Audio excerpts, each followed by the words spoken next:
Punjabi radio USA ਸੁਣ ਰਹੇ ਸਾਰੇ ਹੀ ਮਾਣਯੋਗ ਅਤੇ ਸਤਿਕਾਰਤ ਸਰੋਤਿਆਂ ਨੂੰ ਪੰਜਾਬੀ ਰੇਡੀਓ USA ਦੀ ਟੀਮ ਅਤੇ ਮੇਰੇ ਰਾਜਕਨਵੀਰ ਸਿੰਘ ਵੱਲੋਂ ਆਪ ਜੀ ਨੂੰ ਬਹੁਤ ਪਿਆਰ ਸਤਿਕਾਰ ਸਾਹਿਬ ਦੋਨੋਂ ਅੱਜ ਜੋੜ ਕੇ ਨਿੱਘੀ ਜਿਹੀ ਸਤਿ ਸ੍ਰੀ ਅਕਾਲ ਸਭ ਨੂੰ ਜੀ ਨੂੰ ਆਖਦੇ ਹਾਂ। ਸੋ ਪ੍ਰੋਗਰਾਮ ਖਬਰ 'ਤੇ ਨਜ਼ਰ ਦੇ ਵਿੱਚ ਆਪ ਸਭ ਦਾ ਨਿੱਘਾ ਸਵਾਗਤ ਕਰਦੇ ਹਾਂ। ਜਿਵੇਂ ਸਰੋਤੇ ਤੁਸੀਂ ਜਾਣਦੇ ਹੋ ਵੀ ਅੱਜ ਜਿਹੜਾ ਜੀ ਸ਼ੁੱਕਰਵਾਰ ਦਾ ਦਿਨ ਹੁੰਦਾ ਅਤੇ ਸ਼ੁੱਕਰਵਾਰ ਨੂੰ ਆਪਣੇ ਨਾਲ ਮਿੰਟੂ ਗੁਰੂਸਰੀਆ ਜੀ ਜੁੜਦੇ ਨੇ ਪ੍ਰੋਗਰਾਮ ਖਬਰ 'ਤੇ ਨਜ਼ਰ ਦੇ ਵਿੱਚ, ਜੋ ਕਿ ਹੁਣ ਤੋਂ ਲੈ ਕੇ 10 ਵਜੇ ਤੱਕ ਜਿਹੜਾ ਉਹ ਚੱਲੇਗਾ, ਜਿਸ ਦੇ ਵਿੱਚ ਪਹਿਲੋਂ ਕੁਛ ਖਬਰਾਂ ਦੇ ਉੱਤੇ ਨਜ਼ਰ ਬਣਾਉਣ ਤੋਂ ਬਾਅਦ 'ਚ ਤੁਹਾਡੇ ਜਿਹੜੇ ਸਵਾਲ ਜਵਾਬ ਵੀ ਜਿਹੜੇ ਆਪਾਂ ਮਿੰਟੂ ਗੁਰੂਸਰੀਆ ਜੀ ਦੇ ਨਾਲ ਕਰਵਾਵਾਂਗੇ, ਉਦੋਂ ਤੁਸੀਂ ਕਾਲ ਕਰ ਸਕੋਗੇ।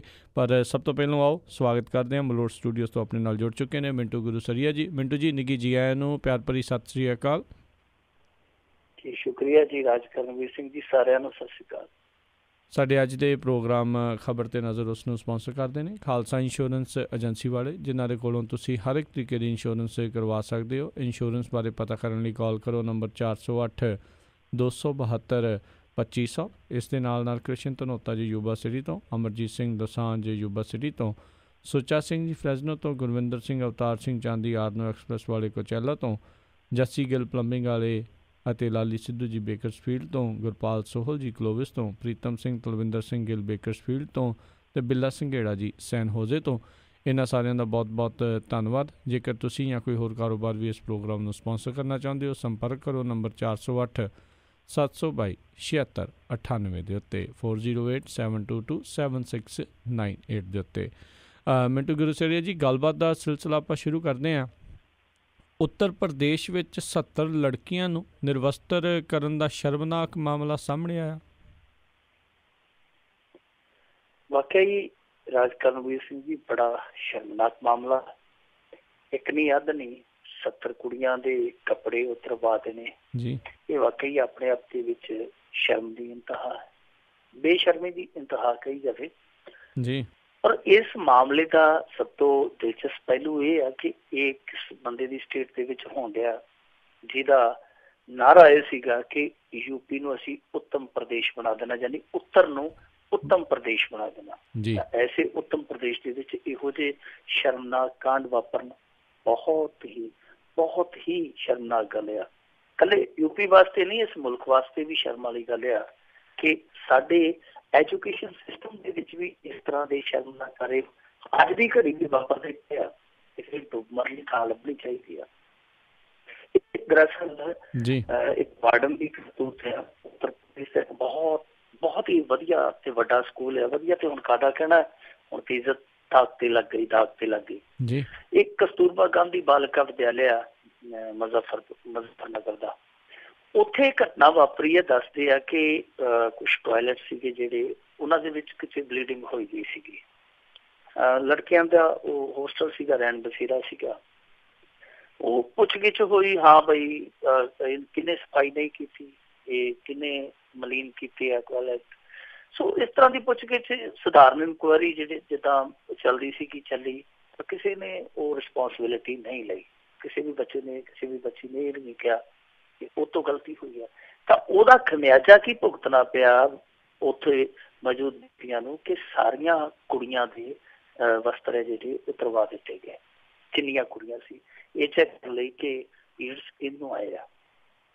ਸੋ ਇਹ ਇੱਕ ਬੜੀ ਸ਼ਰਮਨਾਕ ਘਟਨਾ ਸੀ। ਜਿਵੇਂ ਹੀ ਉਹਨਾਂ ਕੁੜੀਆਂ ਨੇ ਆਪਣੇ ਘਰ ਵਾਲਿਆਂ ਨੂੰ ਦੱਸਿਆ ਕਿ ਸਾਡੇ ਨਾਲ ਤੇ ਇਹ ਕਰਤੂਤ ਕੀਤੀ ਇਹਨਾਂ ਨੇ, ਉਹ ਜਿਹੜੇ ਉਹਨਾਂ ਦੇ ਮਾਪੇ ਸੀਗੇ ਉਹ ਉਸੇ ਟਾਈਮ ਹੀ ਉੱਥੇ ਪਹੁੰਚ ਗਏ। ਉਹਨਾਂ ਨੇ ਉੱਥੇ ਧਰਨੇ ਲਾ ਦਿੱਤੇ, ਮੁਜ਼ਾਹਰੇ ਕਰ ਦਿੱਤੇ ਕਿ ਇਹ ਕੀ ਕਰਤੂਤ ਆ। ਪਹਿਲਾਂ ਤਾਂ ਇੱਥੋਂ ਦੇ ਪ੍ਰਸ਼ਾਸਨ ਨੇ ਇਸ ਗੱਲ ਨੂੰ ਟੱਪਣ ਦੀ ਕੋਸ਼ਿਸ਼ ਕੀਤੀ, ਪਰ ਕਿਉਂਕਿ ਮਾਮਲਾ ਖਿਲਰ ਚੁੱਕਾ ਸੀਗਾ, ਅੰਤ ਦੇ ਵਿੱਚ ਫਿਰ ਪੁਲਿਸ ਕੋਲ ਕੰਪਲੇਂਟ ਚਲੇ ਗਈ। ਪੁਲਿਸ ਨੇ ਹੁਣ 1-2 ਧਾਰਾ ਲਾ ਕੇ, ਜਿੱਦਾਂ 506 ਧਾਰਾ ਹੁੰਦੀ ਹੈ, 323 ਹੁੰਦੀ ਹੈ, ਇੱਦਾਂ ਦੀਆਂ 2 ਧਾਰਾ ਲਾ ਕੇ 9 ਜਿਹੜੇ ਉਹ ਕਰਮਚਾਰੀ ਸੀਗੇ ਉਸ ਹੋਸਟਲ ਦੇ, ਉਹਨਾਂ ਨੂੰ ਮੁਅੱਤਲ ਕੀਤਾ ਗਿਆ। ਵਿੱਚੋਂ 1-2 ਹੈ ਜਿਹੜੇ ਗ੍ਰਿਫਤਾਰ ਵੀ ਕਰ ਲਏ ਗਏ ਆ। ਖਾਸ ਤੌਰ ਤੇ ਜਿਹੜੀ ਉਹ ਵਾਰਡਨ ਹੈ ਉਹਦੇ ਤੇ ਕਾਫੀ ਸਖਤਾਈ ਕੀਤੀ ਜਾ ਰਹੀ ਹੈ, ਹੋਣੀ ਵੀ ਚਾਹੀਦੀ ਆ। ਦੇਖੋ ਇਹ ਕਿਸ ਤਰ੍ਹਾਂ ਦੀ ਮਾਨਸਿਕਤਾ ਹੈ ਕਿ ਵਾਰਡਨ ਜੀ ਦੇ ਸਿਰ ਤੇ ਬਹੁਤ ਵੱਡੀ ਜ਼ਿੰਮੇਵਾਰੀ ਹੁੰਦੀ ਹੈ, ਜਿਹਨੇ ਬੱਚਿਆਂ ਦੀ ਦੇਖਭਾਲ ਕਰਨੀ ਹੈ, ਬੱਚਿਆਂ ਦੀਆਂ ਸਾਰੀਆਂ ਸਹੂਲਤਾਂ ਦਾ ਖਿਆਲ ਰੱਖਣਾ। ਜੇ ਇੱਕ ਵੇਲੇ ਕਿਸੇ ਬੱਚੇ ਨੇ ਗਲਤੀ ਕਰ ਵੀ ਲਈ ਆ ਤਾਂ ਉਸ ਗਲਤੀ ਦਾ ਅਸੀਂ ਸਾਰਿਆਂ ਦੇ ਸਿਰ ਹਰਜਾਨਾ ਨਹੀਂ ਪਾ ਸਕਦੇ। ਇਹ ਵਾਰਡਨ ਦੀ ਜ਼ਿੰਮੇਵਾਰੀ ਨਹੀਂ। ਵਾਰਡਨ ਨੂੰ ਚਾਹੀਦਾ ਸੀਗਾ ਕਿ ਉਹ ਇਕੱਠਿਆਂ ਕਰਕੇ ਸਮਝਾਉਂਦਾ ਬੁਝਾਉਂਦਾ ਕਿ ਸਾਡਾ ਆਲਾ ਦੁਆਲਾ ਹੈ, ਅਸੀਂ ਉਹ ਇੱਥੇ ਰਹਿਣਾ, ਇਹ ਸਾਡਾ ਫਰਜ਼ ਬਣਦਾ, ਕਰਤੱਵ ਬਣਦਾ ਕਿ ਅਸੀਂ ਇੱਥੇ ਸਫਾਈ ਰੱਖੀਏ, ਜਹਾਂ ਸਫਾਈ ਤਹਾਂ ਖੁਦਾਈ, ਇਹ ਸਿਧਾਂਤ ਸਮਝਾਇਆ ਜਾਂਦਾ। ਉਹ ਦੂਜੇ ਪਾਸੇ ਤੁਰ ਗਿਆ। ਇੱਥੇ ਪਰ ਇਹੋ ਜਿਹੇ ਵਾਰਡਨਾਂ ਦਾ ਕੀ ਹੈ, ਇੱਥੇ ਤੇ ਮੰਤਰੀ ਸੰਤਰੀ ਇਹੋ ਜਿਹੇ ਆ ਪਿੱਛੇ ਜੇ ਮੇਨਕਾ ਗਾਂਧੀ ਨੇ ਨਹੀਂ ਸੀ ਆਖ ਦਿੱਤਾ ਕਿ ਜਿੰਨੀਆਂ ਕੁੜੀਆਂ ਪੀਜੀ ਜਾਂ ਹੋਸਟਲ ਦੇ ਵਿੱਚ ਰਹਿੰਦੀਆਂ, ਸ਼ਾਮ ਨੂੰ ਇਹਨਾਂ ਨੂੰ ਬਾਹਰ ਨਾ ਨਿਕਲ ਦਿਓ, ਕਿਉਂਕਿ ਉਸ ਵੇਲੇ ਇਹਨਾਂ ਦੇ ਹਾਰਮੋਨ ਬਦਲਦੇ ਆ ਤੇ ਗਲਤ ਕੰਮ ਲਈ ਉਕਸਾਈਆਂ ਜਾਂਦੀਆਂ। ਜਦੋਂ ਸੋਚ ਹੀ ਇਹੋ ਜਿਹੀ ਗੰਦੀ ਹੈ, ਸੋਚ ਦੇ ਵਿੱਚ ਹੀ ਕੂੜ ਕਬਾੜਾ ਹੈ, ਤੇ ਫਿਰ ਇਸ ਤਰ੍ਹਾਂ ਦੀਆਂ ਸ਼ਰਮਨਾਕ ਘਟਨਾਵਾਂ ਜਿਹੜੀਆਂ ਉਹ ਸਾਹਮਣੇ ਆਈਆਂ ਨੇ ਤੇ ਆਉਂਦੀਆਂ ਵੀ ਰਹਿਣਗੀਆਂ। ਪਰ ਇਹਨਾਂ ਤੇ ਇਹੋ ਜਿਹੀ ਸਧਾਰਨ ਕਾਰਵਾਈ ਨਹੀਂ ਹੋਣੀ ਚਾਹੀਦੀ, ਇਹਨਾਂ ਤੇ ਸਖਤ ਐਕਸ਼ਨ ਲੈਣਾ ਚਾਹੀਦਾ। ਇਹੋ ਜਿਹੇ ਲੋਕ ਜਿਹੜੇ ਇਹਨਾਂ ਘਟਨਾਵਾਂ ਲਈ ਜ਼ਿੰਮੇਵਾਰ ਆ। ਪਰ ਰਾਜਕਰਨ ਵੀ ਗੱਲ ਇਹ ਹੈ ਕਿ ਠੀਕ ਆ, ਧਾਰਾ ਲੱਗ ਜਾਂਦੀ ਹੈ, ਕੇਸ ਦਰਜ ਹੋ ਜਾਂਦਾ ਹੈ, ਪਰ ਸਭ ਤੋਂ ਅਹਿਮ ਤੇ ਸਭ ਤੋਂ ਵੱਡਾ ਸਵਾਲ ਹਮੇਸ਼ਾ ਇਹੋ ਰਹਿੰਦਾ ਕਿ ਭਾਰਤ ਦੇ ਵਿੱਚ ਕਿੰਨੇ ਕੁ ਜ਼ਾਹਿਲ ਹੋਣਗੇ, ਜੇ ਗਿਣਤੀ ਕਰੀਏ ਕਿੰਨੇ ਕੁ ਜ਼ਾਹਿਲ ਕਿਸਮ ਦੇ, ਕਿੰਨੇ ਕੁ ਰੂੜੀਵਾਦ ਕਿਸਮ ਦੇ ਲੋਕ ਹੋਣਗੇ ਜਿਹੜੇ ਹਸਪਤਾਲਾਂ ਵਰਗੇ ਸੰਸਥਾਨਾਂ 'ਚ ਵੀ ਪਹੁੰਚ ਗਏ ਆ, ਜਿਹੜੇ ਯੂਨੀਵਰਸਿਟੀਆਂ 'ਚ ਵੀ ਬੈਠੇ ਆ, ਜਿਹੜੇ ਥਾਣਿਆਂ ਕਠਾਣਿਆਂ 'ਚ ਵੀ ਬੈਠੇ ਆ, ਜਿਹੜੇ ਸਿੱਖਿਆ ਸੰਸਥਾਨਾਂ 'ਚ ਵੀ ਬੈਠੇ ਆ, ਯਾਨੀ ਪੜ੍ਹੇ ਲਿਖੇ ਜ਼ਾਹਿਲ ਕਹਿ ਲਈਏ, ਜਿਨ੍ਹਾਂ ਦੀ ਅਕਲ ਹੈ ਜਿਹੜੀ ਜ਼ਾਹਿਲਾਂ ਤੋਂ ਵੀ ਗਈ ਗੁਜ਼ਰੀ ਆ। ਸੋ ਇਹ ਕਿੰਨੇ ਕੁ ਹੋਣਗੇ, ਤੇ ਫਿਰ ਜੇ ਇਹਨਾਂ ਦੀ ਗਿਣਤੀ ਲਾਈਏ ਤੇ ਬਹੁਤ ਵੱਡੀ ਬਣ ਜਾਣੀ ਆ, ਕਿਉਂਕਿ ਜਿਹੜੇ ਕੰਮ ਦੇ ਬੰਦੇ ਆ ਉਹ ਤੇ ਬਹੁਤ ਘੱਟ ਮਿਲਦੇ ਆ ਹਿੰਦੁਸਤਾਨ 'ਚ। ਪਰ ਇਹਨਾਂ ਦੀ ਜੇ ਗਿਣਤੀ ਲਾਈਏ ਤੇ ਫਿਰ ਜਿਸ ਤਰੀਕੇ ਦੇ ਨਾਲ ਲੋਕ ਇਹਨਾਂ ਨੂੰ ਬਰਦਾਸ਼ਤ ਕਰਦੇ ਪਏ ਆ, ਫਿਰ ਸਾਨੂੰ ਕਹਿਣਾ ਪਏਗਾ ਕਿ ਅਸਹਿਣਸ਼ੀਲਤਾ ਜਿਹੜੇ ਕਹਿੰਦੇ ਕਿ ਇਸ ਦੇਸ਼ ਦੇ ਵਿੱਚ ਹੈ ਨਹੀਂ, ਉਹ ਗਲਤ ਆ। ਬਹੁਤ ਸਹਿਣਸ਼ੀਲਤਾ ਲੋਕਾਂ 'ਚ, ਸਭ ਕੁਛ ਬਰਦਾਸ਼ਤ ਕਰ ਲੈਂਦੇ ਆ। ਜੀ ਜੀ ਜੀ। ਅਗਲੀ ਆਪਾਂ ਮਿੰਟੂ ਗੁਰਸੇਵਕ ਜੀ ਗੱਲ ਕਰੀਏ, ਕੈਗ ਨੇ ਕਿਹਾ ਆ ਟ੍ਰੇਨਾਂ 'ਚ ਮਿਲਦਾ ਖਾਣਾ ਇਨਸਾਨਾਂ ਦੇ ਖਾਣ ਲਾਇਕ ਹੀ ਨਹੀਂ, ਖਾ ਲੈਣਾ ਚਾਹੀਦਾ। ਭਾਰਤ ਮਾਤਾ ਕੀ ਜੈ ਕਹਿ ਕੇ ਕੁਛ ਨਹੀਂ ਕਹਿੰਦਾ, ਖਾ ਲੈਣਾ ਚਾਹੀਦਾ। ਵੈਸੇ ਇਹ ਕੈਗ ਦੀਆਂ ਰਿਪੋਰਟਾਂ ਜਿਹੜੀਆਂ ਉਹ ਅੱਖਾਂ ਖੋਲਣ ਵਾਲੀਆਂ ਹੁੰਦੀਆਂ। ਅਸੀਂ ਜਦੋਂ ਵੀ ਪੜ੍ਹਦੇ ਹਾਂ ਤਾਂ ਬਹੁਤ ਵੱਡੇ ਖੁਲਾਸੇ ਹੁੰਦੇ ਆ ਹਮੇਸ਼ਾ ਕੈਗ ਦੀ ਰਿਪੋਰਟ 'ਚ। ਜਿਹੜਾ 12,000 ਵਾਲਾ ਅਨਾਜ ਘੁਟਾਲਾ ਗੂੰਜਿਆ ਸੀਗਾ, ਇਹ ਕਾਂਗਰਸੀਆਂ ਨੇ ਥੋੜ੍ਹੀ ਕੱਢਿਆ ਸੀ, ਕੋਈ ਵਿਜੀਲੈਂਸ ਨੇ ਥੋੜ੍ਹੀ ਕੱਢਿਆ ਸੀ, ਪੰਜਾਬ ਦੇ ਨੇ ਇਹ ਕੱਢਿਆ ਸੀ ਤੇ ਕੈਗ ਨੇ ਕੱਢਿਆ ਸੀਗਾ ਕਿ ਕਿਵੇਂ ਲੂਣਾ ਤੇ ਕਣਕ ਢੋਈ ਗਈ, ਕਿਵੇਂ ਚੇਤਕ ਸਕੂਟਰ ਤੇ ਕਣਕ ਢੋਈ ਗਈ। ਇਹ ਸਾਰਾ ਕੈਗ ਨੇ ਹਿਸਾਬ ਕਿਤਾਬ ਕੀਤਾ ਸੀਗਾ। ਕੈਗ ਦਾ ਮਤਲਬ ਹੁੰਦਾ ਕਿ ਮਾਂ ਕੰਟਰੋਲਰ ਤੇ ਮਾਂ ਲੇਖਾ ਪ੍ਰੀਖਿਅਕ, ਉਹਨੂੰ ਕੈਗ ਕਹਿ ਦਿੰਦੇ ਆ। ਸੋ ਇੱਥੇ ਜਿਹੜੀ ਇਹਨਾਂ ਨੇ ਇਹ ਕੀਤੀ ਹੈ ਛਾਨਬੀਨ, ਉਹ ਕੁਛ ਸਟੇਸ਼ਨਾਂ ਤੇ ਗਏ ਆ, ਜਿੱਦਾਂ ਮੇਰੇ ਖਿਆਲ ਦੇ ਨਾਲ 74 ਸਟੇਸ਼ਨ ਇਹਨਾਂ ਨੇ ਗਏ ਆ, 80 ਦੇ ਕਰੀਬ ਟ੍ਰੇਨਾਂ ਦੇ ਵਿੱਚ ਘੁੰਮੇ ਜਿਹੜੇ ਕਿ ਕੈਟਰਿੰਗ ਸਰਵਿਸ ਦਿੰਦੀਆਂ ਟ੍ਰੇਨਾਂ। ਉਹਨਾਂ ਦੇ ਵਿੱਚ ਜਾ ਕੇ ਉਹ ਰਸੋਈਆਂ ਚੈੱਕ ਕੀਤੀਆਂ ਜਿੱਥੇ ਖਾਣਾ ਬਣਾਇਆ ਜਾਂਦਾ ਸੀ। ਰਸੋਈਆਂ ਕਾਹਦੀਆਂ, ਉਹ ਤੇ ਗੰਦ ਨਾਲ ਰੱਸੀਆਂ ਪਈਆਂ ਸਨ। ਫੁਟੇਜ ਵੀ ਆ ਗਈ ਹੁਣ ਤੇ ਟੈਲੀਵਿਜ਼ਨ ਚੈਨਲਾਂ ਤੇ, ਹੁਣ ਮੀਡੀਆ ਵੀ ਜਾਗ ਪਿਆ ਜਦੋਂ ਕੈਗ ਦੀ ਰਿਪੋਰਟ ਆ ਗਈ ਹੈ। ਕੈਗ ਦੀ ਰਿਪੋਰਟ ਦੇ ਵਿੱਚ ਸਾਫ਼ ਉਹਨਾਂ ਨੇ ਪਾਇਆ, ਉਹਨਾਂ ਨੇ ਕਿਹਾ ਕਿ ਬਿਲਕੁਲ ਸਫਾਈ ਵੱਲ ਇੱਥੇ ਕੋਈ ਧਿਆਨ ਨਹੀਂ ਦਿੱਤਾ ਜਾਂਦਾ। ਖਾਣਾ ਬਣਾਉਣ ਲੱਗਿਆ ਪਾਣੀ ਹੈ ਜਿਹੜਾ ਉਹ ਨਲਕਿਆਂ ਤੋਂ ਭਰੀ ਜਾਂਦੇ ਆ, ਨਲਕਿਆਂ ਤੋਂ ਭਰ ਕੇ ਗੰਦਾ ਪਾਣੀ ਉਹੀ ਖਾਣੇ ਦੇ ਵਿੱਚ ਯੂਜ਼ ਕਰੀ ਜਾਂਦੇ ਆ। ਕਿਤੇ ਉਹ ਕਹਿੰਦੇ ਕਿ ਕੋਈ ਡਸਟਬਿਨ ਨਹੀਂ ਹੈ, ਖੁੱਲ੍ਹੇ ਦੇ ਵਿੱਚ ਖਾਣਾ ਬਣਾਈ ਜਾਂਦੇ ਆ, ਕੋਲ ਹੀ ਕੂੜਾ ਪਿਆ, ਕੋਲ ਹੀ ਗੰਦ ਮੰਦ ਪਿਆ। ਜਿਹੜੇ ਕਰਮਚਾਰੀ ਆ ਉਹਨਾਂ ਦਾ ਆਪਣੀ ਸਫਾਈ ਵੱਲ ਵੀ ਕੋਈ ਧਿਆਨ ਨਹੀਂ ਹੈ। ਉਹ ਕਹਿੰਦੇ ਕਿ ਖਾਣੇ ਨੂੰ ਮੱਖੀਆਂ, ਕੀੜੇ ਮਕੌੜੇ, ਚੂਹੇ, ਕਾਕਰੇਚ ਤੱਕ ਵੀ ਹੈ ਜਿਹੜੇ ਉਹ ਦੂਸ਼ਿਤ ਕਰਦੇ ਆ।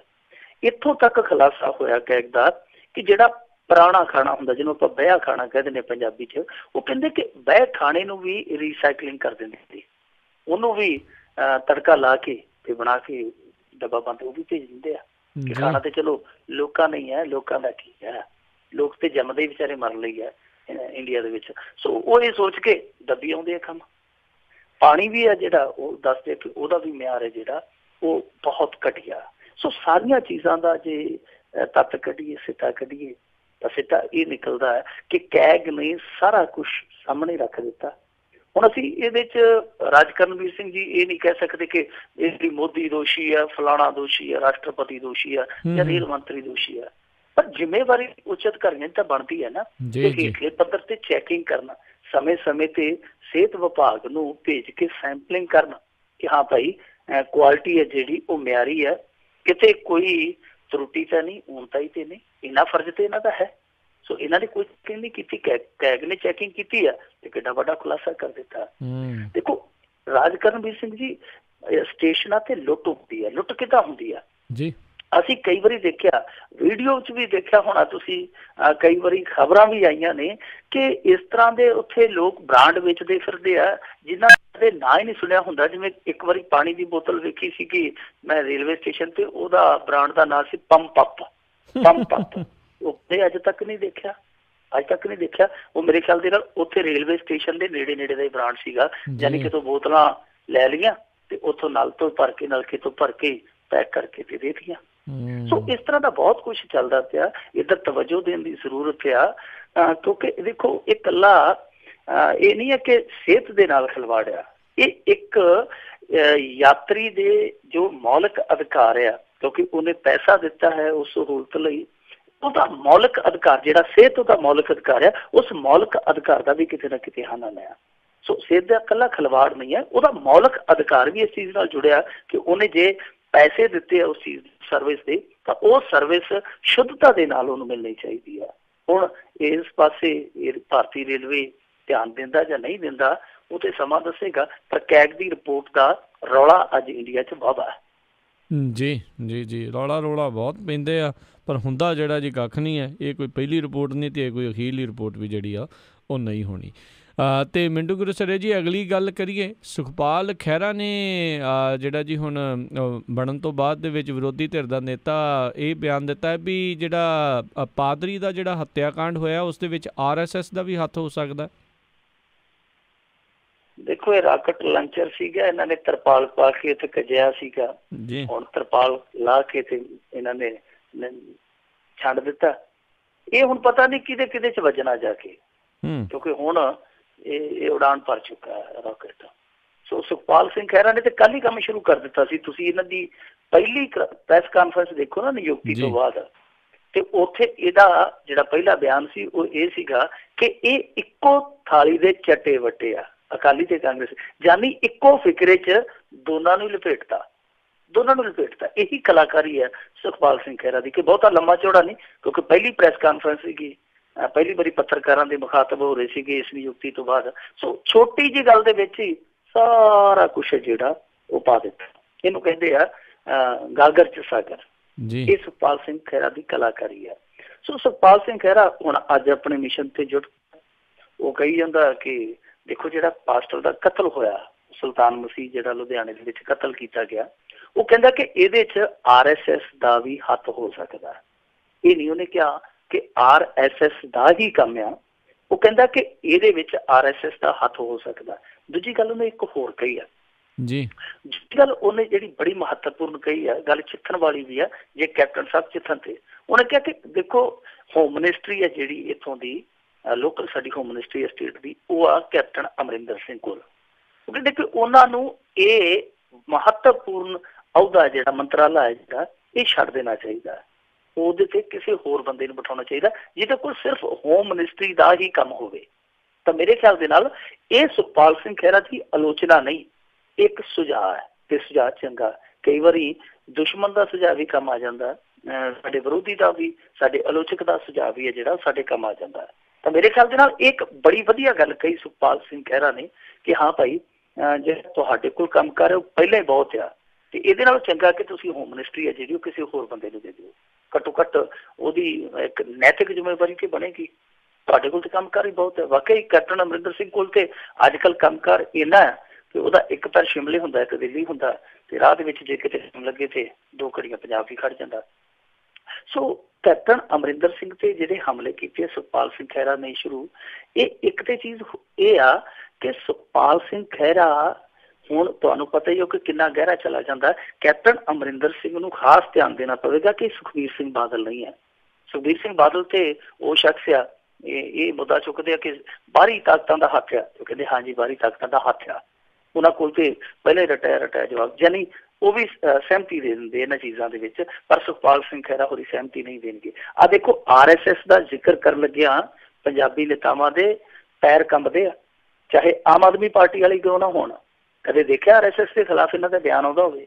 ਚਾਹੇ ਕਾਂਗਰਸੀ ਹੋਣ ਚਾਹੇ ਅਕਾਲੀ, ਸਾਰੇ ਡਰਦੇ RSS ਦੇ ਖਿਲਾਫ ਬੋਲਣ ਤੋਂ, ਪਰ ਸੁਖਪਾਲ ਸਿੰਘ ਖਹਿਰਾ ਨਹੀਂ ਡਰੇਗਾ। ਮੈਂ ਉਹੀ ਕਹਿ ਰਿਹਾ ਕਿ ਕੈਪਟਨ ਅਮਰਿੰਦਰ ਸਿੰਘ ਨੂੰ ਹੁਣ ਸੁਚੇਤ ਰਹਿਣਾ ਪਵੇਗਾ। ਸੁਖਪਾਲ ਸਿੰਘ ਨਹੀਂ ਡਰੇਗਾ, ਸੁਖਪਾਲ ਸਿੰਘ ਖਹਿਰਾ ਬਰੋਬਰ ਇਹਨਾਂ ਦੇ ਨਾਲ ਖੜਕੇ ਲਵੇਗਾ। ਸੋ ਇਹ ਹੁਣ ਕੈਪਟਨ ਅਮਰਿੰਦਰ ਸਿੰਘ ਇਸ ਸੁਝਾਅ ਨੂੰ, ਇਸ ਆਲੋਚਨਾ ਨੂੰ ਕਿਸ ਤਰ੍ਹਾਂ ਲੈਂਦੇ ਉਹਦਾ ਪਤਾ ਨਹੀਂ, ਪਰ ਜੋ ਕੈਪਟਨ ਅਮਰਿੰਦਰ ਸਿੰਘ ਦਾ ਸਿਆਸੀ ਵਿਰੋਧੀ ਸੁਖਪਾਲ ਸਿੰਘ ਖਹਿਰਾ ਕਹਿ ਰਿਹਾ ਕਿ RSS ਦਾ ਹੱਥ ਆ, ਤਾਂ ਉਹਦੇ ਵਿੱਚ ਵੀ ਕੁਛ ਨਾ ਕੁਛ ਹੈ ਜਿਹੜਾ ਉਹ ਇੱਕ ਤੱਥਪੂਰਕ ਕਾਰਨ ਆ। ਕੀ ਕਾਰਨ ਆ ਕਿ ਤੁਹਾਨੂੰ ਯਾਦ ਹੋਣਾ ਗ੍ਰਾਹਮ ਸਟੇਨਜ਼ ਜਿਹੜਾ ਈਸਾਈ ਮਿਸ਼ਨਰੀ ਮਾਰਿਆ ਸੀ ਸੜ ਕੇ, ਜਿਹੜਾ ਸੜ ਕੇ ਮਾਰਿਆ ਸੀ ਦਾਰਾ ਸਿੰਘ ਨੇ, ਉਹ ਕੌਣ ਸੀਗਾ? ਉਹਦੇ ਤਾਰ ਵੀ ਕਿਤੇ ਨਾ ਕਿਤੇ ਜਾ ਕੇ ਸੰਗ ਨਾਲ ਹੀ ਜੁੜੇ ਸਨ। ਗੁਜਰਾਤ ਦੇ ਵਿੱਚ ਵੀ ਇਸ ਤਰ੍ਹਾਂ ਦੇ ਬਹੁਤ ਸਾਰੇ ਹਾਦਸੇ ਹੋਏ। ਭਾਰਤ ਪੂਰੇ ਦੇ ਵਿੱਚ UP ਦੇ ਵਿੱਚ ਹੀ ਦੇਖ ਲਓ, ਹਿੰਦੂ ਯੁਵਾ ਬਾਣੀ ਵਾਲਿਆਂ ਨੇ 2-3 ਹਮਲੇ ਕੀਤੇ ਨੇ ਪਿਛਲੇ ਕੁਛ ਦਿਨਾਂ 'ਚ ਈਸਾਈਆਂ ਦੇ ਉੱਤੇ।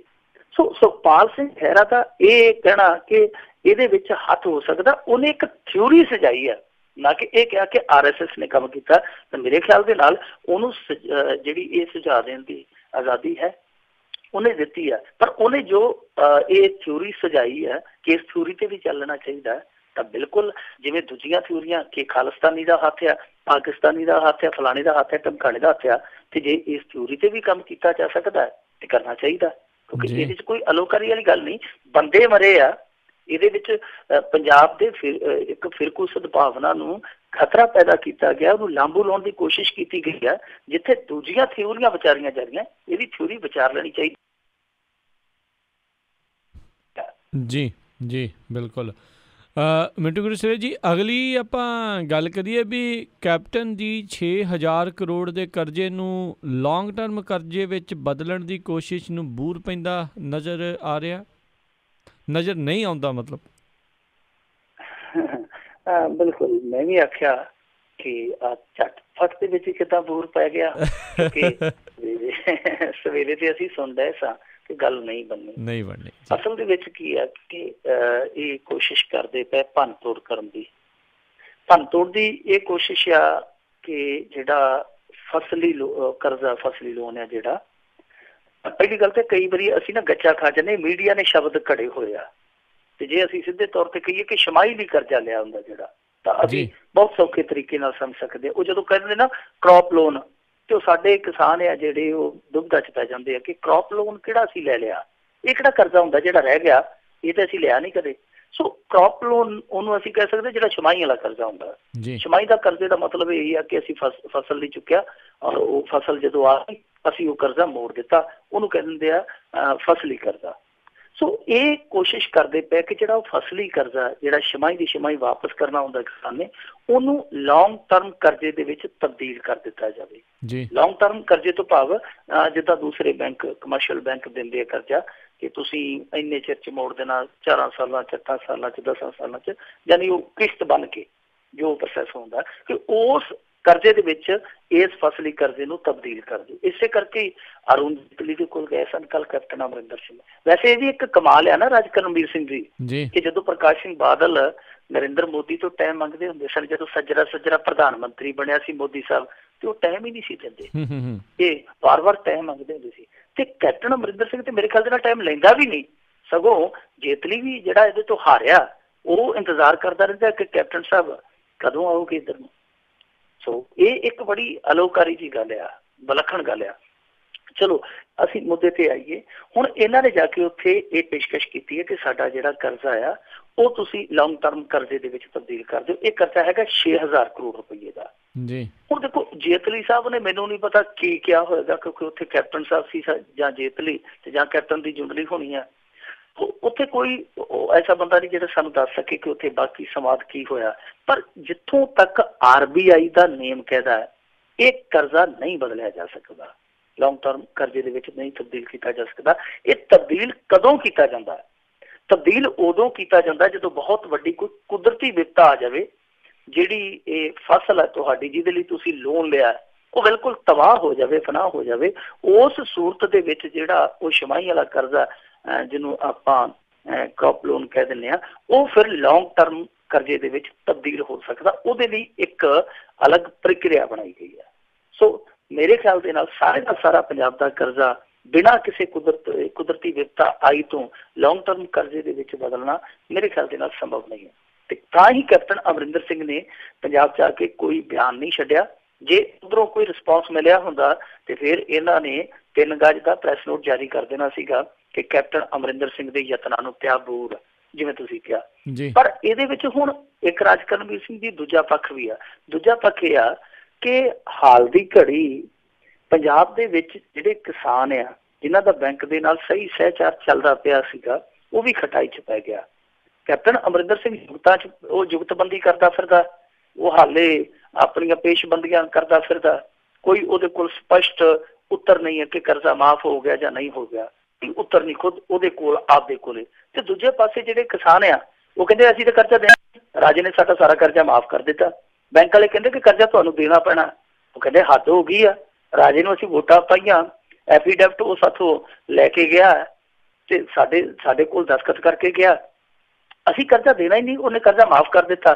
ਉਹ ਬੈਂਕ ਵਾਲੇ ਕਹਿੰਦੇ ਕਿ ਦੇਖੋ ਇਸ ਤਰ੍ਹਾਂ ਕਰਜ਼ੇ ਮਾਫ ਨਹੀਂ ਹੁੰਦੇ, ਇਸ ਤਰ੍ਹਾਂ ਤੇ ਇਹ ਬਹੁਤ ਕੁਛ ਕਹਿੰਦੇ ਆ। ਵਰਬਲੀ ਅਸੀਂ ਨਹੀਂ ਹੁਕਮ ਮੰਨਦੇ। ਸਾਡੇ ਕੋਲ ਹਾਲੇ ਤੱਕ ਨਾ ਕੋਈ ਚਿੱਠੀ ਆਈ ਹੈ, ਨਾ ਕੋਈ ਪੱਤਰੀ ਆਈ ਹੈ, ਨਾ ਕੋਈ ਨੋਟੀਫਿਕੇਸ਼ਨ ਜਾਰੀ ਹੋਇਆ। ਕਰਜ਼ਾ ਤੁਹਾਨੂੰ ਦੇਣਾ ਪੈਣਾ, ਪਰ ਕਰਜ਼ਾ ਦੇਣ ਵਾਲੀ ਜਿਹੜੀ ਡੇਟ ਹੈ ਉਹ ਤੇ ਲੰਘ ਗਈ ਆ। ਹੁਣ ਉੱਤੇ ਕਿਸਾਨਾਂ ਨੂੰ ਵਿਆਜ ਵੀ ਪਈ ਜਾਂਦਾ ਤੇ ਜਿਹੜੇ ਕਿਸਾਨਾਂ ਨੇ ਕਰਜ਼ਾ ਮੋੜਿਆ ਨਹੀਂ ਉਹਨਾਂ ਨੂੰ ਗਾਂਹ ਕਰਜ਼ਾ ਦੇਣਾ ਨਹੀਂ ਬੈਂਕਾਂ ਨੇ। ਇੱਥੇ ਇਹ ਵੀ ਇੱਕ ਰੱਟਾ ਪੈ ਗਿਆ।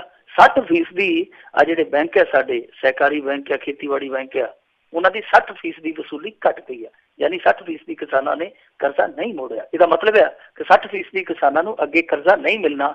ਦੂਜੇ ਪਾਸੇ ਜਿਹੜੀ ਸਰਕਾਰ ਹੈ, ਪੰਜਾਬ ਸਰਕਾਰ ਆ, ਉਹਨੇ ਹਾਲੇ ਤੱਕ ਨੋਟੀਫਿਕੇਸ਼ਨ ਵੀ ਜਾਰੀ ਨਹੀਂ ਕੀਤਾ। ਤੇ ਨੋਟੀਫਿਕੇਸ਼ਨ ਕਦੋਂ ਜਾਰੀ ਕਰਨਗੇ ਉਹਦੀ ਕੋਈ ਡੇਟ ਹੀ ਨਹੀਂ ਦੇ ਰਹੇ। ਮਨਪ੍ਰੀਤ ਬਾਦਲ ਕਹਿੰਦਾ 2 ਮਹੀਨਿਆਂ ਨੂੰ ਕਰਾਂਗੇ ਜੀ, ਕੈਪਟਨ ਅਮਰਿੰਦਰ ਸਿੰਘ ਕਹਿੰਦਾ ਜਦੋਂ ਸੂਤ ਲੱਗ ਗਿਆ ਉਦੋਂ ਕਰ ਦਿਆਂਗੇ। ਹੁਣ ਇਹ ਸੂਤ ਪਤਾ ਨਹੀਂ ਕਦੋਂ ਲੱਗਣਾ, ਇਹਦਾ ਕੋਈ ਸੂਤ ਕੋਈ ਗੱਜ ਨਹੀਂ ਹੈਗਾ। ਸੋ ਇਸ ਸਮੇਂ ਕਰਜ਼ਾ ਮਾਫੀ ਇੱਕ ਛਲ ਜਿਹਾ ਬਣ ਗਿਆ, ਇੱਕ ਕਪਟ ਜਿਹਾ ਬਣ ਗਈ ਹੈ। ਹੁਣ ਇਹਦੇ ਵਿੱਚ ਕੈਪਟਨ ਅਮਰਿੰਦਰ ਸਿੰਘ ਨੂੰ ਅਸੀਂ ਦੋਸ਼ ਦੇ ਸਕਦੇ ਹਾਂ। ਸਾਡੇ ਕੋਲ ਆਧਾਰ ਆ ਕਿ ਜਦੋਂ ਤੁਹਾਨੂੰ ਪਤਾ ਸੀ, ਤੁਸੀਂ ਸੱਤਾ ਦੇ ਵਿੱਚ ਰਹਿ ਕੇ ਗਏ ਸੀਗੇ, ਤੁਹਾਨੂੰ ਪਤਾ ਸੀ ਕਿ ਇਹ ਖਿਲਾਰਾ ਐਡੀ ਛੇਤੀ ਸਮੇਟਿਆ ਨਹੀਂ ਜਾਣਾ, ਫਿਰ ਤੁਸੀਂ ਭੌਂ ਕੇ ਇਹੀ ਗੱਲਾਂ ਕਹਿੰਦੇ ਰਹੇ ਕਿ ਸਾਨੂੰ ਆਹ ਲੈਣ ਦਿਓ, ਮੌਕਾ ਦੇ ਦਿਓ, ਫੱਟੇ ਚੱਕ ਦਿਆਂਗੇ, ਰੇਹੜੀ ਤੱਕ ਦਿਆਂਗੇ। ਸੋ ਉਦੋਂ ਤੁਸੀਂ ਸੋਚ ਲੈਣਾ ਸੀ। ਹੁਣ ਕਦੇ ਜੇਤਲੀ ਕੋਲ, ਕਦੇ ਫਲਾਣੇ ਕੋਲ, ਟਮਕਾਣੇ ਕੋਲ, ਪਰ ਇਹਨਾਂ ਨੇ ਇਹ ਜਿਹੜਾ ਕਰਜ਼ਾ ਮਾਫੀ ਵਾਲਾ ਰਾਗ ਛੱਡ ਕੇ ਕਿਸਾਨਾਂ ਤੇ ਬੈਂਕਾਂ ਦੇ ਵਿੱਚ ਜਿਹੜਾ ਉਹ ਸਰਕਲ ਬਣਿਆ ਸੀਗਾ ਉਹ ਵੀ ਵਿਗਾੜ ਕੱਟਿਆ। ਹੁਣ ਇਹ ਵਿਗੜੇ ਕੰਮ ਨੂੰ ਕਿਵੇਂ ਸੂਤ ਕਰਦੇ ਦੇਖਣਾ ਦਿਲਚਸਪ ਰਹੇਗਾ। ਪਰ ਹਾਲ ਦੀ ਘੜੀ ਕਿਸਾਨਾਂ ਨੂੰ ਬਹੁਤੀ ਆਸ ਇਹਨਾਂ ਤੋਂ ਰੱਖਣੀ ਨਹੀਂ ਚਾਹੀਦੀ। ਇਹਨਾਂ ਦਾ ਟਮਟਮਾ ਹਾਲੇ ਸੂਤ ਆਉਂਦਾ ਲੱਗਦਾ ਨਹੀਂ। ਜੀ ਜੀ ਬਿਲਕੁਲ। ਅਗਲੀ ਮਿੰਟੂ ਗੁਰਸਰੀ ਜੀ ਗੱਲ ਕਰੀਏ, ਮਿੱਟੀ ਪਾਉਣ ਤੋਂ ਹੋਏ ਅਕਾਲੀ ਕਾਂਗਰਸੀ ਦਰਮਿਆਨ ਟਕਰਾਵ ਦੇ ਵਿੱਚ ਇੱਕ ਮੌਤ, 3 ਗੰਭੀਰ ਜ਼ਖਮੀ, ਇਹੋ ਜਿਹੀਆਂ ਵਾਰਦਾਤਾਂ ਰੁਕਣ ਦਾ ਨਾਮ ਹੀ ਨਹੀਂ ਲੈ ਰਹੀਆਂ। ਦੇਖੋ ਰਾਜ ਕਰਨਵੀਰ ਸਿੰਘ ਜੀ, ਇੱਕ ਮਸਲਾ ਇਹ ਆ ਕਿ ਅੱਜ ਕੱਲ੍ਹ ਹਰੇਕ ਬੰਦਾ ਕਿਸੇ ਨਾ ਕਿਸੇ ਆਈਡੀਓਲੋਜੀ ਦੇ ਨਾਲ ਜੁੜਿਆ, ਖਾਸ ਤੌਰ ਤੇ ਪੋਲੀਟੀਕਲੀ ਜੋ ਆਈਡੀਓਲੋਜੀ ਹੁੰਦੀ, ਕੋਈ ਨਾ ਕੋਈ ਸਿਆਸੀ ਵਿਚਾਰਧਾਰਾ ਉਹਨੂੰ ਪ੍ਰਭਾਵਿਤ ਕਰਦੀ ਆ। ਜੇ ਵਿਚਾਰਧਾਰਾ, ਵੈਸੇ ਵਿਚਾਰਧਾਰਾ ਅੱਜ ਕੱਲ੍ਹ ਹੈ ਨਹੀਂ, ਸਿਆਸਤ ਦੇ ਵਿੱਚੋਂ ਗਾਇਬ ਆ, ਪਰ ਫਿਰ ਵੀ ਕਈ ਵਾਰੀ ਜਜ਼ਬਾਤੀ ਹੋ ਕੇ ਬੰਦਾ ਜੁੜਦਾ, ਕਈ ਵਾਰੀ ਗਰਜ਼ਾਂ ਦਾ ਮਾਰਿਆ ਜੁੜਦਾ, ਕਈ ਵਾਰੀ ਮਤਲਬ ਦੇ ਮਾਰਿਆ ਵੀ ਜੁੜ ਜਾਂਦਾ। ਪਰ ਹੈ ਜੁੜਾਵ ਪੰਜਾਬ ਦੇ ਵਿੱਚ, ਸਿਆਸਤ ਦੇ ਵਿੱਚ ਰੁਚੀ ਹੈ ਲੋਕਾਂ ਦੀ। ਸੋ ਹੁਣ ਇਹਦੇ ਵਿੱਚ ਇਹ ਵੀ ਹੁੰਦਾ, ਕਈ ਵਾਰੀ 3 ਭਰਾ ਤੇ ਤਿੰਨਾਂ ਦੀਆਂ ਛੱਤਾਂ ਤੇ ਅੱਡੋ ਅੱਡ ਝੰਡਾ ਝੂਲਦਾ ਅਸੀਂ ਵੇਖਿਆ। ਯਾਨੀ ਕਹਿਣ ਦਾ ਮੇਰਾ ਮਤਲਬ ਇਹ ਹੈ ਕਿ ਕੁਛ ਕੁ ਲੋਕਾਂ ਨੂੰ, ਥੋੜੇ ਜਿਹੇ ਲੋਕਾਂ ਨੂੰ ਛੱਡ ਕੇ ਪੰਜਾਬ ਦੇ ਵਿੱਚ ਹਰੇਕ ਬੰਦਾ ਕਿਸੇ ਨਾ ਕਿਸੇ ਸਿਆਸੀ ਸੰਗਠਨ ਦਾ ਸਮਰਥਕ ਹੈ। ਝਗੜੇ ਹੋਣੇ ਸੁਭਾਵਿਕ ਆ, ਜਦੋਂ ਝਗੜੇ ਹੋ ਜਾਂਦੇ ਆ ਫਿਰ ਉਦੋਂ ਇਸ ਚੀਜ਼ ਨੂੰ ਮੀਡੀਆ ਉਭਾਰ ਦਿੰਦਾ, ਅਕਾਲੀ ਕਾਂਗਰਸੀ ਜੀ ਭਿੜ ਗਏ, ਉਹਦੇ 'ਚ ਇੰਨਾ ਨੁਕਸਾਨ ਹੋ ਗਿਆ, ਫਲਾਣਾ ਮਾਰਿਆ ਗਿਆ, ਫਲਾਣਾ ਲੁੱਟਿਆ ਗਿਆ।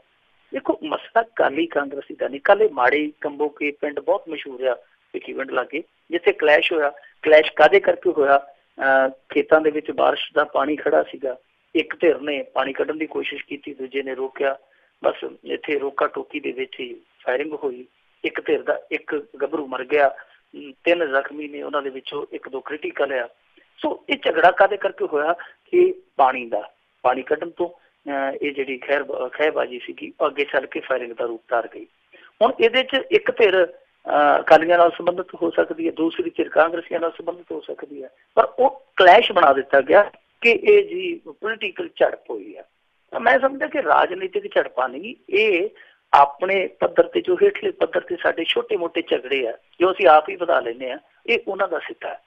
ਔਰ ਐਸੀ ਗੱਲ ਨਹੀਂ ਹੈ ਰਾਜ ਕਰਨਵੀਰ ਸਿੰਘ ਜੀ ਕਿ ਇਹ ਪਹਿਲੀ ਵਾਰੀ ਹੋ ਰਿਹਾ ਪੰਜਾਬ ਦੇ ਵਿੱਚ। ਇਸ ਤਰ੍ਹਾਂ ਦੇ ਅਸੀਂ ਬਹੁਤ ਝਗੜੇ ਆ ਜਿਹੜੇ ਉਹ ਦੇਖੇ ਵੀ ਹੈ, ਸੁਣ ਵੀ ਹੈ, ਅਖਬਾਰਾਂ 'ਚ ਪੜ੍ਹੇ ਵੀ ਆ।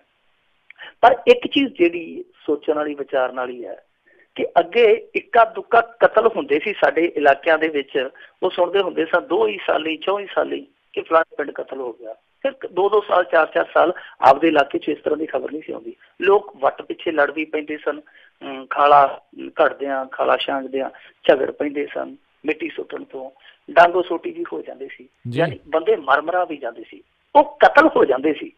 ਪਰ ਹੁਣ ਸੋਚਣ ਵਾਲੀ ਗੱਲ ਆ ਕਿ ਉਹ ਜਿਹੜੇ ਕਤਲ ਹੁੰਦੇ ਸੀ ਕਦੇ ਕਦਾਈ ਵਾਲੇ, ਉਹ ਅਕਸਰ ਹੀ ਹੁਣ ਹੁੰਦੇ ਆ। ਤੇ ਹੁਣ ਕਤਲ ਵੀ ਨਹੀਂ ਹੁੰਦੇ, ਕਤਲ ਕਾਂਡ ਹੁੰਦੇ ਆ।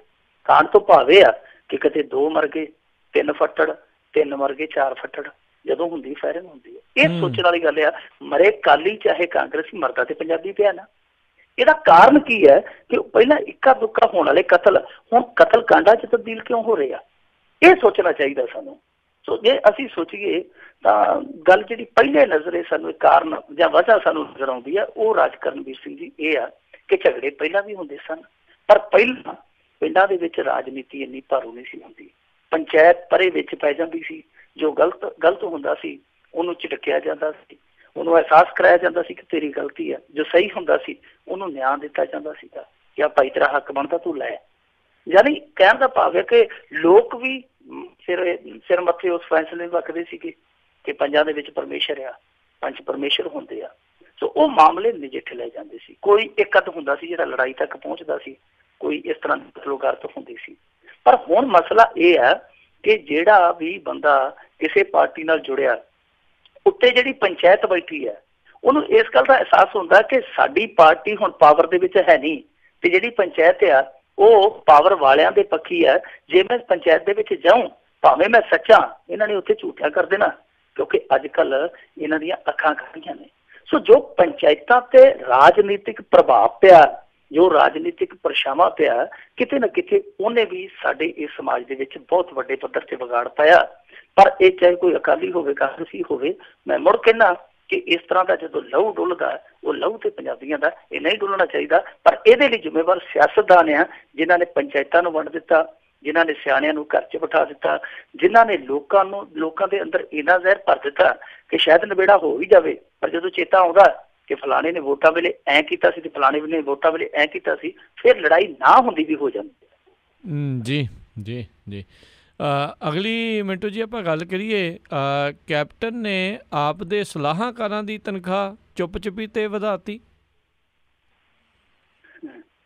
ਹੋਰ ਉਹਨੇ ਹੁਣ ਢੋਲ ਥੋੜੀ ਵਜਾਉਣੀ ਸੀਗੀ। ਜੇ ਢੋਲ ਵਜਾਉਂਦਾ ਤੇ ਲੋਕਾਂ ਨੇ ਆਖਣਾ ਸੀਗਾ, ਲੋਕਾਂ ਨੇ ਆਖਣਾ ਸੀ ਕਿ ਤੂੰ ਤੇ ਕਹਿੰਦਾ ਕਿ ਖਾਲੀ ਖਜ਼ਾਨਾ ਤੇ ਸਾਡਾ ਰੋਡਵੇਜ ਦੀ ਬੱਸ ਵਾਂਗੂ ਖੜਕਦਾ ਫਿਰਦਾ। ਜਿਵੇਂ ਰੋਡਵੇਜ ਦੀ ਬੱਸ ਦੀ ਵਿਚਾਰੀ ਮੋੜਾ ਤੋਂ ਕਟਾਉਂਦੀ ਜਾਂਦੀ ਤੇ ਉਹਦੇ 'ਚ 2 ਕੁ ਬੰਦੇ ਬੈਠੇ ਹੁੰਦੇ ਆ। ਉਹ ਇੱਕ ਨੇ ਸ਼ੀਸ਼ੇ ਦੇ ਆਲੇ ਪਾਸੇ ਅਖਬਾਰ ਲਾਇਆ ਹੁੰਦਾ ਕਿ ਠੰਡੀ ਹਵਾ ਨਾ ਆਵੇ, ਦੂਜੇ ਨੇ ਘੁੱਟ ਕੇ ਡੰਡਾ ਜਿਹਾ ਫੜਿਆ ਹੁੰਦਾ, ਕਿਉਂਕਿ ਡਰਾਈਵਰ ਹੈ ਜਿਹੜਾ ਉਹ ਖਾਧਾ ਪੀਤਾ ਹਜਮ ਕਰਦਾ ਜਾਂਦਾ। ਉਹ ਹਾਲ ਖਜ਼ਾਨੇ ਦਾ, ਕਹਿੰਦੇ ਜੀ ਸਾਡੇ ਖਜ਼ਾਨੇ ਦਾ ਹਾਲ ਰੋਡਵੇਜ ਦੀ ਖਾਲੀ ਖੜਕਦੀ ਬੱਸ ਵਾਂਗੂ ਆ। ਪਰ ਜੇ ਇਹ ਇਸ ਤਰ੍ਹਾਂ ਰੌਲਾ ਪਾ ਕੇ, ਮੈਂ ਜਿਵੇਂ ਤੁਸੀਂ ਕਿਹਾ ਕਿ ਚੁੱਪ ਚਪੀਤੇ ਦੀ ਜੇ ਰੌਲਾ ਪਾ ਕੇ ਵਧਾਉਂਦੇ ਤੇ ਲੋਕਾਂ ਨੇ ਵੀ ਰੌਲਾ ਪਾਉਣਾ ਸੀ, ਇਹ ਕੀ ਕਰਨ ਡਏ ਜੇ। ਪਰ ਇਹਨਾਂ ਨੇ ਪਰਦੇ ਨਾਲ ਕੰਮ ਕਰ ਲਿਆ। ਹੁਣ ਤੇ ਵੈਸੇ ਪਰਦਾ ਕਾਹਦਾ ਰਹਿ ਗਿਆ, ਕਿਉਂਕਿ ਜਦੋਂ ਕੰਮ ਹੋ ਗਿਆ ਉਸ ਤੋਂ ਬਾਅਦ ਰੌਲਾ ਵੀ ਪਿਆ। ਇਹਨਾਂ ਨੇ ਸਿਆਸੀ ਸਲਾਹਕਾਰਾਂ ਦੀਆਂ ਜਿਹੜੀਆਂ ਤਨਖਾਹਾਂ ਕਾਫੀ ਵੱਡੇ ਪੱਧਰ ਤੇ ਵਧਾ ਲਈਆਂ। ਵੱਡੇ ਪੱਧਰ ਤੇ ਕਹਿ ਲਓ ਜਾਂ ਬਹੁਤ ਵੱਡੇ ਪੱਧਰ ਤੇ ਕਹਿ ਲਓ, ਜਿਹੜੇ ਮੁੱਖ ਮੰਤਰੀ ਦੇ 7 ਸਲਾਹਕਾਰ ਆ, ਉਹਨਾਂ ਦੇ ਵਿੱਚੋਂ ਇਹਨਾਂ ਦੀ ਜਿਨ੍ਹਾਂ ਦੀ 1.25 ਲੱਖ ਤਨਖਾਹ ਸੀ, ਉਹ ਚੱਕ ਕੇ ਇਹਨਾਂ ਨੇ 1.5 ਲੱਖ ਕਰ ਦਿੱਤੀ ਰਾਤੋਂ ਰਾਤ। ਤੇ ਜਿਹੜੀ ਇਹਨਾਂ ਦੀ ਹੋਰ ਫੌਜ ਸੀਗੀ, ਜਿਹਦੇ ਵਿੱਚ ਕੁਛ ਹੋਰ ਸਲਾਹਕਾਰ ਸੀਗੇ, ਉਹਨਾਂ ਨੂੰ ਤੇ ਗੱਫਾ ਮੋਟਾ ਦਿੱਤਾ ਗਿਆ। ਨਾਲੇ ਛੋਟੇ ਸਲਾਹਕਾਰ ਸੀਗੇ, ਉਹਨਾਂ ਦੀ ਤਨਖਾਹ 30,000 ਸੀ ਤੇ ਉਹ ਚੱਕ ਕੇ 30,000 ਤੋਂ 1.25 ਲੱਖ ਕਰ ਦਿੱਤੀ ਗਈ। ਰਾਤੋਂ ਰਾਤ ਹੀ ਸਭ ਕੁਛ ਹੋਇਆ। ਇਹ ਸਲਾਹਕਾਰਾਂ ਦੀ ਫੌਜ ਦੇ ਵਿੱਚ ਤੁਹਾਨੂੰ ਪਤਾ ਹੀ ਆ, ਭਰਤਿੰਦਰ ਸਿੰਘ ਚਾਹਲ ਵਰਗੇ ਵੀ ਪਏ ਆ, ਉਹਨਾਂ ਲਈ ਤੇ ਖੁਸ਼ੀ ਦਾ ਸਬਬ ਆ। ਸੋ ਰਾਜ ਕਰਨਵੀਰ ਸਿੰਘ ਜੀ, ਅਸੀਂ ਲੋਕ ਕਰਤੇ ਕੁਛ ਨਹੀਂ ਸਕਦੇ, ਸਾਡਾ ਕੋਈ ਜ਼ੋਰ ਨਹੀਂ ਹੈਗਾ, ਕਿਉਂਕਿ ਇਹ ਲੋਕਾਂ ਦੇ ਚੁਣੇ ਹੋਏ ਨੁਮਾਇੰਦੇ ਆ। ਇਹ ਸਾਡੇ ਵਰਗਿਆਂ ਨੂੰ ਕਹਿੰਦੇ ਆ ਕਿ ਸਾਨੂੰ ਲੋਕਾਂ ਨੇ ਫੈਸਲੇ ਕਰਨ ਦੀ ਪਾਵਰ ਦਿੱਤੀ ਹੈ, ਫੈਸਲੇ ਕਰਨ ਦੀ ਅਥਾਰਟੀ ਦਿੱਤੀ ਹੈ, ਤੁਸੀਂ ਲੋਕ ਕੌਣ ਹੁੰਦੇ ਆ। ਪਰ ਗੱਲ ਤੇ ਸੋਚਣ ਵਾਲੀ ਹੈ ਨਾ ਰਾਜ ਕਰਨਵੀਰ ਸਿੰਘ ਜੀ, ਕਿ ਦੇਖੋ ਸਿਆਸੀ ਸਲਾਹਕਾਰ ਆ ਜਿਹੜਾ ਸੁਖਬੀਰ ਸਿੰਘ ਬਾਦਲ ਹੁੰਦਾ ਸੀ ਪਿਛਲਾ, ਡਿਪਟੀ CM ਕਹਿ ਲਓ ਜਾਂ ਡਿਪਟੀ ਤੋਂ ਵੀ ਵੱਡਾ CM ਕਹਿ ਲਓ ਜੀ, ਉਹ ਵੈਸਟ CM ਤੋਂ ਵੀ ਵੱਡਾ CM ਸੀਗਾ ਉਸ ਸਮੇਂ, ਤਾਂ ਉਹਦੇ ਨਾਲ ਵੀ ਸਲਾਹਕਾਰਾਂ ਦੀ ਅਸੀਂ ਫੌਜ ਦੇਖੀ ਹੈ ਜੀ। ਜਿਹੜਾ ਮਨਜਿੰਦਰ ਸਿੰਘ ਸਰਸਾ, ਜਦੋਂ ਇਹਨਾਂ ਦਾ ਰੌਲਾ ਪਿਆ ਉੱਥੇ ਆਪਸ ਦੇ ਵਿੱਚ ਮਨਜੀਤ ਸਿੰਘ ਜੀ ਦਾ ਤੇ ਚੁੱਪ ਚਪੀਤੇ ਮਨਜਿੰਦਰ ਸਿੰਘ ਸਰਸਾ ਨੂੰ ਇੱਥੇ ਲਿਆ ਕੇ ਕੈਬਨਿਟ ਰੈਂਕ ਦੇ ਦਿੱਤਾ ਗਿਆ ਸੀ ਕਿ ਤੂੰ ਐਸ਼ ਹੀ ਕਰਨੀ ਆ, ਇੱਥੇ ਆ ਜਾ, ਕਾਹਤੋਂ ਝਗੜੀ ਜਾਂਦੇ ਉੱਥੇ ਆਪਸ ਦੇ ਵਿੱਚ। ਇੱਥੇ ਲਿਆ ਕੇ ਸਿਆਸੀ ਸਲਾਹਕਾਰ ਬਣਾ ਦਿੱਤਾ ਸੀ। ਕਦੇ ਪੁੱਛਿਆ ਮਨਜਿੰਦਰ ਸਿੰਘ ਸਰਸਾ ਇੱਥੇ ਦਿੱਲੀੋਂ ਆ ਕੇ ਸਲਾਹ ਕੀ ਦੇ ਕੇ ਗਿਆ ਪੰਜਾਬ ਨੇ? ਕਦੇ ਅਸੀਂ ਨਹੀਂ ਵੇਖਿਆ। ਇੱਕ ਸੱਜਣ ਨੇ ਇੱਕ ਵਾਰੀ RTI ਪਾ ਦਿੱਤੀ ਸੀਗੀ ਰਾਜ ਕਰਨਵੀਰ ਸਿੰਘ ਜੀ, ਉਹਨੇ RTI ਪਾ ਕੇ ਪੁੱਛਿਆ ਸੀ ਪਿਛਲੀ ਸਰਕਾਰ ਤੋਂ ਕਿ ਪ੍ਰਕਾਸ਼ ਸਿੰਘ ਬਾਦਲ ਦੇ ਨਾਲ ਅਸੀਂ ਸੁਣਿਆ ਕਿ 2-3 ਦਰਜਨ ਸਲਾਹਕਾਰ ਨੇ, ਕਿਰਪਾ ਕਰਕੇ ਸਾਡੀ ਜਾਣਕਾਰੀ ਲਈ ਦੱਸੋ ਕਿ ਇਹਨਾਂ ਸਲਾਹਕਾਰਾਂ ਨੇ ਹੁਣ ਤੱਕ ਕਿਹੜੀ ਸਲਾਹ ਦਿੱਤੀ ਹੈ। ਜਵਾਬ ਬੜਾ ਦਿਲਚਸਪ ਆਇਆ ਸੀ। ਉਹ ਕਹਿੰਦੇ ਜੀ ਇਹੋ ਜਿਹੀਆਂ ਜਿਹੜੀਆਂ ਗੁਪਤ ਜਾਣਕਾਰੀਆਂ ਹੁੰਦੀਆਂ ਉਹ ਨਹੀਂ ਅਸੀਂ ਦੇ ਸਕਦੇ। ਦੇਖੋ ਪੰਜਾਬ ਦੇ ਭਲੇ ਲਈ ਇਹ ਸਲਾਹਾਂ ਦਿੰਦੇ ਆ ਸਲਾਹਕਾਰ, ਡਿਊਟੀ ਉਹਨਾਂ ਦੀ ਹੈ, ਤੇ ਉਹ ਕਹਿੰਦੇ ਜੀ ਗੁਪਤ ਆ, ਇਹ ਕੌਨਫੀਡੈਂਸ਼ੀਅਲ ਆ, ਇਹ ਅਸੀਂ ਸੂਚਨਾ ਨਹੀਂ ਦੇ ਸਕਦੇ। ਜੇ ਕੋਈ ਸਲਾਹ ਦਿੱਤੀ ਹੋਵੇ ਤੇ ਸੂਚਨਾ ਦੇਣ ਨਾ, ਉਹਦੇ ਸੁੱਚੇ ਮੋਹ ਮੁੜ ਗਏ, ਤਨਖਾਹਾਂ ਲੈ ਕੇ ਤਨਖਾਹਾਂ ਖਾ ਕੇ। ਸੋ ਇਹੀ ਗੱਲ ਇੱਥੇ ਆ। ਕੈਪਟਨ ਅਮਰਿੰਦਰ ਸਿੰਘ ਖਾਲੀ ਖਜ਼ਾਨੇ ਦਾ ਰੋਣਾ ਰੋਂਦਾ, ਲੋਕਾਂ ਨੂੰ ਕਹਿੰਦਾ ਕਿ 1000 ਕਰੋੜ ਦੇ ਟੈਕਸ ਲਾਉਣੇ ਤੁਹਾਡੇ ਤੇ, ਤਿਆਰ ਹੋ ਜਾਓ, BP ਚੈੱਕ ਕਰਾ ਲਓ, ਹੌਸਲਾ ਬੰਨ ਲਓ, ਤੁਹਾਡੇ ਤੇ ਕੁਹਾੜਾ ਚੱਲਣਾ ਕੁਹਾੜਾ। ਤੇ ਦੂਜੇ ਪਾਸੇ ਕੀ ਕਰਨ ਡਿਆ ਕਿ ਚੱਕ ਕੇ ਗੱਪੇ ਦੇਈ ਜਾਂਦਾ। ਪਹਿਲਾਂ ਤੇ ਸਲਾਹਕਾਰ ਇਹਨੇ ਸੁਖਬੀਰ ਸਿੰਘ ਬਾਦਲ ਤੋਂ ਵੀ ਮੇਰੇ ਖਿਆਲ ਦੇ ਨਾਲ ਗਿਣਤੀ ਚ ਟਪਾਤੇ ਹੋਣੇ ਆ, 15-20 ਤੇ ਘੱਟੋ ਘੱਟ ਹੈਗੇ। ਹੁਣ ਸਵਾਲ ਸਭ ਤੋਂ ਵੱਡਾ ਰਾਜ ਕਰਨਵੀਰ ਸਿੰਘ ਜੀ ਇਹ ਖੜਾ ਹੁੰਦਾ ਕਿ ਜੇ ਇਹ ਨੋਟ ਖਾਣੇ ਸਿਆਸੀ ਸਲਾਹਕਾਰ ਰੱਖਣੇ ਆ, ਕੋਈ ਇੱਧਰੋਂ ਚੁੱਕ ਲਿਆ, ਭਰਤਿੰਦਰ ਚਾਹਲ ਚੱਕ ਲਿਆ, ਕੋਈ ਫਲਾਣਾ ਚੱਕ ਲਿਆ, ਧਮਕਾਣਾ ਚੱਕ ਲਿਆ, ਜੇ ਇਹੀ ਰੱਖਣੇ ਆ ਤੇ ਫਿਰ ਜਿਹੜੇ IAS ਆ, PCS ਆ, ਜਿਹੜੇ ਵੱਡੇ ਡਿਪਲੋਮੇ ਡਿਗਰੀਆਂ ਹੋਲਡਰ ਇੱਥੇ ਸਾਡੇ ਪ੍ਰਸ਼ਾਸਕੀ ਸੇਵਾਦਾਰ ਆ, ਉਹ ਜਨਤਾ ਦੇ ਸੇਵਾਦਾਰ ਆ, ਅਸੀਂ ਉਹਨਾਂ ਨੂੰ ਅਫਸਰ ਕਹਿ ਦਿੰਦੇ ਹਾਂ। ਜਿਹੜੇ ਜਨਤਾ ਨੇ ਆਪਣੀ ਸੇਵਾ ਵਾਸਤੇ ਅਫਸਰ ਰੱਖੇ ਆ, ਨੀਤੀਆਂ ਬਣਾਉਣ ਵਾਸਤੇ, ਨੀਤੀਆਂ ਲਾਗੂ ਕਰਨ ਵਾਸਤੇ, ਉਹਨਾਂ ਤੋਂ ਬੱਕਰੀਆਂ ਚਰਾਉਣੀਆਂ। ਫਿਰ ਜੇ ਤੁਸੀਂ ਉਹਨਾਂ ਤੋਂ ਸਲਾਹਾਂ ਨਹੀਂ ਲੈਣੀਆਂ, ਸਲਾਹ ਲੈਣ ਲਈ ਤੁਸੀਂ ਇਸ ਤਰ੍ਹਾਂ ਦੇ ਆਪਣੇ ਖਾਸ ਮਖਾਸੇ ਰੱਖਣੇ ਆ, ਤੇ ਫਿਰ ਉਹਨਾਂ ਤੋਂ ਕੀ ਕਰਾਉਣਾ ਹੈ? ਉਹਨਾਂ ਦਾ ਕੀ ਲੋੜ ਰਹਿ ਗਿਆ? ਸੋ ਸਿਆਸੀ ਸਲਾਹਕਾਰ ਮੇਰੇ ਖਿਆਲ ਦੇ ਨਾਲ ਰੱਖਣ ਦੀ ਲੋੜ ਨਹੀਂ। ਰਾਜ ਕਰਨਵੀਰ ਸਿੰਘ ਜੀ ਬਹੁਤ ਕਾਬਲ ਅਫਸਰ ਨੇ, ਪੰਜਾਬ ਦੇ ਵਿੱਚ ਹੀ ਬਹੁਤ ਕਾਬਲ ਅਫਸਰ ਨੇ, ਉਹਨਾਂ ਨੂੰ ਸਿਆਸੀ ਸਲਾਹਕਾਰ ਰੱਖਿਆ ਜਾ ਸਕਦਾ ਜੇ ਰੱਖਣਾ, ਉਹਨਾਂ ਨੂੰ ਨੀਤੀ ਘਾੜੇ ਬਣਾਇਆ ਜਾ ਸਕਦਾ। ਪਰ ਇੱਥੇ ਕੁਛ ਨਹੀਂ ਹੈ, ਕੋਈ ਸਲਾਹ ਨਹੀਂ, ਕੁਛ ਲੈਣਾ ਨਹੀਂ। ਸਲਾਹ ਸਵਾਦ ਹੀ ਹੈ ਕਿ ਇਹਨਾਂ ਨੇ ਬਸ ਖੁਸ਼ ਕਰਨਾ ਹੁੰਦਾ, ਉਹਨੂੰ ਵੀ ਕਰਤਾ, ਇੱਥੇ ਐਡਜਸਟ ਕਰਤਾ, ਉੱਥੇ ਐਡਜਸਟ ਕਰ ਦਿੱਤਾ। ਕੁੱਲ ਮਿਲਾ ਕੇ ਸਰਕਾਰੀ ਖਜ਼ਾਨੇ ਦੀ ਦੱਬ ਕੇ ਲੁੱਟ ਹੁੰਦੀ ਹੈ। ਇਹ ਉਹ ਲੁੱਟਿਆ ਜਿਹਦਾ 5 ਸਾਲ ਲਾਇਸੈਂਸ ਜਿਹੜਾ ਹੈ ਉਹਨਾਂ ਲੋਕਾਂ ਨੇ ਦਿੱਤਾ ਹੁੰਦਾ, ਜਿਹੜੇ ਖਜ਼ਾਨੇ ਦੇ ਵਿੱਚ ਮਾਚਿਸ ਦੀ ਤੀਲਿਆਂ ਵਾਲੀ ਮਾਚਿਸ ਖਰੀਦਦੇ ਆ, ਉਹਦੇ 'ਚ ਵੀ ਟੈਕਸ ਦਿੰਦੇ ਆ। ਜੰਮਦੇ ਬੱਚੇ ਦੀ ਉਹ ਜਿਹੜੀ ਫੀਡਰ ਦੇਣ ਵਾਲੀ ਬੋਤਲ ਹੁੰਦੀ ਹੈ, ਜੇ ਉਹ ਖਰੀਦਦੇ ਆ, ਉਹਦੇ 'ਚ ਵੀ ਟੈਕਸ ਦਿੰਦੇ ਆ। ਯਾਨੀ ਕੁੱਲ ਮਿਲਾ ਕੇ ਅਸੀਂ ਕੁਛ ਨਹੀਂ ਕਰ ਸਕਦੇ, ਕਿਉਂਕਿ ਇਹਨਾਂ ਨੇ ਖਜ਼ਾਨੇ ਦੀ ਲੁੱਟ ਦਾ 5 ਸਾਲ ਦਾ ਇਹਨਾਂ ਨੂੰ ਲਾਇਸੈਂਸ ਦਿੱਤਾ ਹੋਇਆ।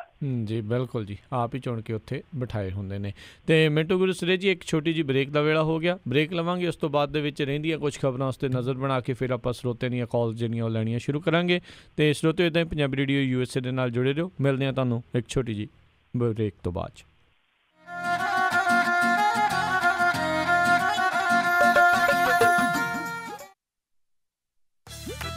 You're listening to Punjabi Radio USA, KOBO Yuba City 1450 AM, KIID Sacramento 1470 AM, KWRU Fresno 1300 AM. ਉਹਦੇ ਸੀਨੇ 'ਚ ਕਾਫੀ ਵਕਤ ਤੋਂ ਇੱਕ ਸ਼ੇਰ ਸੁੱਤਾ ਪਿਆ, ਜੇ ਉਹਨੂੰ ਜਗਾਇਆ ਤਾਂ ਉਹਦੀ ਦਹਾੜ ਅਸੀਂ ਬਰਦਾਸ਼ਤ ਨਹੀਂ ਕਰ ਪਾਵਾਂਗੇ। ਤੂੰ ਮਹਾਰਾਜਾ ਬਣਨ ਵਾਸਤੇ ਪੈਦਾ ਹੋਇਆ ਤੇ ਮਹਾਰਾਜਾ ਹੀ ਬਣਿਆ ਸੀ ਮੇਰੇ ਪੁੱਤਰ। ਬਰਤਾਨਵੀ ਸਰਕਾਰ ਮੇਰੇ ਤੋਂ ਤੇ ਮੇਰੇ ਪਰਿਵਾਰ ਤੋਂ ਪਿੱਛਾ ਛਡਾਉਣਾ ਚਾਹੁੰਦੀ ਹੈ। ਖਾਲਸਾ ਰਾਜ ਦਾ ਫਰਜ਼ੰਦ ਮਿਟਾਉਣਾ ਐਡਾ ਸੌਖਾ ਨਹੀਂ। ਮਹਾਰਾਜਾ ਦਲੀਪ ਸਿੰਘ ਦੀ ਜ਼ਿੰਦਗੀ ਨੂੰ ਦਰਸਾਉਂਦੀ ਇਹ ਮੂਵੀ ਦਾ ਬਲੈਕ ਪ੍ਰਿੰਸ 21 ਜੁਲਾਈ ਤੋਂ ਕੈਲੀਫੋਰਨੀਆ ਵਿੱਚ Bakersfield, Clovis, Folsom, Fremont, Lakewood, Merced, Modesto, Pittsburg, Richmond, Roseville, Santa Rosa, Tracy, Union City ਅਤੇ ਯੂਪਾ ਸਿਟੀ ਦੇ ਸਿਨੇਮਾ ਘਰਾਂ ਵਿੱਚ ਲੱਗਣ ਜਾ ਰਹੀ ਹੈ। ਇਸ ਤੋਂ ਇਲਾਵਾ ਹੋਰ ਵੀ ਸਟੇਟਾਂ ਦੇ ਸਿਨੇਮਾ ਘਰਾਂ ਵਿੱਚ ਲੱਗਣ ਜਾ ਰਹੀ ਹੈ। ਜ਼ਰੂਰ ਦੇਖਣ ਜਾਓ ਪਰਿਵਾਰਾਂ ਸਮੇਤ ਇਤਿਹਾਸਿਕ movie the Black Prince. Sacramento ਇਲਾਕੇ ਦੇ ਵਿੱਚ ਡਾਕਟਰ ਪਰਮਜੀਤ ਸਿੰਘ ਤੱਖਰ MD ਉਹਨਾਂ ਦੀ ਸਰਪ੍ਰਸਤੀ ਹੇਠ ਤੱਖਰ ਅਰਜੈਂਟ ਕੇਅਰ ਅਤੇ family medicine clinic 8191 Timberlake Way suite 400 Sacramento. Takhar urgent care ਅਤੇ ਫੈਮਿਲੀ ਮੈਡੀਸਨ ਕਲੀਨਿਕ ਤੋਂ ਤੁਸੀਂ immigration physical, DOT physicals, blood pressure treatment, ਦਿਲ ਦੀਆਂ ਬਿਮਾਰੀਆਂ, ਢਿੱਡ ਦੀਆਂ ਬਿਮਾਰੀਆਂ, diabetes, arthritis, back neck pain, mental illness, EKG, blood work, urine analysis, TB testing, pregnancy testing, ear irrigation, ingrown toenail removal ਦੇ ਨਾਲ ਹੋਰ ਵੀ ਕਈ ਬਿਮਾਰੀਆਂ ਦਾ ਇਲਾਜ ਕਰਵਾ ਸਕਦੇ ਹੋ। ਤੁਸੀਂ ਇਹਨਾਂ ਦੇ ਕੋਲੋਂ ਸਕਿਨ ਦਾ ਤੇ ਚਮੜੀ ਦੇ ਰੋਗਾਂ ਦਾ ਇਲਾਜ ਕਰਵਾ ਸਕਦੇ ਹੋ। ਵਧੇਰੇ ਜਾਣਕਾਰੀ ਲਈ ਕਾਲ ਕਰੋ 9166888888 916 688 8888। ਤੱਖਰ ਅਰਜੈਂਟ ਕੇਅਰ ਅਤੇ family medicine clinic 8191 Timberlake Way suite 400 Sacramento 9166888888। Desi swag international in association with Dahil trucking ਬੜੇ ਮਾਣ ਦੇ ਨਾਲ ਪੇਸ਼ ਕਰਦੇ ਹਨ ਆਵਾਜ਼ਾਂ ਪੰਜਾਬ ਦੀਆਂ ਲਾਈਵ ਇਨ ਕਨਸਰਟ, ਜੋ ਕਿ ਹੋਣ ਜਾ ਰਿਹਾ ਹੈ 5 ਅਗਸਤ ਦਿਨ ਸ਼ਨੀਚਰਵਾਰ ਨੂੰ ਸ਼ਾਮੀ 6 ਵਜੇ Luther Burbank High School 3500 Florin Road Sacramento ਵਿਖੇ, ਜਿਸ ਵਿੱਚ ਪਹੁੰਚ ਰਹੇ ਕਲਾਕਾਰ ਸ਼ੈਰੀ ਮਾਨ, ਸਾਡੇ ਆਲਾ ਆਖਿਆ ਕਰੇਗੀ ਅੱਖ ਲੜ ਲੈਣ ਦੇ, ਰੁਪਿੰਦਰ ਹਾਂਡਾ,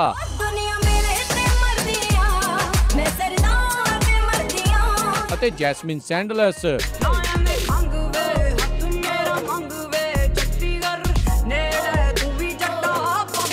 ਇਸ ਲਾਈਵ ਇਨ ਕਨਸਰਟ ਦੇ ਵਿੱਚ ਚੀਫ ਗੈਸਟ ਚੀਨਾ ਜੁਐਲਰਸ ਵਾਲੇ ਹੋਣਗੇ। ਟਿਕਟਾਂ $35 ਤੋਂ ਸ਼ੁਰੂ। ਤੁਸੀਂ ਟਿਕਟਾਂ sulekha.com ਤੋਂ ਲੈ ਸਕਦੇ ਹੋ। ਹੋਰ ਜਾਣਕਾਰੀ ਦੇ ਲਈ ਕਾਲ ਜਤਿੰਦਰ ਜੋਗੀ 9168734455 ਜਾਂ ਹਰਿੰਦਰ ਸਹੋਤਾ 9165955070।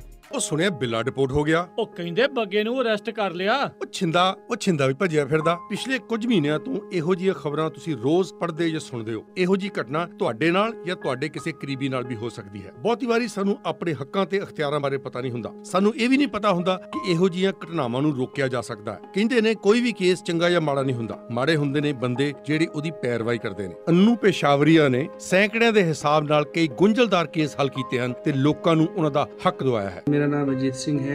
मेरा केस बहुत बुरी तरह खराब हो चुका था। मेरी माँ हमेशा मुझे पूछती थी कि अजीत तू कब लौटेगा। एक दिन मेरी माँ को ये बोल दिया कि माँ मेरा रास्ता देखना छोड़ दे। आज मेरा केस फाइनली अप्रूवल हुआ है। ਅੱਜ ਅੰਨੂ ਪੇਸ਼ਾਵਰੀਆ ਦੀ ਬਦੌਲਤ ਰਣਜੀਤ ਸਿੰਘ ਕੋਲੇ ਗ੍ਰੀਨ ਕਾਰਡ ਹੈ। ਫਰੀਮੌਂਟ ਤੇ ਸੀਐਟਲ ਤੋਂ ਬਾਅਦ ਹੁਣ ਅੰਨੂ ਪੇਸ਼ਾਵਰੀਆ ਦਾ ਆਫਿਸ ਸੈਕਰਾਮੈਂਟੋ ਵਿੱਚ ਵੀ ਖੁੱਲ ਚੁੱਕਾ ਹੈ। ਤੁਸੀਂ 916-760-7112 ਤੇ ਫੋਨ ਕਰਕੇ ਮੁਫਤ ਸਲਾਹ ਲੈ ਸਕਦੇ ਹੋ। Annu Peshawaria immigration law firm 9167607112। Asian Cash and Carry Sacramento, ਜਿਨ੍ਹਾਂ ਦੀ ਗ੍ਰੈਂਡ ਓਪਨਿੰਗ ਹੋਣ ਜਾ ਰਹੀ ਹੈ ਸ਼ਨੀਚਰਵਾਰ 22 ਜੁਲਾਈ ਨੂੰ ਸਵੇਰੇ 11 ਵਜੇ। Address 9203 Folsom Boulevard Sacramento. ਪਹਿਲੇ 50 ਕਸਟਮਰ ਜਿਹੜੇ 50 ਜਾਂ 50 ਤੋਂ ਵੱਧ ਡਾਲਰ ਖਰਚ ਕਰਨਗੇ, ਉਹਨਾਂ ਦਾ ਨਾਮ ਲੱਕੀ ਡਰਾ ਵਿੱਚ ਪਾਇਆ ਜਾਵੇਗਾ, ਜਿਸ ਵਿੱਚ ਤੁਸੀਂ ਜਿੱਤ ਸਕਦੇ ਹੋ ਅਨਸਟਿਚਡ ਸੂਟ, ਮਠਿਆਈਆਂ, ਸਮੋਸੇ ਅਤੇ ਚਾਹ। ਸ਼ਨੀਚਰਵਾਰ ਨੂੰ ਸਾਰਾ ਦਿਨ ਚੱਲੇਗੀ। Asian Cash and Carry Sacramento ਤੋਂ ਤੁਸੀਂ ਲੈ ਸਕਦੇ ਹੋ ਅਨਸਟਿਚਡ ਸੂਟ, ਪੰਜਾਬੀ ਜੁੱਤੀ, ਜੁਐਲਰੀ ਅਤੇ ਹਰ ਤਰ੍ਹਾਂ ਦੀ ਇੰਡੀਅਨ, ਪਾਕਿਸਤਾਨੀ ਤੇ ਫੀਜੀਅਨ ਗਰੋਸਰੀ ਅਤੇ ਫਰੈਸ਼ ਸਬਜ਼ੀ ਦੇ ਨਾਲ ਫਰੈਸ਼ ਫਰੂਟ ਵੀ। ਹੋਰ ਜਾਣਕਾਰੀ ਲਈ ਕਾਲ ਲਾਡੀ ਭੁੱਲਰ 916-917-5866 9169175866। ਇੱਕ ਵਾਰੀ ਫੇਰ ਜਰੂਰ ਪਹੁੰਚਿਓ Asian Cash and Carry Sacramento, ਜਿਨ੍ਹਾਂ ਦੀ ਗ੍ਰੈਂਡ ਓਪਨਿੰਗ ਹੋਣ ਜਾ ਰਹੀ ਹੈ ਸੈਟਰਡੇ 22 ਜੁਲਾਈ ਨੂੰ ਸਵੇਰੇ 11 ਵਜੇ। Address 9203 Folsom Boulevard Sacramento. Raffle draw, ਮਠਿਆਈਆਂ, ਸਮੋਸੇ ਅਤੇ ਚਾਹ ਸ਼ਨੀਚਰਵਾਰ ਨੂੰ ਸਾਰਾ ਦਿਨ। ਸਤਿ ਸ਼੍ਰੀ ਅਕਾਲ ਜੀ, ਮੈਂ ਹਾਂ ਸੁਨੀਤਾ ਤੇਲ। ਤੁਸੀਂ ਸੁਣ ਰਹੇ ਹੋ Punjabi radio USA। Punjabi radio USA ਸੁਣ ਰਹੇ ਸਾਰੇ ਹੀ ਸਰੋਤਿਆਂ ਨੂੰ ਇੱਕ ਵਾਰੀ ਫੇਰ ਨਿੱਘੀ ਜੀ ਆਇਆਂ ਨੂੰ। ਸਭ ਦਾ ਸਵਾਗਤ ਹੈ ਸਰੋਤਿਓ ਪ੍ਰੋਗਰਾਮ ਖਬਰ ਤੇ ਨਜ਼ਰ ਦੇ ਵਿੱਚ। ਮਿੰਟੂ ਗੁਰੂਸਰੀਆ ਜੀ, ਜੀ ਆਇਆਂ ਨੂੰ, ਸਵਾਗਤ ਹੈ ਜੀ ਇੱਕ ਵਾਰੀ ਫੇਰ ਆਪ ਦਾ। ਜੀ ਸ਼ੁਕਰੀਆ ਜੀ ਰਾਜਕਰਮਜੀਤ ਸਿੰਘ ਜੀ। ਤੇ ਆਪਣੀਆਂ ਰਹਿੰਦੀਆਂ ਕੁਝ ਖਬਰਾਂ ਉਸ ਦੇ ਉੱਤੇ ਆਪਾਂ ਝਾਤ ਮਾਰੀਏ, ਨਜ਼ਰ ਮਾਰੀਏ। ਕਹਿ ਰਿਹਾ ਅਗਲੀ ਖਬਰ ਦੇ ਵਿੱਚ ਆ ਵੀ ਹੁਣ ਖਰੜ ਦੀ ਲੈਬੋਰਟਰੀ ਚੋਂ ਗਾਇਬ ਹੋਈ ਜੌਨੀ ਵਾਕਰ ਵਾਕ ਤਾਂ ਨਹੀਂ ਕਰ ਗਿਆ? ਜੌਨੀ ਵਾਕਰ ਵਾਕਈ ਵਾਕ ਕਰ ਗਈ ਹੈ ਨਾ ਜੀ। ਦੇਖੋ ਸਾਡੇ ਇੱਥੇ ਪੰਜਾਬੀ ਚਾਹੁੰਦੇ ਹੁੰਦੇ ਆ ਥੋੜ੍ਹਾ ਸੰਭਲ ਜਾਂਦਾ, ਥੜਿਆ ਨਹੀਂ ਸੰਭਲਦਾ। ਇੱਥੇ ਬਹੁਤੇ ਅਦਾਰਿਆਂ 'ਚ, ਬਹੁਤੇ ਸੰਸਥਾਨਾਂ 'ਚ, ਬਹੁਤੇ ਮਹਿਕਮਿਆਂ 'ਚ ਕੰਮ ਥਿੜਿਆ ਪਿਆ। ਥੋੜ੍ਹਿਆ ਹੋਵੇ ਤੇ ਕੰਮ ਚੱਲ ਜਾਂਦਾ, ਪਰ ਇੱਥੇ ਕੰਮ ਥਿੜਿਆ ਪਿਆ। ਥਿੜੇ ਦਾ ਤੁਸੀਂ ਆਪ ਹੀ ਅੰਦਾਜ਼ਾ ਲਾ ਲਓ ਕਿ ਇਹ ਜਿਹੜੀ ਸਾਡੀ ਇੱਥੋਂ ਦੀ ਸਟੇਟ ਡਰੱਗ ਫੂਡ ਤੇ ਕੈਮੀਕਲ ਟੈਸਟਿੰਗ ਲੈਬੋਰਟਰੀ ਆ ਖਰੜ ਦੇ ਵਿੱਚ, ਇਹਦੇ 'ਚ ਨਸ਼ਾ ਜਾਂ ਇਹ ਚੀਜ਼ਾਂ ਜਿਹੜੀਆਂ ਰਿਕਵਰ ਹੁੰਦੀਆਂ ਸ਼ਰਾਬ ਵਗੈਰਾ, ਇਹ ਪ੍ਰਮਾਣਿਤ ਹੁੰਦੀਆਂ ਕਿ ਵਾਕਿਆ ਜੋ ਪੁਲਿਸ ਨੇ ਰਿਕਵਰੀ ਦਰਸਾਈ ਹੈ ਇਹ ਵਾਕਈ ਉਹੀ ਚੀਜ਼ ਹੈ। ਮਸਲਨ ਹੈਰੋਇਨ ਫੜੀ ਹੈ ਕਿਸੇ ਤੋਂ, ਇੱਥੇ ਜਾ ਕੇ ਉਹਦੇ ਤੇ ਮੋਹਰ ਲੱਗਣੀ ਹੈ ਕਿ ਜੋ ਦਾਅਵਾ ਕੀਤਾ ਗਿਆ ਪੁਲਿਸ ਵੱਲੋਂ ਕਿ ਅਸੀਂ ਇੰਨੀ ਹੈਰੋਇਨ ਫੜੀ ਹੈ, ਵਾਕਿਆ ਹੀ ਹੈਰੋਇਨ ਆ ਜਾਂ ਪਿੱਤ ਵਾਲਾ ਪਾਊਡਰ ਤੇ ਨਹੀਂ ਪਾਈ ਫਿਰਦੇ ਲਿਫਾਫਿਆਂ 'ਚ। ਉਹ ਉਸ ਲੈਬੋਰਟਰੀ ਨੇ ਜਾ ਕੇ ਫੈਸਲਾ ਕਰਨਾ ਕਿ ਉਸ ਲੈਬੋਰਟਰੀ ਦੇ ਕਿਸੇ ਕੀ ਹੈ।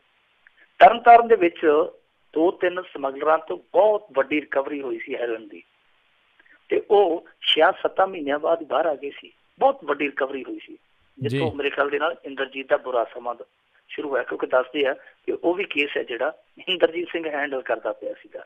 ਸੋ ਉਹ ਕੇਸ ਕਿਵੇਂ ਰੱਦੂ ਬੱਦੂ ਹੋਇਆ ਉਹ ਦੱਸਦੇ ਆ, ਸੂਤਰ ਦੱਸਦੇ ਆ, ਲੋਕ ਦੱਸਦੇ ਆ ਇਹਨਾਂ ਮਾਮਲਿਆਂ ਦੇ ਜਿਹੜੇ ਮਾਹਰ ਨੇ। ਉਹ ਕਹਿੰਦੇ ਆ ਕਿ ਉਹਨਾਂ ਸਮਗਲਰਾਂ ਨੇ ਸਿੱਧਾ ਜਾ ਕੇ ਲੈਬੋਰਟਰੀ 'ਚ ਹੀ ਹੱਥ ਪਾਇਆ ਸੀ। ਹੁਣ 2 ਲੈਬੋਰਟਰੀਆਂ ਨੇ ਜਿੱਥੋਂ ਇਹ ਚੀਜ਼ਾਂ ਪ੍ਰਮਾਣਿਤ ਹੁੰਦੀ ਹੈ, ਇੱਕ ਖਰੜ ਹੈ, ਇੱਕ ਮੋਹਾਲੀ ਆ। ਪਤਾ ਨਹੀਂ ਕਿੱਥੇ ਜਾ ਕੇ ਉਹਨਾਂ ਨੇ ਹੱਥ ਪਾਇਆ, ਉਹ ਸੈਂਪਲ ਫੇਲ ਹੋ ਗਿਆ ਸੀ। ਜੋ ਸੈਂਪਲ ਭਰਿਆ ਸੀ ਪੁਲਿਸ ਨੇ, ਉਹ ਸੈਂਪਲ ਫੇਲ ਹੋ ਗਿਆ, ਕੇਸ ਡਿਸਮਿਸ ਹੋ ਗਿਆ। ਤੇ ਉਹ ਜਿਹੜੇ ਦਰਸਾਏ ਗਏ ਸਨ ਬਹੁਤ ਵੱਡੇ ਸਮਗਲਰ ਆ, ਉਹ ਚੁਟਕੀਆਂ ਦੇ ਵਿੱਚ ਜੇਲੋਂ ਨਿਕਲ ਗਏ ਸੀ, ਚੁਟਕੀਆਂ ਦੇ ਵਿੱਚੋਂ। ਹੁਣ ਇੱਥੇ ਜਿਹੜਾ ਮਸਲਾ ਹੈ ਉਹ ਇਸ ਕਰਕੇ ਗੰਭੀਰ ਆ ਕਿ ਜਿਹੜੀ ਸ਼ਰਾਬ ਫੜੀ ਗਈ ਉਹਦੇ ਚੋਂ ਦੱਸਦੇ ਆ ਕਿ 98 ਬੋਤਲਾਂ ਗਾਇਬ ਹੋ ਗਈਆਂ। ਗਾਇਬ ਕਿੱਥੇ ਹੁੰਦੀਆਂ? ਲੈਬੋਰਟਰੀ ਦੇ ਵਿੱਚ, ਜਿੱਥੇ ਚੈੱਕ ਹੋਣਾ ਹੀ ਆ। ਯਾਨੀ ਪਰਵਾਹੀ ਕਿਸੇ ਨੂੰ ਕੋਈ ਨਹੀਂ, ਕੋਈ ਕਿਸੇ ਨੂੰ ਪਰਵਾਹੀ ਨਹੀਂ ਗਈ ਕਿ ਸਾਨੂੰ ਕੋਈ ਜਵਾਬ ਵੀ ਦੇਣਾ ਪਊਗਾ। ਹੁਣ ਦੇਖੋ, ਕੋਈ ਚੀਜ਼ ਚੈੱਕ ਹੋਣ ਲਈ ਆਉਂਦੀ ਹੈ ਲੈਬੋਰਟਰੀ ਦੇ ਵਿੱਚ, ਅਕਸਰ ਤੇ ਤੁਹਾਨੂੰ ਵਾਪਸ ਕਰਨੀ ਪੈਣੀ ਹੈ ਨਾ ਚੈੱਕ ਕਰਕੇ ਜੀ, ਉਹ ਪੇਸ਼ ਤੇ ਤੁਹਾਨੂੰ ਕਰਨੀ ਪੈਣੀ ਹੈ ਅਦਾਲਤ 'ਚ। ਪਰ ਉੱਥੇ ਕੋਈ ਪਰਵਾਹ ਨਹੀਂ ਕਿ ਸਾਨੂੰ ਕੋਈ ਪੁੱਛ ਲੂਗਾ। ਹੁਣ ਉਹ 98 ਬੋਤਲਾਂ ਜਿਹੜਾ ਪੀ ਗਿਆ, ਇਹ ਤੇ ਹੁਣ ਫੈਸਲਾ ਕਰਨਾ ਬਹੁਤ ਔਖਾ ਹੋ ਜਾਣਾ। ਪਰ ਕੋਈ ਨਾ ਕੋਈ ਤੇ ਉੱਥੋਂ ਕੱਢ ਕੇ ਲੈ ਕੇ ਗਿਆ ਨਾ, ਕੋਈ ਨਾ ਕੋਈ ਤੇ ਉਹਨਾਂ ਦੀ ਬਲੀ ਲੈ ਕੇ ਗਿਆ। ਪਰ 98 ਮੇਰੇ ਖਿਆਲ ਦੇ ਨਾਲ ਇਕੱਲਾ ਨਹੀਂ ਲੈ ਕੇ ਗਿਆ ਹੋਣਾ, ਸਾਰਿਆਂ ਨੂੰ ਕਿਹਾ ਹੋਣਾ ਕਿ ਮਹਿੰਗੀ ਬਹੁਤ ਆ, ਇੱਕ ਸਾਰੇ ਲੈ ਜਾਓ, ਤੇ ਜੇ ਵੱਧਦੀ ਆ ਤੇ ਇੱਕ ਵੱਧ ਲੈ ਜਾਓ, ਕਿਸੇ ਰਿਸ਼ਤੇਦਾਰ ਨੂੰ ਗਿਫਟ ਕਰ ਦਿਓ, ਅੱਗੇ ਨੰਬਰ ਬਣ ਜਾਣਗੇ। ਹੁਣ ਇਹ ਮਸਲਾ ਇੱਕ ਬਹੁਤ ਵੱਡੇ ਅਖਬਾਰ ਨੇ ਚੁੱਕਿਆ, ਫਿਰ ਉਹਦਾ ਨੋਟਿਸ ਲਿਆ ਕੈਪਟਨ ਅਮਰਿੰਦਰ ਸਿੰਘ ਨੇ, ਉਹਨੇ ਇਹਦੀ ਇਨਵੈਸਟੀਗੇਸ਼ਨ ਦੇ ਹੁਕਮ ਦੇ ਦਿੱਤੇ ਆ। ਪਰ ਰਾਜਕਰਨ ਵੀਰ ਜੀ ਬਹੁਤ ਕੁਝ ਚੱਲਦਾ ਪਿਆ। ਮੰਗਲ ਸਿੰਘ ਤੋਂ ਫੜੇ ਸ਼ਰਾਬ, ਡਾਲਰ, ਅਸਲੇ ਉਹ ਮਾਲਖਾਨੇ ਚੋਂ ਗਾਇਬ ਹੋ ਜਾਂਦੇ ਆ। ਫਾਜ਼ਿਲਕਾ ਏਰੀਏ ਦੇ ਵਿੱਚ 200 ਕੇਸ ਦੇ ਵਿੱਚ ਫੜੀ ਰੇਤਾ, ਉਹ ਪੁਲਿਸ ਕਹਿੰਦੀ ਹੈ ਜੀ ਮੁੱਠੀ ਚੋਂ ਘਿਰ ਗਈ, ਸਾਡੇ ਕੀ ਕਰ ਸਕਦੇ ਆ, ਉਹ ਰੇਤਾ ਹੀ ਮੁੱਠੀ ਚੋਂ ਘਿਰ ਗਈ ਆ। ਫਿਰ ਜੇ ਅੱਗੇ ਆਈਏ ਆ ਪਿੱਛੇ ਜੇ ਹੁਣ 30 ਪੇਟੀਆਂ ਇੱਕ ਤਾਂ ਇਹਨਾਂ ਨੇ ਸ਼ਰਾਬ ਦੀਆਂ ਫੜੀਆਂ, ਉਹ ਜਿੱਥੋਂ ਫੜੀਆਂ ਥਾਣੇ ਲਿਜਾਂਦੀਆਂ 30 ਚੋਂ 20 ਰਹਿ ਗਈਆਂ। ਕੋਈ ਮੰਨਿਆ ਹੀ ਨਹੀਂ ਕਿ ਰਸਤੇ ਦੇ ਵਿੱਚ 10 ਕਿੱਧਰ ਗਈਆਂ। ਸੋ ਲੁੱਟ ਮੱਛੀ ਪਈ ਆ, ਕੋਈ ਕਿਸੇ ਦੀ ਪਰਵਾਹ ਨਹੀਂ ਕਰਦਾ। ਹੁਣ ਤੇ ਇਹ ਡਰ ਲੱਗਦਾ ਕਿ ਕਿਤੋਂ ਇਹ ਖਬਰ ਨਾ ਆ ਜਾਵੇ ਕਿ ਹਵਾਲਾਤ ਥਾਣੇ ਦੀ ਹਵਾਲਾਤ ਦੇ ਵਿੱਚ ਹਵਾਲਾਤੀ ਪਏ ਹੋਣ ਤੇ ਸਵੇਰੇ ਸੰਤਰੀ ਦੀ ਥਾਂ ਤੇ ਆ ਕੇ ਕੋਈ ਬਣੀਆਂ ਉਹਨਾਂ ਨੂੰ ਆਵਾਜ਼ ਮਾਰੇ, ਉੱਠੋ ਭਾਈ ਸ਼ੇਰੋ ਬਾਹਰ ਚੱਲੋ, ਤੇ ਉਹ ਪੁੱਛਣ ਕਿ ਕੀ ਹੋਇਆ, ਤੇ ਉਹ ਕਵੇ ਕਿ ਰਾਤ ਇੱਥੋਂ ਦੇ ਥਾਣੇ ਵਾਲੇ ਜਿਹੜੇ ਉਹ ਮੈਨੂੰ ਰਜਿਸਟਰੀ ਕਰ ਗਏ ਆ, ਲੈ ਕੇ ਬੋਤਲ ਵੇਚ ਗਏ ਸਾਰਾ ਥਾਣਾ ਟੋਟਲ। ਤੇ ਇਹੋ ਜਿਹੀ ਕੋਈ ਖਬਰ ਜਿੱਦਣ ਆ ਗਈ, ਸਾਨੂੰ ਉਹਦੇ ਲਈ ਤਿਆਰ ਰਹਿਣਾ ਚਾਹੀਦਾ, ਕਿਉਂਕਿ ਕਦੇ ਵੀ ਇਹੋ ਜਿਹੀ ਖਬਰ ਆ ਸਕਦੀ ਹੈ। ਜਿੰਨੀ ਲੁੱਟ ਖਸੁੱਟ ਚੱਲਦੀ ਪਈ ਆ, ਮਾਲਖਾਨਿਆਂ ਦੇ ਵਿੱਚੋਂ ਹੈਰੋਇਨ ਗਾਇਬ ਹੋ ਰਹੀ ਆ, ਸਮੈਕ ਗਾਇਬ ਹੋ ਰਹੀ ਆ, ਲੈਬੋਰਟਰੀਆਂ ਦੇ ਵਿੱਚੋਂ ਸ਼ਰਾਬ ਗਾਇਬ ਹੋ ਰਹੀ ਆ, ਇੱਥੋਂ ਤੱਕ ਕਿ ਥਾਣਿਆਂ ਚੋਂ 47 ਗਾਇਬ ਹੋ ਰਹੀਆਂ ਨੇ। ਤਾਂ ਇਹਦਾ ਮਤਲਬ ਇਹ ਆ ਕਿ ਇੱਥੇ ਕੋਈ ਪੁੱਛਣਾ ਗਿੱਛਣ ਵਾਲਾ ਨਹੀਂ, ਕੋਈ ਪੁੱਛ ਪੜਤਾਲ ਕਰਨ ਵਾਲਾ ਨਹੀਂ ਗਾ। ਸੋ ਲਿਹਾਜ਼ਾ ਸਾਨੂੰ ਕਿਸੇ ਵੀ ਖਬਰ ਲਈ ਤਿਆਰ ਰਹਿਣਾ ਚਾਹੀਦਾ। ਕਿਸੇ ਸਮੇਂ ਵੀ ਕੋਈ ਵੀ ਖਬਰ ਆ ਸਕਦੀ ਹੈ, ਔਰ ਖਾਸ ਤੌਰ ਤੇ ਥਾਣਿਆਂ ਦੇ ਨਾਲ ਜੁੜੀ। ਜੀ ਜੀ ਜੀ। ਅਗਲੀ ਆਪਾਂ ਮਿੰਟੂ ਜੀ ਖਬਰ ਕਰਦੇ ਹਾਂ। ਦਿਲ ਨੂੰ ਦਹਿਲਾਉਣ ਵਾਲੀ, ਇੱਕ ਬਜ਼ੁਰਗ ਨੇ ਆਪਦੇ ਟੱਬਰ ਨੂੰ ਜਿੰਦਾ ਸਾੜਿਆ। ਵਾਕਿਆ ਹੀ ਪੰਜਾਬ ਦਹਿਲ ਗਿਆ ਇਸ ਖਬਰ ਦੇ ਨਾਲ। ਇਹ ਘਟਨਾ ਸੋਲੀ ਪੋਲੀ ਪਿੰਡ ਆ ਕੋਈ ਸੁਜਾਨਪੁਰ ਦੇ ਲਾਗੇ। ਵੈਸੇ ਇਹ ਸੁਜਾਨਪੁਰ ਬਹੁਤ ਵਾਰੀ ਆਉਂਦਾ, ਇੱਕ ਮੇਰੇ ਖਿਆਲ ਦੇ ਨਾਲ ਸੀਟ ਵੀ ਆ ਉੱਥੇ, ਜਿਹੜਾ ਵਿਧਾਇਕ ਦੀ ਚੋਣ ਹੁੰਦੀ ਹੈ ਉਹਦੇ ਲਈ ਇੱਕ ਸੀਟ ਵੀ ਆ ਸੁਜਾਨਪੁਰ। ਤਾਂ ਬਹੁਤੇ ਬੰਦਿਆਂ ਨੂੰ ਪਤਾ ਨਹੀਂ ਲੱਗਦਾ ਕਿ ਸੁਜਾਨਪੁਰ ਕਿੱਥੇ ਜੇ ਆ ਜੀ। ਤਾਂ ਇਹ ਪਠਾਨਕੋਟ ਜ਼ਿਲ੍ਹੇ ਦੇ ਵਿੱਚ ਆ ਸੁਜਾਨਪੁਰ। ਉੱਥੇ ਦੱਸਦੇ ਕਿ ਸੋਲੀ ਪੋਲੀ ਪਿੰਡ ਆ ਕੋਈ ਲਾਗੇ। ਉਹ ਇੱਕ ਬਜ਼ੁਰਗ ਉੱਠਿਆ ਰਾਤੀ 11-12 ਵਜੇ, ਟੱਬਰ ਸੁੱਤਾ ਪਿਆ ਸੀ, ਨੂੰਹ ਸੁੱਤੀ ਪਈ ਸੀ, ਪੁੱਤ ਸੁੱਤਾ ਪਿਆ ਸੀ, ਇੱਕ ਸਾਲ ਦੀ ਬਾਲੜੀ ਉਹਨਾਂ ਦੇ ਨਾਲ ਸੁੱਤੀ ਪਈ ਸੀ। ਪੈਟਰੋਲ ਛਿੜਕਿਆ, ਲਾਂਬੂ ਲਾਤਾ ਉਹਨਾਂ ਨੂੰ, ਤਿੰਨੇ ਹੀ ਮੱਚ ਗਏ ਆ। ਤਿੰਨਾਂ ਨੂੰ ਹਸਪਤਾਲ ਲਿਜਾਇਆ ਗਿਆ। ਜਿਹੜੀ ਬੱਚੀ ਸੀ ਮਾਸੂਮ ਤੇ ਫੁੱਲ ਭਾਜਣੀ ਸੀ, ਉਹਦੇ ਤੇ ਕੀ ਬਚਣਾ ਸੀ ਗਿਆ, ਉਹ ਤੇ ਮਰ ਗਈ। ਬਾਅਦ ਦੇ ਵਿੱਚ ਹੁਣ ਸ਼ਾਮੀ ਖਬਰ ਇਹ ਆ ਗਈ ਕਿ ਉਹ ਮੁੰਡਾ ਵੀ ਮਰ ਗਿਆ, ਜਿਹੜਾ ਉਹਦਾ ਬਜ਼ੁਰਗ ਦਾ ਮੁੰਡਾ ਸੀ, ਉਹ ਵੀ ਸੜ ਕੇ ਮਰ ਗਿਆ।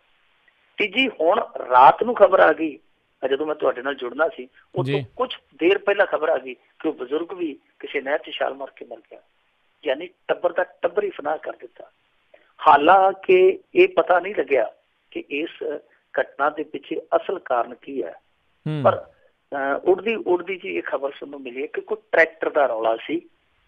ਟਰੈਕਟਰ ਇਹਨਾਂ ਨੇ ਲਿਆ ਸੀਗਾ, ਬਜ਼ੁਰਗ ਕਹਿੰਦਾ ਸੀਗਾ ਕਿ ਮੈਂ ਵਾਹੁਣਾ, ਮੈਂ ਆਪਦੇ ਕੋਲ ਰੱਖਣਾ। ਮੁੰਡਾ ਉਹਦੇ ਤੇ ਹੱਕ ਜਮਾਉਂਦਾ ਸੀ ਆਪਦਾ ਕਿ ਇਹ ਮੇਰਾ ਹੱਕ ਬਣਦਾ। ਸੋ ਇੱਥੋਂ ਚਲਦੀ ਗੱਲ ਇੱਥੋਂ ਤੱਕ ਪਹੁੰਚ ਗਈ ਹੈ। ਪਤਾ ਨਹੀਂ ਹੁਣ ਬਜ਼ੁਰਗ ਨੂੰ ਗੁੱਸਾ ਆਇਆ ਜਾਂ ਕਿਸੇ ਹੋਰ ਭਾਵਨਾ ਦੇ ਨਾਲ ਉਹਨੇ ਇਹ ਸਾਰਾ ਟੱਬਰ ਫਨਾਹ ਕੀਤਾ, ਉਹ ਤੇ ਉਹੀ ਦੱਸ ਸਕਦਾ ਸੀ, ਪਰ ਹੁਣ ਉਹ ਦੱਸਣ ਜੋਗਾ ਰਿਹਾ ਨਹੀਂ। ਅੱਜ ਇੱਕ ਹੋਰ ਖਬਰ ਆ ਗਈ, ਬਲਾਚੌਰ ਦੇ ਲਾਗੇ 2 9ਵੀਂ 'ਚ ਪੜ੍ਹਦੀਆਂ ਕੁੜੀਆਂ ਨੇ ਨਹਿਰ ਦੇ ਵਿੱਚ ਛਾਲ ਮਾਰ ਦਿੱਤੀ। ਇੱਕ ਦੀ ਲਾਸ਼ ਮਿਲ ਗਈ ਹੈ, ਇੱਕ ਦੀ ਲਾਸ਼ ਹਾਲੇ ਲੱਭੀ ਨਹੀਂ। ਸੋ ਪਤਾ ਨਹੀਂ ਕੀ ਹੋਈ ਜਾਂਦਾ। ਇੱਥੇ ਬੱਚੇ ਵੀ ਖੁਦਕੁਸ਼ੀਆਂ ਕਰੀ ਜਾਂਦੇ, ਇੱਥੇ ਬਜ਼ੁਰਗ ਵੀ ਕਤਲ ਕਰੀ ਜਾਂਦੇ, ਬਜ਼ੁਰਗ ਵੀ ਆਪਣੇ ਪਰਿਵਾਰ ਫਨਾਹ ਕਰੀ ਜਾਂਦੇ। ਸਮਝ ਨਹੀਂ ਆਉਂਦੀ। ਉਹ ਨਰਿੰਦਰ ਕਪੂਰ ਨੇ ਜਿਵੇਂ ਆਖਿਆ ਸੀਗਾ ਨਾ, ਸੜਕਾਂ ਚੌੜੀਆਂ ਹੋ ਗਈਆਂ, ਸੜਕਾਂ ਚੌੜੀਆਂ ਹੋ ਗਈਆਂ ਤੇ ਸੋਚਾਂ ਸੌੜੀਆਂ ਹੋ ਗਈਆਂ। ਓਦਾਂ ਹੀ ਲੱਗਦਾ ਕਿ ਬਸ ਮਕਾਨ ਪੱਕੇ ਹੋ ਗਏ ਆ, ਹੌਸਲੇ ਲੋਕਾਂ ਦੇ ਸਿਦਕ ਕੱਚੇ ਹੋ ਗਏ ਆ।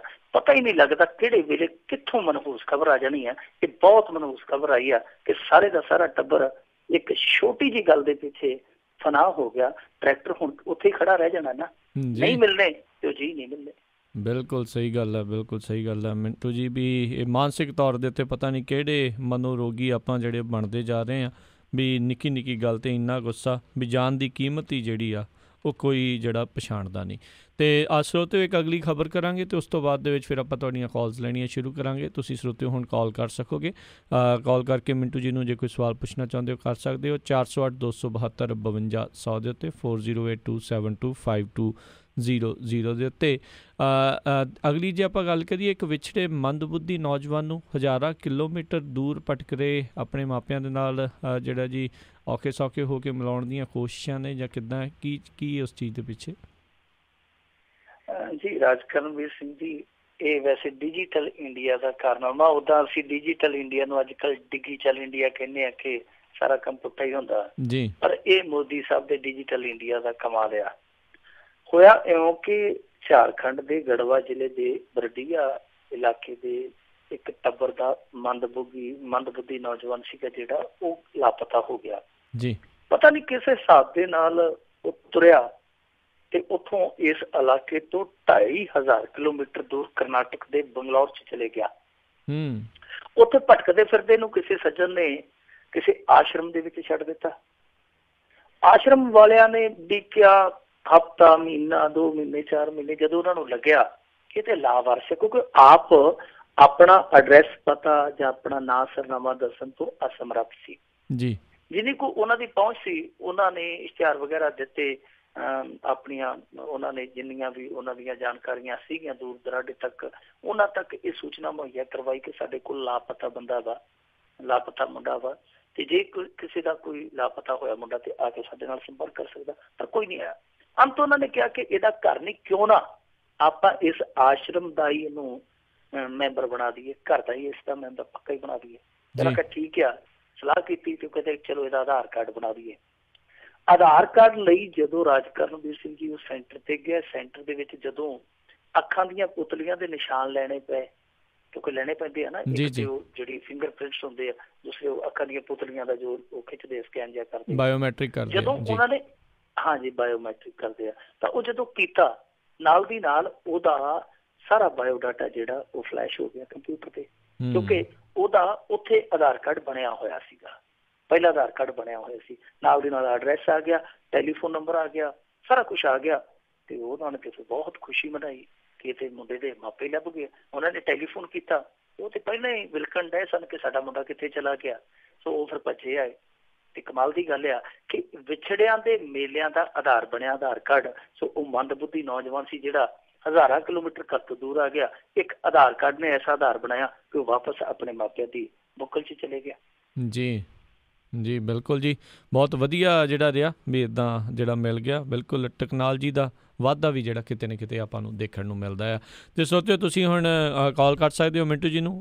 ਫੋਨ ਲਾਈਨਸ ਓਪਨ ਨੇ, ਨੰਬਰ ਹੈਗਾ 408 272 5200 4082725200। ਅਤੇ ਆਪਾਂ ਜਿੰਨੀ ਦੇਰ ਤੱਕ ਮਿੰਟੂ ਜੀ ਸਰੋਤੇ ਦੀਆਂ ਕਾਲਸ ਨੂੰ ਉਡੀਕਦੇ ਹਾਂ, ਆਪਾਂ ਇੱਕ ਬ੍ਰੇਕ ਲੈਂਦੇ ਹਾਂ ਅਤੇ ਬ੍ਰੇਕ ਤੋਂ ਉਪਰੰਤ ਫਿਰ ਆਪਾਂ ਕਾਲਸ ਲੈਣੀਆਂ ਸ਼ੁਰੂ ਕਰਾਂਗੇ। ਸੋ ਤੇ ਕਾਲ ਕਰ ਸਕਦੇ ਹੋ ਨੰਬਰ 408 272 5200 4082725200 ਦੇ ਉੱਤੇ।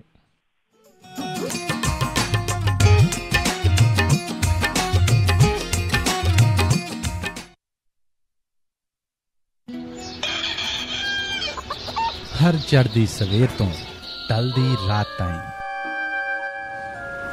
साल दे 365 ते हफ्ते दे 7 दिन सुनदे रहो अपना मानयोग ते मन पाउंदा radio, Punjabi radio USA।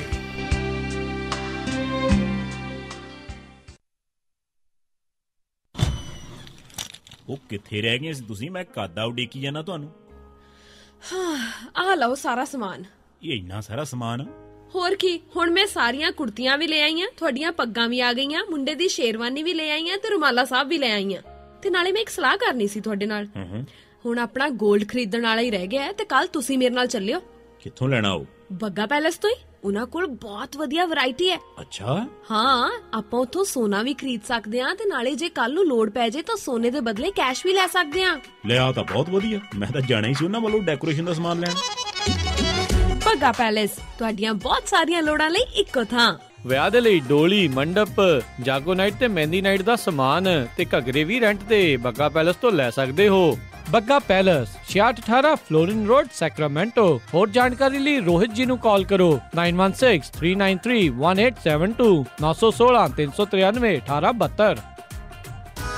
BJ's Gears ਪਿਛਲੇ 25 ਸਾਲਾਂ ਤੋਂ ਸੇਮ ਜਗ੍ਹਾ ਦੇ ਉੱਤੇ 501 ਗਲਾਈਡ ਐਵੀਨਿਊ ਵੈਸਟ ਸੈਕਰਾਮੈਂਟੋ ਵਿਖੇ ਟਰੱਕ ਟ੍ਰੇਲਰ ਦੀ ਰਿਪੇਅਰ ਕਰ ਰਹੇ ਹਨ। ਇਹਨਾਂ ਦੇ ਕੋਲੋਂ 2012 ਦੇ ਵੋਲਵੋ ਟਰੱਕ ਸੇਲ ਤੇ ਲੱਗੇ ਹਨ। ਇਹ ਇੱਕ ਕੰਪਲੀਟ ਗੇਅਰ ਸ਼ਾਪ ਹੈ। ਹਰ ਤਰ੍ਹਾਂ ਦੀ ਟਰਾਂਸਮਿਸ਼ਨ 5 ਸਪੀਡ ਤੋਂ 18 ਸਪੀਡ ਰੀਬਿਲਡ ਲੈ ਸਕਦੇ ਹੋ। ਰੌਕਵੈਲ ਈਟਨ ਸਪਾਈਸਰ ਦੇ ਰੀਅਰ ਐਂਡ ਰੀਬਿਲਡ ਵੀ ਮਿਲਦੇ ਹਨ। ਹਰ ਤਰ੍ਹਾਂ ਦਾ ਯੂਜ਼ਡ ਟਰੱਕ ਪਾਰਟ ਇਹਨਾਂ ਦੇ ਕੋਲ ਮੌਜੂਦ ਹੈ। Engine, radiator, hood, differential, slider, drive line, axle shaft, fuel tank, ਇਹ ਹਰ ਇੱਕ ਚੀਜ਼ ਇਹਨਾਂ ਦੇ ਕੋਲੋਂ ਤੁਸੀਂ ਲੈ ਸਕਦੇ ਹੋ ਤੇ ਹਮੇਸ਼ਾ ਸਟਾਕ ਦੇ ਵਿੱਚ ਹੁੰਦੀ ਹੈ। ਤੁਸੀਂ ਵੀ ਟਰੱਕ ਜਾਂ ਟ੍ਰੇਲਰ ਦਾ ਕੋਈ ਪਾਰਟ ਲੈਣਾ ਹੈ ਤਾਂ ਹਮੇਸ਼ਾ ਯਾਦ ਰੱਖੋ ਵੈਸਟ ਸੈਕਰਾਮੈਂਟੋ ਵਾਲੇ BJ's Gears, ਨੰਬਰ 916 372 3518 916 372 3518। ਸੈਕਰਾਮੈਂਟੋ ਤੇ ਉਸਦੇ ਨਜ਼ਦੀਕੀ ਇਲਾਕਿਆਂ ਦੇ ਵਿੱਚ 24 hour towing available. BJ Gears ਵਾਲਿਆਂ ਨੂੰ ਸੈਕਰਾਮੈਂਟੋ ਦੇ ਵਿੱਚ ਲੋਕਲ ਟਰੱਕ ਡਰਾਈਵਰਸ ਦੀ ਜ਼ਰੂਰਤ ਹੈ। ਕੀ ਤੁਸੀਂ ਬਾਹਰ ਧੁੱਪ ਵਿੱਚ ਕੰਮ ਕਰਦੇ ਹੋ? ਕਾਨੂੰਨ ਮੁਤਾਬਕ ਤੁਹਾਡੀ ਕੰਪਨੀ ਜਾਂ ਫਾਰਮ ਜਿਸ ਦੇ ਲਈ ਤੁਸੀਂ ਕੰਮ ਕਰਦੇ ਹੋ ਉਸ ਨੂੰ ਜ਼ਰੂਰੀ ਹੈ ਕਿ ਤੁਹਾਨੂੰ ਛਾਂ ਦਾ ਪ੍ਰਬੰਧ ਕਰਕੇ ਲੋੜ ਅਨੁਸਾਰ ਛਾਂ ਵਿੱਚ ਆਰਾਮ ਕਰਨ ਦੇਵੇ। ਇਹ ਤੁਹਾਡਾ ਕਾਨੂੰਨੀ ਹੱਕ ਹੈ। ਆਰਾਮ ਕਰਨ ਦੇ ਲਈ ਬਿਮਾਰ ਹੋਣ ਦਾ ਇੰਤਜ਼ਾਰ ਨਾ ਕਰੋ। ਜ਼ਿਆਦਾ ਗਰਮੀ ਕਰਕੇ ਤੁਹਾਨੂੰ ਦੌਰਾ ਵੀ ਪੈ ਸਕਦਾ ਹੈ ਜਾਂ ਫਿਰ ਤੁਹਾਡੀ ਮੌਤ ਵੀ ਹੋ ਸਕਦੀ ਹੈ। ਜੇਕਰ ਤੁਸੀਂ ਜ਼ਿਆਦਾ ਗਰਮੀ ਕਰਕੇ ਬਿਮਾਰ ਮਹਿਸੂਸ ਕਰੋ, ਜਲਦੀ ਹੀ ਆਪਣੇ ਬੌਸ ਨੂੰ ਦੱਸੋ ਤਾਂ ਕਿ ਬਿਮਾਰ ਹੋਣ ਤੋਂ ਬਚ ਸਕੋ। ਆਰਾਮ, ਚੈਨ ਅਤੇ ਮੁਫਤ ਪਾਣੀ ਤੁਹਾਨੂੰ ਗਰਮੀ ਤੋਂ ਬਚਣ ਵਿੱਚ ਸਹਾਇਤਾ ਕਰਦਾ ਹੈ। ਆਪਣੇ ਹੱਕਾਂ ਨੂੰ ਜਾਣੋ। ਵਧੇਰੇ ਜਾਣਕਾਰੀ ਲਈ ਸੰਪਰਕ ਕਰੋ 8779922567। ਇਹ ਸੰਦੇਸ਼ ਕੈਲੋਸ਼ਾ ਵੱਲੋਂ ਹੈ। ਤੁਸੀਂ ਸੁਣ ਰਹੇ ਹੋ Punjabi radio USA।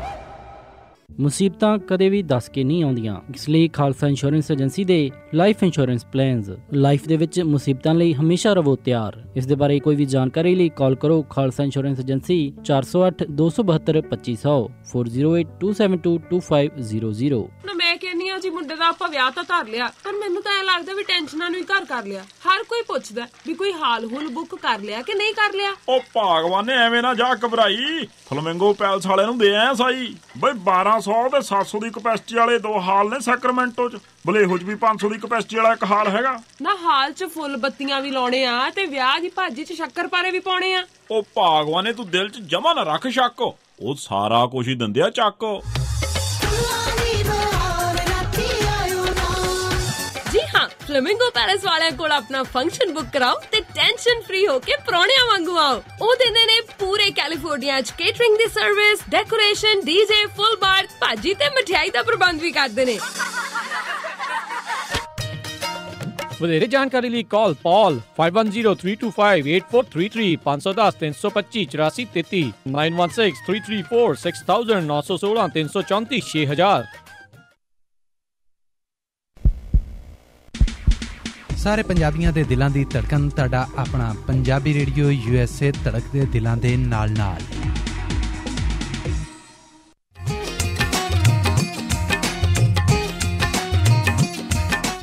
Punjabi radio USA ਸੁਣ ਰਹੇ ਸਾਰੇ ਸਰੋਤਿਆਂ ਨੂੰ ਇੱਕ ਵਾਰੀ ਫੇਰ ਨਿੱਘੀ ਜੀ ਆਇਆਂ ਨੂੰ। ਸਭ ਦਾ ਸਵਾਗਤ ਹੈ ਸਰੋਤਿਓ ਪ੍ਰੋਗਰਾਮ ਖਬਰ ਤੇ ਨਜ਼ਰ ਦੇ ਵਿੱਚ, ਤੇ ਆਪਣੇ ਨਾਲ ਜੁੜੇ ਹੋਏ ਨੇ ਮਿੰਟੂ ਗੁਰੂਸਰੀਆ ਜੀ। ਤੇ ਸਰੋਤਿਓ ਹੁਣ ਜੇ ਤੁਸੀਂ ਵੀ ਕੋਈ ਮਿੰਟੂ ਜੀ ਨੂੰ ਸਵਾਲ ਪੁੱਛਣਾ ਚਾਹੁੰਦੇ ਹੋ ਪੰਜਾਬ ਜਾਂ ਭਾਰਤ ਦੀ ਰਾਜਨੀਤੀ ਦੇ ਨਾਲ ਸੰਬੰਧਿਤ, ਤਾਂ ਕਾਲ ਕਰ ਸਕਦੇ ਹੋ 408 272 5200 4082725200 ਦੇ ਉੱਤੇ। ਤੇ ਮਿੰਟੂ ਜੀ ਸਵਾਗਤ ਹੈ ਤੁਹਾਡਾ ਵੀ ਇੱਕ ਵਾਰੀ ਫੇਰ ਜੀ।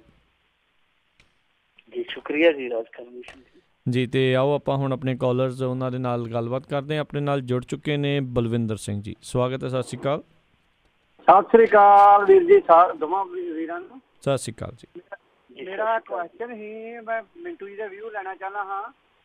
ਕੈਪਟਨ ਸਾਹਿਬ ਬੰਬੇ ਗਏ ਸੀ, ਇਹਨਾਂ ਨੂੰ ਰਿਲਾਇੰਸ ਵਾਲਿਆਂ ਨੇ $2 ਪਰ ਯੂਨਿਟ ਆਖਿਆ ਵੀ ਮੈਂ ਤੁਹਾਨੂੰ ਬਿਜਲੀ ਦਿੰਦਾ ਵਾ, ਤੇ ਉਹਦੇ ਤੋਂ ਵੀ ਇਹ ਜਾਪਦੇ ਆ ਵੀ ਆਪਣੇ ਬੰਦਿਆਂ ਨੇ ਰਾਣੇ ਵਰਗਿਆਂ ਕੋ ਖਰੀਦ ਰਹੇ ਆ ਜਾਂ ਕਰ ਰਹੇ ਆ।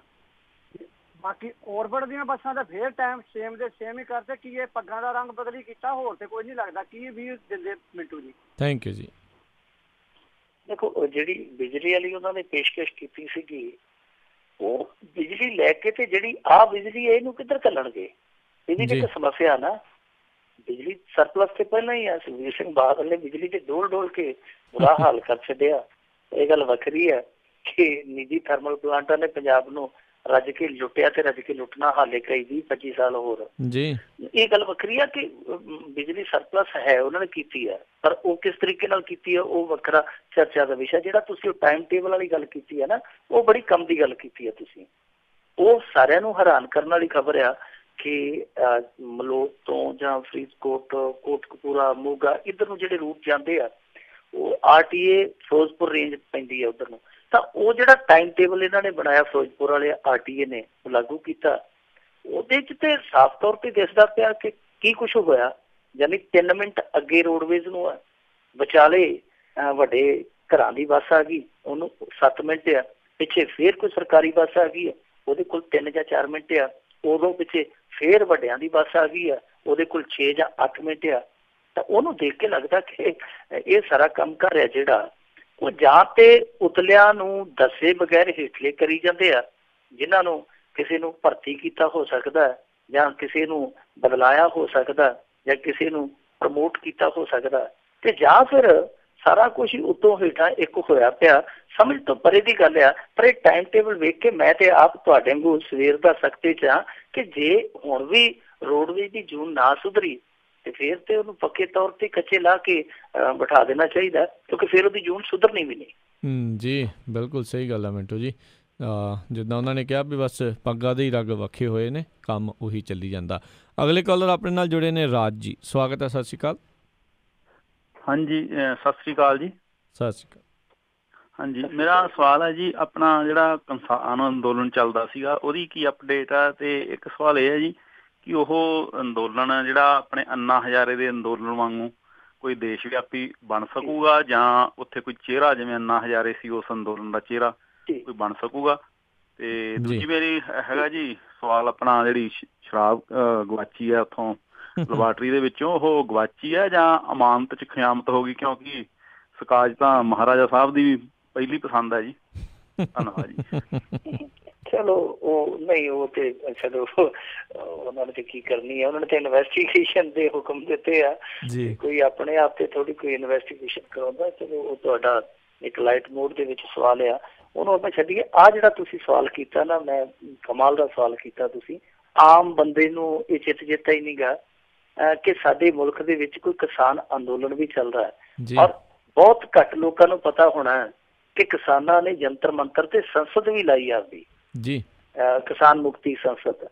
ਬਿਲਕੁਲ ਜਿਵੇਂ ਤੁਸੀਂ ਕਿਹਾ ਕਿ ਇਹਦੇ 'ਚ ਕੋਈ ਚਿਹਰਾ ਮੋਹਰਾ ਇਹੋ ਜਿਹਾ ਹੈਗਾ ਅੰਨਾ ਦੇ ਕੱਦ ਦਾ, ਤਾਂ ਦੇਖੋ ਅੰਨੇ ਦਾ ਕੱਦ ਵੀ ਤੇ ਉਦੋਂ ਹੀ ਹੋਇਆ ਨਾ ਜਦੋਂ ਟੈਲੀਵਿਜ਼ਨ ਚੈਨਲਾਂ ਨੇ ਦਿਖਾਉਣਾ ਸ਼ੁਰੂ ਕੀਤਾ ਸੀ ਕਿ ਆਹ ਇੱਕ ਅੰਨਾ ਹੈ ਜੀ, ਤਾਂ ਹੀ ਪਤਾ ਲੱਗਿਆ ਸੀ। ਉਦੋਂ ਪਹਿਲਾਂ ਕੌਣ ਜਾਣਦਾ ਸੀ ਉਹਨੂੰ? ਰਾਲੇ ਗੱਲ ਸਿੱਧੀ ਦੇ ਵਿੱਚ ਬੈਠਾ ਆਪਦਾ ਕੋਈ ਕਰਦਾ ਸੀਗਾ ਬੰਦਾ ਚੀੜਾ, ਇਹਦੇ 'ਚ ਕੋਈ ਸ਼ੱਕ ਨਹੀਂ। ਪਰ ਬਾਅਦ ਦੇ ਵਿੱਚ ਜੋ ਅੱਗੋਂ ਨਿਕਲਿਆ ਉਸ ਅੰਦੋਲਨ ਦੇ ਵਿੱਚੋਂ ਸਿੱਧਾ ਉਹ ਵੀ ਸਾਰਿਆਂ ਨੂੰ ਪਤਾ, ਬੰਦਾ ਉਹ ਚੀੜਾ, ਇਹਦੇ 'ਚ ਕੋਈ ਸ਼ੱਕ ਨਹੀਂ। ਪਰ ਉਹ ਉੱਥੇ ਮਹਾਰਾਸ਼ਟਰ ਦੇ ਵਿੱਚ ਪ੍ਰਸਿੱਧ ਸੀਗਾ। ਇੱਥੇ ਦਿੱਲੀ ਦੇ ਵਿੱਚ ਆਇਆ, ਉਹਨੂੰ ਪ੍ਰਸਿੱਧ ਕਿਹਨੇ ਕੀਤਾ ਸੀ? ਟੈਲੀਵਿਜ਼ਨ ਚੈਨਲਾਂ ਨੇ। ਕਿਸਾਨ ਦੇ ਅੰਦੋਲਨ ਨੂੰ ਟੈਲੀਵਿਜ਼ਨ ਚੈਨਲ ਪ੍ਰਮੋਟ ਨਹੀਂ ਕਰਦੇ, ਨਾ ਹੀ ਕਦੇ ਕਰਨਗੇ, ਕਿਉਂਕਿ ਉਹ ਸਰਕਾਰਾਂ ਦੇ ਉਲਟ ਜਾਂਦੇ ਆ ਕਿਸੇ। ਪਰ ਕਿਸਾਨਾਂ ਦਾ ਜਿਹੜਾ ਅੰਦੋਲਨ ਆ ਉਹ ਬਿਲਕੁਲ ਚੱਲਦਾ ਪਿਆ, ਬਾਦਸਤੂਰ ਚੱਲਦਾ ਪਿਆ। ਇਹਦੇ 'ਚ ਇੱਕ ਚਿਹਰਾ ਹੈ, ਉਹ ਚਿਹਰਾ ਕਿਹੜਾ? ਉਹ ਹੈ ਯੋਗੇਂਦਰ ਯਾਦਵ ਦਾ।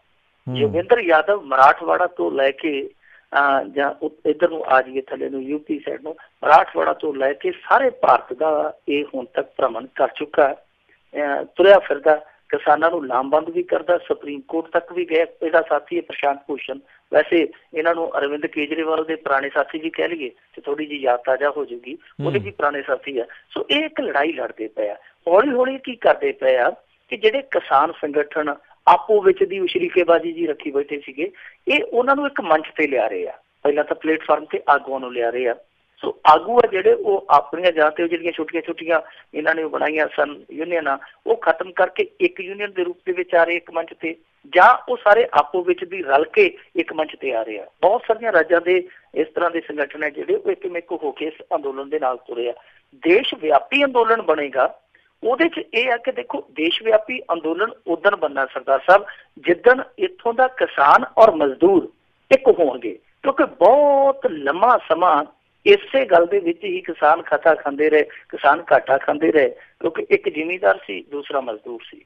ਮਜ਼ਦੂਰ ਜ਼ਿਮੀਂਦਾਰ ਤੋਂ ਦੂਰ ਰਿਹਾ, ਜ਼ਿਮੀਂਦਾਰ ਮਜ਼ਦੂਰ ਤੋਂ ਦੂਰ ਰਿਹਾ। ਹੁਣ ਕਿਸਾਨ ਸ਼ਬਦ ਵਰਤਿਆ ਜਾਣ ਲੱਗ ਪਿਆ ਨਾ, ਤਾਂ ਹੁਣ ਕਿਸਾਨ ਤੇ ਮਜ਼ਦੂਰ ਦੇ ਵਿੱਚ ਦੂਰੀ ਘਟ ਰਹੀ ਹੈ। ਜਿਸ ਦਿਨ ਇਹ ਇੱਕ ਦੂਜੇ ਨੂੰ ਕਲਾਵੇ 'ਚ ਲੈ ਲੈਣਗੇ, ਦੇਸ਼ ਵਿਆਪੀ ਅੰਦੋਲਨ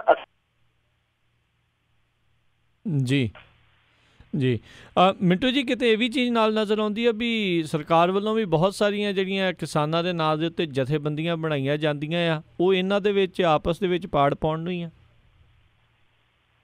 ਬਿਲਕੁਲ ਰਾਜਕਰਮਵੀਰ ਸਿੰਘ ਜੀ, ਇਹੋ ਜਿਹੀ ਸੰਭਾਵਨਾ ਤੇ ਰਹਿੰਦੀ ਹੈ ਨਾ। ਦੇਖੋ RSS ਸੰਗਠਨ ਆ, ਉਹਦੀ ਵਿਚਾਰਧਾਰਾ ਦਾ ਆਪਾਂ ਨੂੰ ਪਤਾ ਹੀ ਹੈ ਨਾ, ਕਿ ਉਹਨਾਂ ਦੇ ਵਿੱਚ ਆਪਦੇ ਮੁਸਲਿਮ ਵਿੰਗ ਵੀ ਬਣਾਏ ਆ, ਰਾਸ਼ਟਰੀ ਸਿੱਖ ਸੰਗਤ ਵੀ ਹੈ ਮੇਰੇ ਖਿਆਲ ਦੇ ਨਾਲ ਹੈਗੀ, ਹਨਾ। ਉਹ ਕਾਹਦੇ ਲਈ ਨੇ? ਇਹੀ ਇੱਕ ਧਰਮ ਭੁਲੇਖਾ ਹੀ ਖੜਾ ਕੀਤਾ ਗਿਆ ਨਾ, ਆਈਡੀਓਲੋਜੀ ਉਹਨਾਂ ਦੀ ਉਹ ਸਾਨੂੰ ਵੀ ਪਤਾ। ਤਾਂ ਇਸ ਤਰ੍ਹਾਂ ਸਿਆਸਤ ਵੀ ਕਰਦੀ ਆ ਇੱਕ ਵਿਸ਼ੇਸ਼ ਵਿਚਾਰਧਾਰਾ ਦਾ। ਮੈਂ ਵੈਸੇ ਉਦਾਹਰਨ ਦਿੱਤੀ ਹੈ, ਨਜ਼ੀਰ ਤੁਹਾਡੇ ਸਾਹਮਣੇ ਰੱਖੀ ਆ। ਇਹ ਸਿਆਸਤ ਵੀ ਕਰਦੀ ਆ, ਸਿਆਸਤ ਆਪਣੇ ਧੜੇ ਉਭਾਰ ਦਿੰਦੀ ਆ। ਅਜਮੇਰ ਸਿੰਘ ਲੱਖੋਵਾਲ ਨੇ ਕੀ ਕੀਤਾ ਸੀ? ਲੱਖੋਵਾਲ ਨੇ ਕੀ ਕੀਤਾ? ਕਾਰ ਲੈ ਲਈ, ਗਨਮੈਨ ਲੈ ਲਏ, ਆਪਣੇ ਘਰ ਦਾ ਹੀ ਕਿਰਾਇਆ ਲਈ ਗਿਆ, ਉਹ ਆਪਣੇ ਘਰ ਦਾ ਹੀ, ਆਪਣੇ ਘਰ 'ਚ ਰਹਿ ਕੇ। ਸੋ ਇਸ ਤਰ੍ਹਾਂ ਦੇ ਨੇਤਾ ਹੈ, ਹੋਰ ਵੀ ਝੋਲੀ ਚੁੱਕ ਹੈਗੇ ਆ ਬਹੁਤ ਸਾਰੇ ਨੇਤਾ ਆ ਜਿਨ੍ਹਾਂ ਨੇ ਨਾਅਰਾ ਤਾਂ ਇਹ ਦਿੱਤਾ ਕਿ ਅਸੀਂ ਕਿਸਾਨਾਂ ਦੀ ਲੜਾਈ ਲੜਾਂਗੇ, ਪਰ ਮੁੜ ਕੇ ਉਹ ਜਾ ਕੇ ਆਪਣੇ ਬਟੂਏ ਦੀ ਲੜਾਈ ਲੜਨ ਲੱਗ ਪਏ। ਸੋ ਇਹ ਸਾਰੀ ਇੱਕ ਸਿਆਸਤ ਇਹਨਾਂ ਲੋਕਾਂ ਨੂੰ ਉਭਾਰਦੀ ਹੈ, ਮੌਕੇ ਤੇ ਫਿਰ ਆਪਣੀ ਗੋਦ 'ਚ ਬਿਠਾ ਲੈਂਦੀ, ਉਹਨਾਂ ਤੋਂ ਕੰਮ ਲੈਂਦੀ ਹੈ। ਪਰ ਹੌਲੀ ਹੌਲੀ ਜਿੱਦਾਂ ਜਿੱਦਾਂ ਕਿਸਾਨ ਜਾਗਣਗੇ, ਪਤਾ ਲੱਗੇਗਾ ਕਿ ਸਾਡੇ ਨਾਲ ਇਹਨਾਂ ਸਾਰੇ ਲੋਕਾਂ ਨੇ ਧੋਖਾ ਕੀਤਾ, ਦਗਾ ਕੀਤਾ। ਹੁਣ ਦੇਖੋ ਨਰਿੰਦਰ ਮੋਦੀ ਜਿਹੜਾ ਧੋਖਾ ਕਿਸਾਨਾਂ ਨਾਲ ਕੋਈ ਕਰ ਸਕਦਾ? ਇਸ ਬੰਦੇ ਨੇ ਦੇਸ਼ ਦੇ ਵਿਚਾਲੇ ਖੜ ਕੇ, ਜਦੋਂ ਸੱਥ ਕਹਿੰਦੇ ਆ, ਸੱਥ 'ਚ ਖੜ ਕੇ ਪੱਟ ਤੇ ਹੱਥ ਮਾਰੇ ਕਿ ਤੁਸੀਂ ਮੈਨੂੰ ਮੌਕਾ ਦਿਓ, ਮੈਂ ਸਵਾਮੀ ਨਾਥਨ ਕਮਿਸ਼ਨ ਦੀ ਸਿਫਾਰਿਸ਼ ਦੇ ਚੱਲਦਾ ਉਹਦੇ ਤੇ ਚੱਲ ਕੇ ਤੁਹਾਨੂੰ ਲਾਗਤ ਤੋਂ 50% ਮੁਨਾਫਾ ਦੇਊਂਗਾ। ਤੇ ਬਾਅਦ ਦੇ ਵਿੱਚ ਹੁਣ ਕੀ ਆ, ਸੰਸਦ ਦੇ ਵਿੱਚ ਇਹਨਾਂ ਨੇ ਜਾ ਕੇ ਇਹ ਗੱਲ ਐਡਮਿਟ ਕਰ ਦਿੱਤੀ। ਇਹ ਕਹਿੰਦੇ ਕਿ ਜੇ ਅਸੀਂ ਲਾਗਤ ਤੋਂ 50% ਮੁਨਾਫਾ ਦਿੰਦੇ ਤੇ ਦੇਸ਼ ਦੇ ਵਿੱਚ ਪਰਲੋ ਆ ਜਾਏਗੀ। ਤੇ ਪਰਲੋ ਉਸ ਦਿਨ ਨਹੀਂ ਆਈ ਜਿਸ ਦਿਨ ਤੁਸੀਂ ਏਡਾ ਵੱਡਾ ਧੋਖਾ ਕੀਤਾ ਸੀ ਕਿਸਾਨ ਦੇ ਨਾਲ। ਹੁਣ ਦੇਖੋ ਇਹਨਾਂ ਨੇ 8ਵਾਂ ਪੇ ਕਮਿਸ਼ਨ ਲਾਗੂ ਕਰਨਾ ਹੈ। ਜੀ 8ਵਾਂ ਪੇ ਕਮਿਸ਼ਨ ਲਾਗੂ ਕਰਨਾ ਹੈ ਤੇ ਉਹਦੇ ਵਿੱਚ ਮੇਰੇ ਖਿਆਲ ਦੇ ਨਾਲ ਕਈ ਲੱਖ ਕਰੋੜ ਰੁਪਈਆ ਜਿਹੜਾ ਉਹ ਖਜ਼ਾਨੇ ਤੇ ਬੋਝ ਪੈਣਾ ਹੈ। 80 ਲੱਖ ਪੈ ਜੇ, 70 ਲੱਖ ਪੈ ਜੇ, ਕਿਉਂਕਿ ਐਗਜ਼ੈਕਟ ਫਿਗਰ ਨਹੀਂ ਹਾਲੇ ਆਇਆ, ਉਹ ਲਾਗੂ ਹੋਏਗਾ ਜਦੋਂ। ਤਾਂ ਉਹ ਪਰਲੋ ਨਹੀਂ ਆਏਗੀ ਜਦੋਂ ਤੁਸੀਂ ਮੁਲਾਜ਼ਮਾਂ ਦੇ ਵੇਤਨ ਵਧਾ ਦਿਓਗੇ, ਕੇਂਦਰੀ ਮੁਲਾਜ਼ਮਾਂ ਦੇ, ਦੇਸ਼ ਦੇ ਖਜ਼ਾਨੇ ਤੇ ਏਡਾ ਵੱਡਾ ਬੋਝ ਪਾਓਗੇ। ਉਹ ਤੁਹਾਡੀ ਕੋਈ ਪਰਲੋ ਨਹੀਂ ਆਉਂਦੀ। ਤੇ ਜੇ ਕਿਸਾਨ ਨੂੰ 50% ਦੀ ਲਾਗਤ ਤੇ ਮੁਨਾਫਾ ਦੇ ਦੋਗੇ, ਪਰਲੋ ਕਿਵੇਂ ਆ ਜੂਗੀ? ਅੱਜ ਰੇਟ 1600 ਹੈ ਤੇ ਲਾਗਤ ਉਹਦੀ 1500 ਕਿੱਲੇ ਦੀ ਆਉਂਦੀ ਹੈ, ਇੱਕ ਮਿਸਾਲ ਆ। ਜੇ ਵਧਾ ਕੇ 2250 ਕਰ ਦੋਗੇ ਤੇ ਜਿਹੜਾ ਬੰਦਾ ਕਣਕ ਤੇ ਅੱਜ 4 ਰੁਪਏ ਖਰਚਦਾ ਡੇਲੀ, ਉਹ 6 ਰੁਪਏ ਖਰਚਣ ਲੱਗ ਪਊ। ਮੋਬਾਈਲ ਤੇ ਵੀ ਤੇ 10 ਰੁਪਏ ਖਰਚਦਾ ਹੀ ਹੈ, ਪਰਲੋ ਕਿੱਧਰੋਂ ਆ ਜੂਗੀ? ਜੀ ਜੀ ਜੀ। ਤੇ ਮਿੰਟੂ ਜੀ, ਅਗਲੇ ਕਾਲਰ ਉਹਨਾਂ ਨਾਲ ਗੱਲ ਕਰਦੇ, ਆਪਣੇ ਨਾਲ ਜੁੜੇ ਨੇ ਰਾਜਵੀਰ ਜੀ ਪੰਜਾਬ ਤੋਂ। ਸਵਾਗਤ ਹੈ, ਸਤਿ ਸ਼੍ਰੀ ਅਕਾਲ। ਸਤਿ ਸ਼੍ਰੀ ਅਕਾਲ ਭਾਜੀ। ਸਤਿ ਸ਼੍ਰੀ ਅਕਾਲ ਜੀ। ਮੈਂ ਮਿੰਟੂ ਜੀ, ਮੈਂ ਤੁਹਾਡੇ ਨਾਲ ਗੱਲ ਕਰਨੀ ਚਾਹੁੰਦਾ ਜੀ। ਪੁੱਛੋ ਜੀ ਸਵਾਲ। ਜੀ। ਮੈਂ ਕਿਹਾ ਜੀ, ਜਿੱਦਾਂ ਅੱਜ ਸੁਖਪਾਲ ਖਹਿਰਾ ਜੀ ਬਣੇ ਆ ਆਮ ਆਦਮੀ ਦੇ, ਨਾ ਬਹੁਤ ਵਧੀਆ ਲੱਗਾ ਤੁਹਾਨੂੰ, ਕਿ ਤੁਹਾਡੇ ਕੀ ਵਿਚਾਰ ਹੈ ਜੀ ਇਹਦੇ ਬਾਰੇ? ਜੀ ਕਾਹਦੇ ਜੀ? ਸੁਖਪਾਲ ਖਹਿਰਾ ਦੇ ਵਿਰੋਧੀ ਧਿਰ ਦੇ ਨੇਤਾ ਬਣਨ ਦੇ ਤੇ ਜੀ। ਉਹ ਅਸੀਂ ਕੱਲ ਵੀ ਵਿਚਾਰ ਦੱਸੇ ਸੀਗੇ ਰਾਜਵੀਰ ਸਿੰਘ ਜੀ, ਅੱਜ ਵੀ ਹੁਣ ਦੱਸਿਆ ਕਿ ਸੁਖਪਾਲ ਸਿੰਘ ਖਹਿਰਾ ਉਹ ਰਾਕਟ ਆ ਜਾਂ ਉਹ ਤੋਪ ਆ ਜਿਹਨੂੰ ਤਰਪਾਲ ਹੇਠਾਂ ਨਹੀਂ ਰੱਖਿਆ ਜਾ ਸਕਦਾ। ਦੂਜੀ ਚੀਜ਼ ਜਿਹੜੀ ਨਵੇਕਲੀ ਵੇਖੀ ਨਿਕਲਿਆ ਨਾ, ਇਹ ਵੀ ਲਿਫਾਫੇ ਚੋਂ ਆ, ਪਰ ਪਹਿਲੀ ਵਾਰੀ ਲੋਕਾਂ ਨੇ ਕਿਹਾ ਕਿ ਲਿਫਾਫੇ ਚੋਂ ਵੀ ਨਾ ਕਦੇ ਕਦੇ ਠੀਕ ਨਿਕਲਦੇ ਦੇਖੇ ਅਸੀਂ। ਆ ਸੁਖਪਾਲ ਸਿੰਘ ਖਹਿਰਾ ਉਹਦੀ ਇੱਕ ਪ੍ਰਤੱਖ ਰੂਪ ਦੇ ਵਿੱਚ ਉਦਾਹਰਨ ਹੈ। ਸੁਖਪਾਲ ਸਿੰਘ ਖਹਿਰਾ ਬੇਦਾਗ ਆ। ਇੱਕ ਵਾਰੀ ਇਹਦੇ ਤੇ ਤਰਪਾਲ ਚੋਰੀ ਦਾ ਕੇਸ ਪਾ ਦਿੱਤਾ ਸੀ। ਲੋਕੀ ਅੱਜ ਵੀ ਭਾਵੇਂ ਉਹ ਸੁਖਪਾਲ ਖਹਿਰਾ ਦੇ ਉਲਟ ਖੜੇ ਹੋਣ ਕਿਸੇ ਸੰਗਠਨ 'ਚ, ਪਰ ਉਹ ਵੀ ਕਹਿੰਦੇ ਕਿ ਨਹੀਂ, ਸੁਖਪਾਲ ਸਿੰਘ ਖਹਿਰਾ ਤੇ ਨਜਾਇਜ਼ ਕੇਸ ਪਾਇਆ ਸੀ। ਕਿਉਂ? ਕਿਉਂਕਿ ਸੁਖਪਾਲ ਸਿੰਘ ਖਹਿਰਾ ਤੇ ਇਹੋ ਜਿਹਾ ਕੋਈ ਦਾਗ ਹਾਲੇ ਤੱਕ ਲੱਗਾ ਨਹੀਂ। ਰਾਣਾ ਗੁਰਜੀਤ ਸਿੰਘ ਨੇ ਦੋਸ਼ ਜ਼ਰੂਰ ਲਾਏ, ਇਹਦੇ ਤੇ ਕਈ ਨਿੱਜੀ ਦੋਸ਼ ਲਾਏ, ਪਰ ਸਾਬਤ ਨਹੀਂ ਕਰ ਸਕੇ। ਸੋ ਵਿਦਾ ਗਿਆ, ਬੇਬਾਹ ਗਿਆ। ਹਾਂ, ਇੱਕ ਔਗਣ ਵੀ ਨਜ਼ਰ ਆਉਂਦਾ, ਕਈ ਵਾਰੀ ਹਾਈਪਰ ਜ਼ਿਆਦਾ ਹੋ ਜਾਂਦਾ, ਕਈ ਵਾਰੀ ਉਹ ਅੱਗੇ ਲੰਘ ਜਾਂਦਾ। ਥੋੜੇ ਦਿਨ ਪਹਿਲਾਂ ਰਾਣਾ ਗੁਰਜੀਤ ਸਿੰਘ ਦੀਆਂ ਮੁੱਛਾਂ ਤੱਕ ਵੀ ਪਹੁੰਚਿਆ ਪਿਆ ਸੀ। ਇਹਨਾਂ ਚੀਜ਼ਾਂ ਦਾ ਥੋੜਾ ਖਿਆਲ ਰੱਖਣਾ ਪਵੇਗਾ, ਕਿਉਂਕਿ ਜ਼ਿੰਮੇਵਾਰੀ ਬਹੁਤ ਵੱਡੀ। ਔਰ ਦੂਸਰੀ, ਮੈਂ ਵਾਰ-ਵਾਰ ਗੱਲ ਕਹਿਣਾ ਕਿ ਦੇਖੋ, ਜੇ ਤੁਸੀਂ ਪ੍ਰੈਸ ਕਲੱਬਾਂ ਦੀ ਰਾਜਨੀਤੀ ਕਰੋਗੇ, ਫੇਸਬੁੱਕ ਤੇ ਵੀਡੀਓ ਪਾਉਣ ਦੀ ਰਾਜਨੀਤੀ ਕਰੋਗੇ, ਜਾਂ ਪ੍ਰੈਸ ਨੋਟ ਜਾਰੀ ਕਰਨ ਦੀ ਰਾਜਨੀਤੀ ਕਰੋਗੇ, ਫਿਰ ਗੱਲ ਨਹੀਂ ਬਣਨੀ। ਜੇਕਰ ਆਪਾਂ ਝੋਨਾ ਲਾਉਣਾ ਹੁੰਦਾ ਹੈ, ਜਿੱਦਾਂ ਝੋਨਾ ਲਾਉਣਾ ਹੁੰਦਾ ਹੈ, ਤੇ ਉਹ ਕੱਦੂ ਕਰਨ ਲਈ ਸਾਨੂੰ ਉਹਦੇ ਚਿੱਕੜ 'ਚ ਉਤਰਨਾ ਪੈਂਦਾ ਨਾ ਰਾਜ ਕਰਨਵੀਰ ਸਿੰਘ ਜੀ। ਜੇ ਅਸੀਂ ਬਾਹਰ ਬੈਠੇ ਰਹੀਏ, ਉਹ ਤਿਆਰ ਨਹੀਂ ਹੋਏਗਾ, ਨਾ ਵਾਹਣ ਤਿਆਰ ਹੋਏਗਾ, ਨਾ ਕੱਦੂ ਵੱਜੇਗਾ, ਨਾ ਝੋਨਾ ਲੱਗੇਗਾ। ਉਤਰਨਾ ਹੀ ਪੈਣਾ। ਤੇ ਜੇ ਇਹਨਾਂ ਨੇ ਆਪਣੀ ਫਸਲ ਬੀਜਣੀ ਹੈ, ਜੜ ਲਾਉਣੀ ਹੈ, ਤਾਂ ਇਹਨਾਂ ਨੂੰ ਵਾਹਣ ਹੈ ਜਿਹੜਾ ਉਹ ਜ਼ਮੀਨ 'ਚ ਉਤਰ ਕੇ ਤਿਆਰ ਕਰਨਾ ਹੀ ਪਏਗਾ। ਤਾਂ ਤਿਆਰ ਕਰਨ ਲਈ ਇਹਨਾਂ ਨੂੰ ਮਜ਼ਲੂਮਾਂ ਦਾ, ਇਹਨਾਂ ਨੂੰ ਮਜ਼ਦੂਰਾਂ ਦਾ, ਕਿਸਾਨਾਂ ਦਾ ਸਾਥ ਦੇਣਾ ਪਵੇਗਾ। ਉਹਨਾਂ ਦੀ ਲੜਾਈ ਲੜਨੀ ਪਵੇਗੀ, ਔਰ ਲੜਾਈ ਉਹ ਪ੍ਰੈਸ ਕਲੱਬਾਂ 'ਚ ਨਹੀਂ, ਲੜਾਈ ਉਹ ਫੇਸਬੁੱਕ ਤੇ ਨਹੀਂ, ਲੜਾਈ ਉਹ ਮੈਦਾਨ 'ਚ ਲੜਨੀ ਪਵੇਗੀ, ਲੋਕਾਂ ਦੇ ਵਿੱਚ ਜਾ ਕੇ। ਜੀ। ਅਗਲੇ ਕਾਲਰ ਜੋਤ ਸਿੰਘ ਜੀ, ਸਵਾਗਤ ਹੈ, ਸਤਿ ਸ਼੍ਰੀ ਅਕਾਲ। ਜੋਤ ਸਿੰਘ ਜੀ। ਹਾਂਜੀ, ਸਤਿ ਸ਼੍ਰੀ ਅਕਾਲ ਵੀਰ ਜੀ। ਆਪਣਾ ਰਾਜਕਰਨ ਜੀ ਤੇ ਆਪਣਾ ਮਿੰਟੂ ਜੀ। ਸਤਿ ਸ਼੍ਰੀ ਅਕਾਲ ਜੀ। ਮੇਰੇ ਦੋ ਸਵਾਲ, ਇੱਕ ਤਾਂ ਮਿੰਟੂ ਜੀ ਨੂੰ ਹੈ, ਇੱਕ ਰਾਜਕਰਨ ਵੀਰ ਜੀ ਤੁਹਾਨੂੰ ਹੈ ਜੀ। ਆਪਣਾ ਮੈਂ ਕੱਲ ਸਵੇਰੇ ਫੇਸਬੁੱਕ ਤੇ ਦੇਖ ਰਿਹਾ ਸੀ ਵੀ ਆਹ ਸ਼ਾਇਦ 2019 ਦੇ ਵਿੱਚ ਆ ਰਹੀ ਆ, ਉਹਦਾ ਮਤਲਬ ਕੀ ਪੋਸਟਪੋਨ ਹੋ ਰਿਹਾ ਕਿ ਨਹੀਂ ਹੋ ਰਿਹਾ, ਮੈਂ ਇਹ ਪੁੱਛਣਾ ਸੀ। ਠੀਕ ਹੈ। ਦੂਜਾ ਮਿੰਟੂ ਜੀ, ਮੈਂ ਇੱਕ ਹੋਰ ਪੁੱਛਣਾ ਸੀ, ਇੱਕ ਗੁਜਰਾਤ ਸੂਰਤ ਤੋਂ ਆ ਰਿਹਾ ਕਿਸੇ ਮੁੰਡੇ ਨੇ, ਕੋਈ ਸਿੰਧੀ ਹੈ, ਉਹਨੇ ਪਾਣੀ ਤੇ ਚੱਲਣ ਲਈ ਕੋਈ ਹਾਈਡਰੋਜਨ ਕਿੱਟ ਲਾ ਕੇ ਕਾਰ ਸਟਾਰਟ ਕੀਤੀ ਆ। ਸੱਚ ਹੈ ਕਿ ਝੂਠ ਹੈ? ਹਾਈਡਰੋਜਨ ਗੈਸ ਕਿ ਪਾਣੀ ਦੇ ਨਾਲ, ਕੀ ਤੁਸੀਂ ਕਹਿ ਰਹੇ? ਪਾਣੀ ਨੂੰ ਕਨਵਰਟ ਕਰਕੇ ਉਹਨੇ ਪਾਣੀ ਦੇ ਵਿੱਚੋਂ ਹਾਈਡਰੋਜਨ ਲੈ ਕੇ ਪਾਣੀ ਨਾਲ ਚੱਲਣੀ ਕਰੀ, ਮਤਲਬ ਉਹ 'ਚ ਪੈਟਰੋਲ ਨਹੀਂ ਪਊਗਾ। ਸੱਚ ਹੈ ਕਿ ਝੂਠ ਹੈ? ਠੀਕ ਹੈ ਜੀ। ਜੀ ਮਿੰਟੂ ਜੀ, ਪਤਾ ਲੱਗਾ ਜੀ ਐਸੀ ਖਬਰ ਦਾ? ਜੀ ਜੀ ਜੀ ਜੀ, ਹਾਂਜੀ ਹਾਂਜੀ, ਮੈਂ ਇਹ ਖਬਰ ਕਿਤੇ ਸੁਣੀ ਹੈ ਜਾਂ ਦੇਖੀ ਆ, ਮੈਨੂੰ ਪੱਕਾ ਯਾਦ ਨਹੀਂ ਆ ਰਿਹਾ, ਕਿਉਂਕਿ ਕਈ ਵਾਰੀ ਇਹਨਾਂ ਖਬਰਾਂ ਤੋਂ ਬਾਈਪਾਸ ਲੰਘ ਜਾਈਦਾ, ਸੋਸ਼ਲ ਮੀਡੀਆ ਦਾ ਯੁੱਗ ਆ, ਬਾਈਪਾਸ ਲੰਘ ਜਾਈਦਾ। ਮੈਂ ਖਬਰ, ਪਰ ਇਸ ਤਰ੍ਹਾਂ ਦੀਆਂ ਅੱਗੇ ਵੀ ਖੋਜਾਂ ਹੋਈਆਂ ਨੇ, ਉਹ ਖੋਜਾਂ ਹੇਠਲੇ ਪੱਧਰ ਤੇ ਰਹਿ ਜਾਂਦੀ ਹੈ। ਇੱਕ ਸਿਆਪਾ ਇਹ ਵੀ ਆ ਕਿ ਜਿਸ ਪੱਧਰ ਦੀ ਉਹ ਸਹੂਲਤ ਚਾਹੀਦੀ ਹੈ, ਜਿਸ ਪੱਧਰ ਦਾ ਇਹੋ ਜਿਹੀਆਂ ਖੋਜਾਂ ਲਈ ਪੈਸਾ ਧੇਲਾ ਚਾਹੀਦਾ, ਉਸ ਪੱਧਰ ਦਾ ਮਿਲਦਾ ਨਹੀਂ ਕਈ ਵਾਰੀ। ਉਹ ਇਸ ਕਰਕੇ ਸਾਡੇ ਮੁੰਡੇ ਕੁੜੀਆਂ ਬਹੁਤ ਖੋਜਾਂ ਕਰਦੇ, ਇਹੋ ਜਿਹੀਆਂ ਬਹੁਤ ਖੋਜਾਂ ਕਰਦੇ ਆ। ਤੁਹਾਨੂੰ ਹੈਰਾਨਗੀ ਹੋਏਗੀ, ਬੰਗਲੌਰ ਦੇ ਛੋਟੇ ਜਿਹੇ ਬੱਚਿਆਂ ਦੇ ਰੋਬੋਟ ਤਿਆਰ ਕੀਤੇ ਆ, ਔਰ ਉਹ ਰੋਬੋਟ ਜਿੱਦਾਂ ਬਾਹਰਲੇ ਮੁਲਕਾਂ 'ਚ ਕਈਆਂ 'ਚ ਸਰਵ ਕਰਦੇ ਆ ਨਾ ਖਾਣਾ ਵਾਣਾ, ਤਾਂ ਉਹ ਰੈਸਟੋਰੈਂਟ ਦੇ ਵਿੱਚ ਅੱਜ ਕੱਲ੍ਹ ਖਾਣਾ ਸਰਵ ਕਰ ਰਹੇ ਆ। ਔਰ ਬਣਾਏ ਕਿੰਨੇ ਆ? ਕੋਈ 9ਵੀਂ 'ਚ ਬੱਚਾ ਪੜ੍ਹਦਾ, ਕੋਈ 10ਵੀਂ 'ਚ ਬੱਚਾ ਪੜ੍ਹਦਾ। ਸੋ ਇਹੋ ਜਿਹੇ ਟੈਲੈਂਟ ਇੱਥੇ ਭਾਰਤ ਦੇ ਵਿੱਚ ਪਏ ਆ। ਹੋ ਸਕਦਾ ਪਰ ਇਹੋ ਜਿਹਾ ਜੇਕਰ ਹੈ, ਕੋਈ ਇਹੋ ਜਿਹਾ ਟੈਲੈਂਟ ਹੈ, ਤੇ ਉਹਨੂੰ ਅੱਗੇ ਲਿਜਾਣ ਦੀ ਜ਼ਿੰਮੇਵਾਰੀ ਸਰਕਾਰ ਨੂੰ ਚੁੱਕਣੀ ਚਾਹੀਦੀ ਹੈ। ਹੋ ਸਕਦਾ ਹੈ ਕਿ ਅੱਜ ਕੋਈ ਛੋਟੀ ਮੋਟੀ ਕਾਰ ਚੱਲਦੀ ਹੋਵੇ, ਕੱਲ ਨੂੰ ਕੋਈ ਗੱਡੇ ਜਿੱਡੀ ਗੱਡੀ ਵੀ ਚਲਾ ਦੇਵੇ, ਤਾਂ ਉਹਨੂੰ ਸਾਥ ਦੇਣਾ ਚਾਹੀਦਾ ਜੇ ਗੱਲ ਸੱਚੀ ਹੈ। ਜੀ ਵੈਸੇ ਦੱਸਦੇ ਜਾਈਏ ਜੋਤ ਸਿੰਘ ਜੀ ਵੀ ਆ ਜਿਹੜੇ ELD ਦੇ ਬਾਰੇ ਤੁਸੀਂ ਪੁੱਛ ਰਹੇ ਹੋ, ਟਰੱਕਾਂ ਦੇ ਵਿੱਚ ਇਸ ਦੇ ਲਈ ਬਿੱਲ ਲਿਆਂਦਾ ਗਿਆ ਆ ਇੱਥੇ ਦੀ ਸਦਨ ਦੇ ਵਿੱਚ ਵੀ ਉਸ ਨੂੰ 2 ਸਾਲ ਦੇ ਲਈ ਅੱਗੇ ਕੀਤਾ ਜਾਵੇ, ਕਿਉਂਕਿ ਸਾਰੇ ਟਰੱਕਾਂ ਨੂੰ ਲਾਜ਼ਮੀ ਹੋਣਾ ਆ, ਨਹੀਂ ਤਾਂ ਦਸੰਬਰ ਦੇ ਵਿੱਚ ELD ਜਿਹੜਾ ਇਕਵਿਪਮੈਂਟ ਲਾਉਣਾ, ਅਤੇ ਜੇ ਉਹ ਬਿੱਲ ਪਾਸ ਹੋ ਜਾਂਦਾ ਹੈ ਸਦਨ ਦੇ ਵਿੱਚੋਂ, ਸੈਨੇਟ ਦੇ ਵਿੱਚੋਂ, ਫਿਰ ਉਹਦੀ ਐਕਸਟੈਂਸ਼ਨ ਮਿਲੇਗੀ। ਪਰ ਅਜੇ ਉਹ ਅਜੇ ਬਿੱਲ ਸਦਨ ਦੇ ਵਿੱਚ ਜਾਣਾ ਹੈ, ਉਸ ਦੇ ਉੱਤੇ ਬਹਿਸ ਹੋਣੀ ਹੈ, ਫਿਰ ਉਸ ਤੋਂ ਬਾਅਦ 'ਚ ਉਸ ਦਾ ਨਤੀਜਾ ਆਉਣਾ ਆ। ਅਤੇ ਬਾਕੀ ਹਾਈਡਰੋਜਨ ਵਾਲੀਆਂ ਗੱਡੀਆਂ ਜਿਹੜੀਆਂ ਮਿੰਟੂ ਜੀ ਦੱਸਦੇ ਜਾਈਏ ਅਮਰੀਕਾ ਦੇ ਵਿੱਚ ਆਲਰੇਡੀ ਚੱਲ ਰਹੀਆਂ ਨੇ, ਕਈ ਕੰਪਨੀਆਂ ਆਲਰੇਡੀ ਹਾਈਡਰੋਜਨ ਦੇ ਨਾਲ ਜਿਹੜੀਆਂ ਚੱਲਣ ਵਾਲੀਆਂ ਬਣਾਉਂਦੇ ਨੇ। ਉਸ ਨੂੰ ਖਤਰੇ ਵਾਲੀ ਗੈਸ ਵੈਸੇ ਕਿਹਾ ਜਾਂਦਾ ਹੈ, ਕਿਉਂਕਿ ਉਸ ਨੂੰ ਬਹੁਤ ਜਲਦੀ ਅੱਗ ਲੱਗ ਜਾਂਦੀ ਹੁੰਦੀ ਆ, ਅਤੇ ਵੱਡਾ ਧਮਾਕਾ ਜਿਹੜਾ ਹਾਈਡਰੋਜਨ, ਕਿਉਂਕਿ ਹਾਈਡਰੋਜਨ ਬੰਬ ਦੇ ਨਾਂ ਦੇ ਨਾਲ ਵੀ ਸਾਰੇ ਜਣੇ ਜਾਣਦੇ ਹੋਣਗੇ, ਇਸ ਕਰਕੇ ਉਸ ਦੇ ਉੱਤੇ ਇੰਨੀ ਜ਼ਿਆਦਾ ਰੀਸਰਚ ਜਿਹੜੀ ਉਹ ਨਹੀਂ ਕੀਤੀ ਜਾਂਦੀ, ਕਿਉਂਕਿ ਉਹਦੇ ਨਾਲ ਅਜੇ ਖਤਰਾ ਜ਼ਿਆਦਾ ਜੁੜਿਆ ਹੋਇਆ। ਸੋ ਜਿਉਂ-ਜਿਉਂ ਟੈਕਨੋਲੋਜੀ ਵਧੇਗੀ ਸ਼ਾਇਦ ਉਸ ਦੇ ਵੱਲ ਨੂੰ ਜਿਹੜਾ ਹੋਰ ਜ਼ਿਆਦਾ ਕੰਮ ਹੋਵੇ। ਅਗਲੇ ਕਾਲਰ ਨੇ ਹਰਬੰਸ ਸਿੰਘ ਜੀ, ਸਵਾਗਤ ਹੈ, ਸਤਿ ਸ਼੍ਰੀ ਅਕਾਲ। ਹਾਂਜੀ ਸਤਿ ਸ਼੍ਰੀ ਅਕਾਲ ਭਾਜੀ। ਹਾਂਜੀ ਹਰਬੰਸ ਸਿੰਘ ਬੋਲਦਾ ਜੀ। ਮੈਂ ਇਹ ਗੱਲ ਕਰਨੀ ਵੀ ਜਿਹੜਾ ਆਪਾਂ ਕਰਜ਼ੇ ਦੀ ਗੱਲ ਕਰਦੇ ਹਾਂ ਨਾ ਜੀ, ਗਰੀਬਾਂ ਨੂੰ, ਗਰੀਬ ਕਿਸਾਨਾਂ ਨੂੰ ਮੇਰੇ ਆਪਣੇ ਪਿੰਡ ਦੀ ਮੈਂ ਦੱਸਦਾ ਵੀ ਜਿਹੜੇ ਮੇਨ ਬੰਦੇ ਆ ਨਾ ਜਿਨ੍ਹਾਂ ਦੇ ਕੋਲ 20-30 ਏਕੜ ਜ਼ਮੀਨ ਹੈ ਚੰਗੇ ਵਧੀਆ, ਉਹਨਾਂ ਦੇ ਕੋਲ ਵੀ 30-40 ਲੱਖ ਰੁਪਈਆ ਕਰਜ਼ਾ, ਲੇਕਿਨ ਜਿਹੜਾ ਮੇਰੇ ਅੱਗਾ ਕਿੱਲੇ 2 ਕਿੱਲੇ ਵਾਲਾ ਉਹਨੂੰ ਨਾ ਤੇ ਬੈਂਕ ਵਾਲੇ ਕੋਈ ਪੈਸਾ ਦੇਣ ਦਾ ਨਾਂ ਲੈਂਦਾ ਵਾ। ਤੇ ਹੁਣ ਅਸੀਂ ਤਾਂ ਦੱਸਦੇ ਵੀ ਵੱਡੀਆਂ ਪੋਸਟਾਂ ਤੇ ਲੱਗੇ ਹੋਏ ਹੁੰਦੇ ਆ ਜਿਨ੍ਹਾਂ ਦੇ ਕੋਲ ਵੱਡੀਆਂ ਕੋਠੀਆਂ ਪਈਆਂ ਵਾ, ਦੀਦੀਆਂ ਵਾ, ਤੇ ਉਹਨਾਂ ਦੇ ਉੱਤੇ ਮੇਰਾ ਖਿਆਲ ਹੈ ਵੀ ਸਾਡੇ ਸਾਰੇ ਪਿੰਡ ਤੇ ਉਹਨਾਂ ਕਰਜ਼ਾ ਨਹੀਂ ਜਿੰਨਾ ਸਿਰਫ ਉਹਨਾਂ 500 ਘਰਾਂ ਦੇ ਉੱਤੇ ਕਰਜ਼ਾ ਵਾ, ਉਹ ਵੀ ਇੱਥੇ ਬੈਠੇ ਆ ਵੀ ਗੌਰਮੈਂਟ ਨੇ ਮਾਫ ਕਰ ਦੇਣਾ, ਕਿਉਂਕਿ ਉਹਨਾਂ ਦਾ ਹੱਥ ਪੈਂਦਾ ਵਾ। ਜੀ ਜੀ ਥੈਂਕ ਯੂ। ਜਿਹੜਾ ਗਰੀਬ ਬੰਦਾ ਵਾ, ਉਹਨੂੰ ਗਰੀਬ ਕਿਸਾਨ ਆ, ਉਹਨੂੰ ਤੇ ਵਿਚਾਰੇ ਨੂੰ ਮਿਲਦਾ ਕੱਖ ਨਹੀਂ ਗਾ, ਉਹਦਾ ਮਾਫ ਕੀ ਕਰਨਾ, ਇਹਨਾਂ ਤੇ ਛੱਡਣਾ ਕੀ ਆ। ਜੀ ਜੀ ਥੈਂਕ ਯੂ ਜੀ।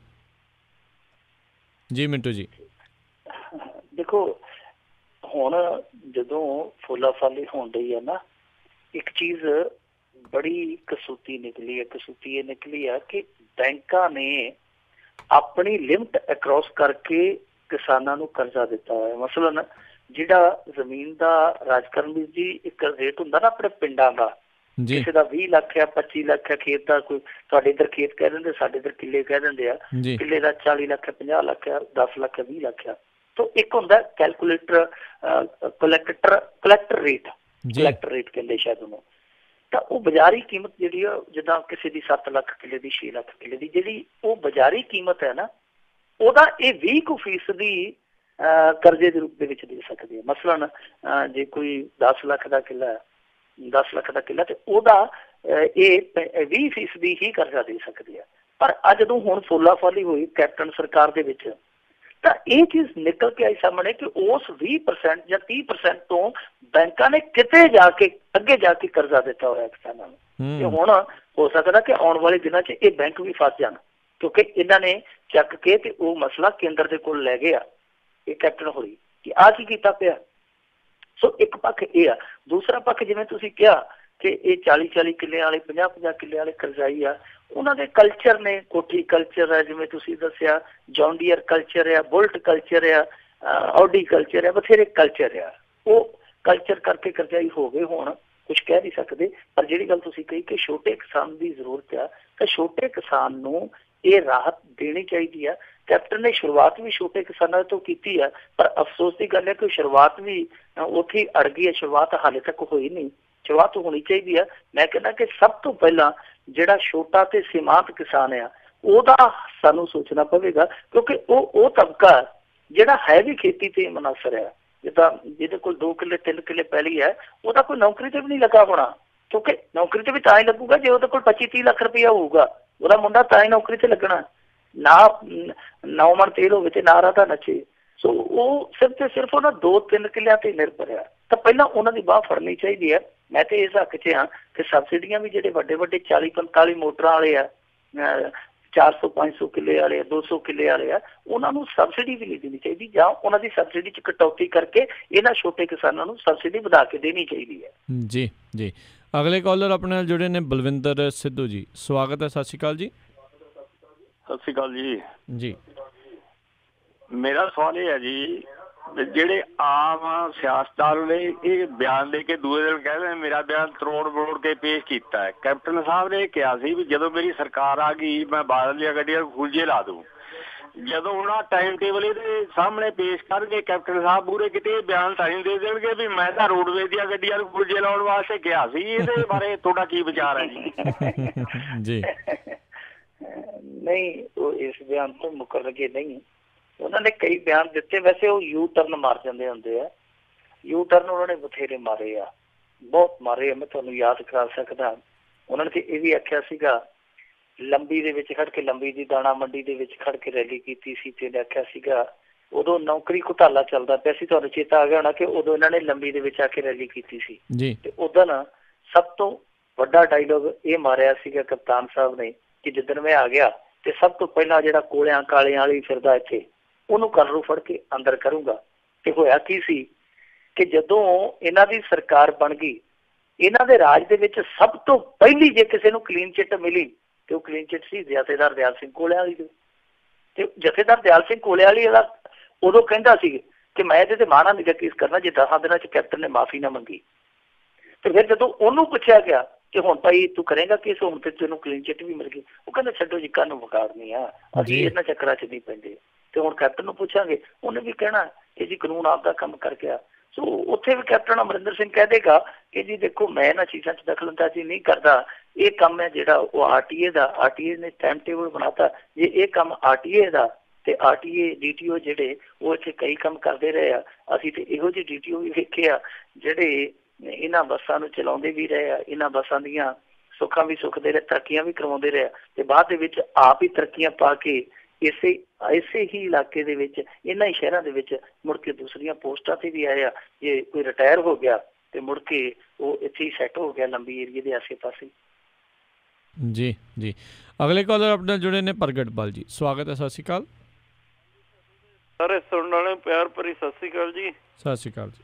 ਸਤਿ ਸ਼੍ਰੀ ਅਕਾਲ ਜੀ। ਮੋਦੀ ਸਾਹਿਬ ਦੀ ਗੱਲ ਕਰ ਰਹੇ ਹੋ ਵੀ ਰਿਪੋਰਟ ਲਾਗੂ ਕਰਨ ਵਾਲੀ, ਉਹ ਜੱਟਾਂ ਦਾ ਤਾਂ ਹੀ ਨਹੀਂ ਹੈ, ਅਮੀਰਾਂ ਦੀ ਪਾਰਟੀ ਹੈ। ਜੇ ਇੰਡਸਟਰੀ ਵਾਲਿਆਂ ਦਾ ਕਰਜ਼ਾ ਮਾਫ ਕਰ ਸਕਦੇ ਆ ਤੇ ਇਹਨਾਂ ਨੂੰ ਪੀੜ ਪੈਂਦੀ ਹੈ। ਜੇ ਨਹੀਂ ਮਹਿੰਗਾਈ ਕਰਨੀ, ਕੀਮਤ ਵਧਾ ਕੇ ਰਿਪੋਰਟ ਲਾਗੇ ਕਰਕੇ ਤੇ ਕਰਜ਼ਾ ਨਹੀਂ ਮਾਫ ਕਰ ਸਕਦੇ ਜੇ ਨੀਤ ਚੰਗੀ ਹੋਵੇ ਜੀ। ਜੀ ਤੇ ਬਾਕੀ ਮੈਂ ਤੁਹਾਡੇ ਨਾਲ ਇੱਕ ਗੱਲ ਸਾਂਝੀ ਕਰਨੀ ਚਾਹੁੰਦਾ ਜੀ। ਅਸੀਂ ਵਿਲੇਟ 'ਚ ਆ ਕੇ ਅੱਗੇ ਸੁਣ ਦਿੰਦੇ ਹਾਂ ਵੀ ਬਠਿੰਡੇ ਸਾਈਡ ਤੋਂ ਟ੍ਰੇਨ ਜਾਂਦੀ ਹੈ ਕੈਂਸਰ ਦੀ। ਸਾਡਾ ਆਪਣਾ ਮੇਰੀ ਮਿਸਿਸ ਦਾ ਭਤੀਜਾ ਮਜੀਠੇ ਤੋਂ ਹੀ ਕਾਬੂ ਆ ਗਿਆ ਤੇ ਸਾਲ 10 ਮਹੀਨੇ ਇਲਾਜ ਕਰਾਉਣ ਤੋਂ ਬਾਅਦ ਵੀ ਇੰਨਾ ਮਹਿੰਗਾ ਇਲਾਜ ਆ ਕੈਂਸਰ ਦਾ ਤੇ PGI 'ਚ ਵੀ। ਤੇ ਤੁਸੀਂ ਵੇਖੋ ਵੀ ਦਵਾਈਆਂ ਦਾ ਹੀ ਇੰਨਾ ਅੰਤਰ ਆ, ਲਿਖਿਆ ਕੁਝ ਹੁੰਦਾ ਤੇ ਉਹਦਾ ਜਿਹੜਾ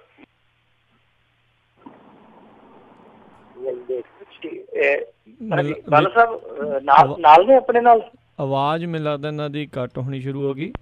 ਚਲੋ ਕੋਈ ਗੱਲ ਨਹੀਂ, ਮੈਂ ਬਲ ਸਾਹਿਬ ਤੁਹਾਨੂੰ ਸੁਝਾਅ ਦੇਵਾਂਗਾ। ਇੱਥੇ ਨਾ ਗੁਰਪ੍ਰੀਤ ਸਿੰਘ ਜੀ ਚੰਦਬਾਜਾ ਹੋਰੀ ਨੇ, ਜੇ ਤੁਹਾਡਾ ਕੋਈ ਪੇਸ਼ੈਂਟ ਇਦਾਂ ਦਾ ਹੈਗਾ, ਗੁਰਪ੍ਰੀਤ ਸਿੰਘ ਜੀ ਚੰਦਬਾਜਾ ਨੇ, ਤੁਸੀਂ ਮੈਨੂੰ ਕਾਲ ਕਰ ਲਿਓ ਸਵੇਰੇ ਜਾਂ ਮੈਸੇਜ ਕਰ ਦਿਓ, ਮੈਂ ਤੁਹਾਨੂੰ ਉਹਨਾਂ ਦਾ ਨੰਬਰ ਦੇ ਦੂੰਗਾ। ਮੈਂ ਦੇਖ ਰਿਹਾ ਸੀ ਉਹ ਜਿਨ੍ਹਾਂ ਦੀ ਗੱਲ ਕਰ ਰਹੇ ਐਕਚੁਅਲੀ ਉਹ ਕੈਂਸਰ ਦੀ ਜਿਹੜੀ ਇਲਾਜ ਬਿਮਾਰੀ ਦਾ ਸ਼ਿਕਾਰ ਜਿਹੜਾ ਜੀ ਬਣ ਗਏ ਤੇ ਆਈ ਥਿੰਕ ਉਹੀ ਦੱਸ ਰਹੇ ਸੀ ਵੀ ਕਿੱਦਾਂ ਇੱਕ ਮਹਿੰਗਾਈ ਆ ਤੇ ਆਮ ਬੰਦਾ ਤਾਂ ਬਿਲਕੁਲ ਵੀ ਅਫੋਰਡ ਜਿਹੜਾ ਉਹ ਚੀਜ਼ ਮੈਂ ਉਹੀ ਇਹਨਾਂ ਨੂੰ ਦੱਸਣ ਲੱਗਿਆ ਰਾਜ ਕਰਮਵੀਰ ਸਿੰਘ ਜੀ ਕਿ ਗੁਰਪ੍ਰੀਤ ਸਿੰਘ ਜੀ ਚੰਦਬਾਜਾ ਨੇ, ਉਹਨਾਂ ਨੇ ਇੱਥੇ ਇੱਕ ਸਕੈਮ ਫੜਿਆ ਸੀਗਾ।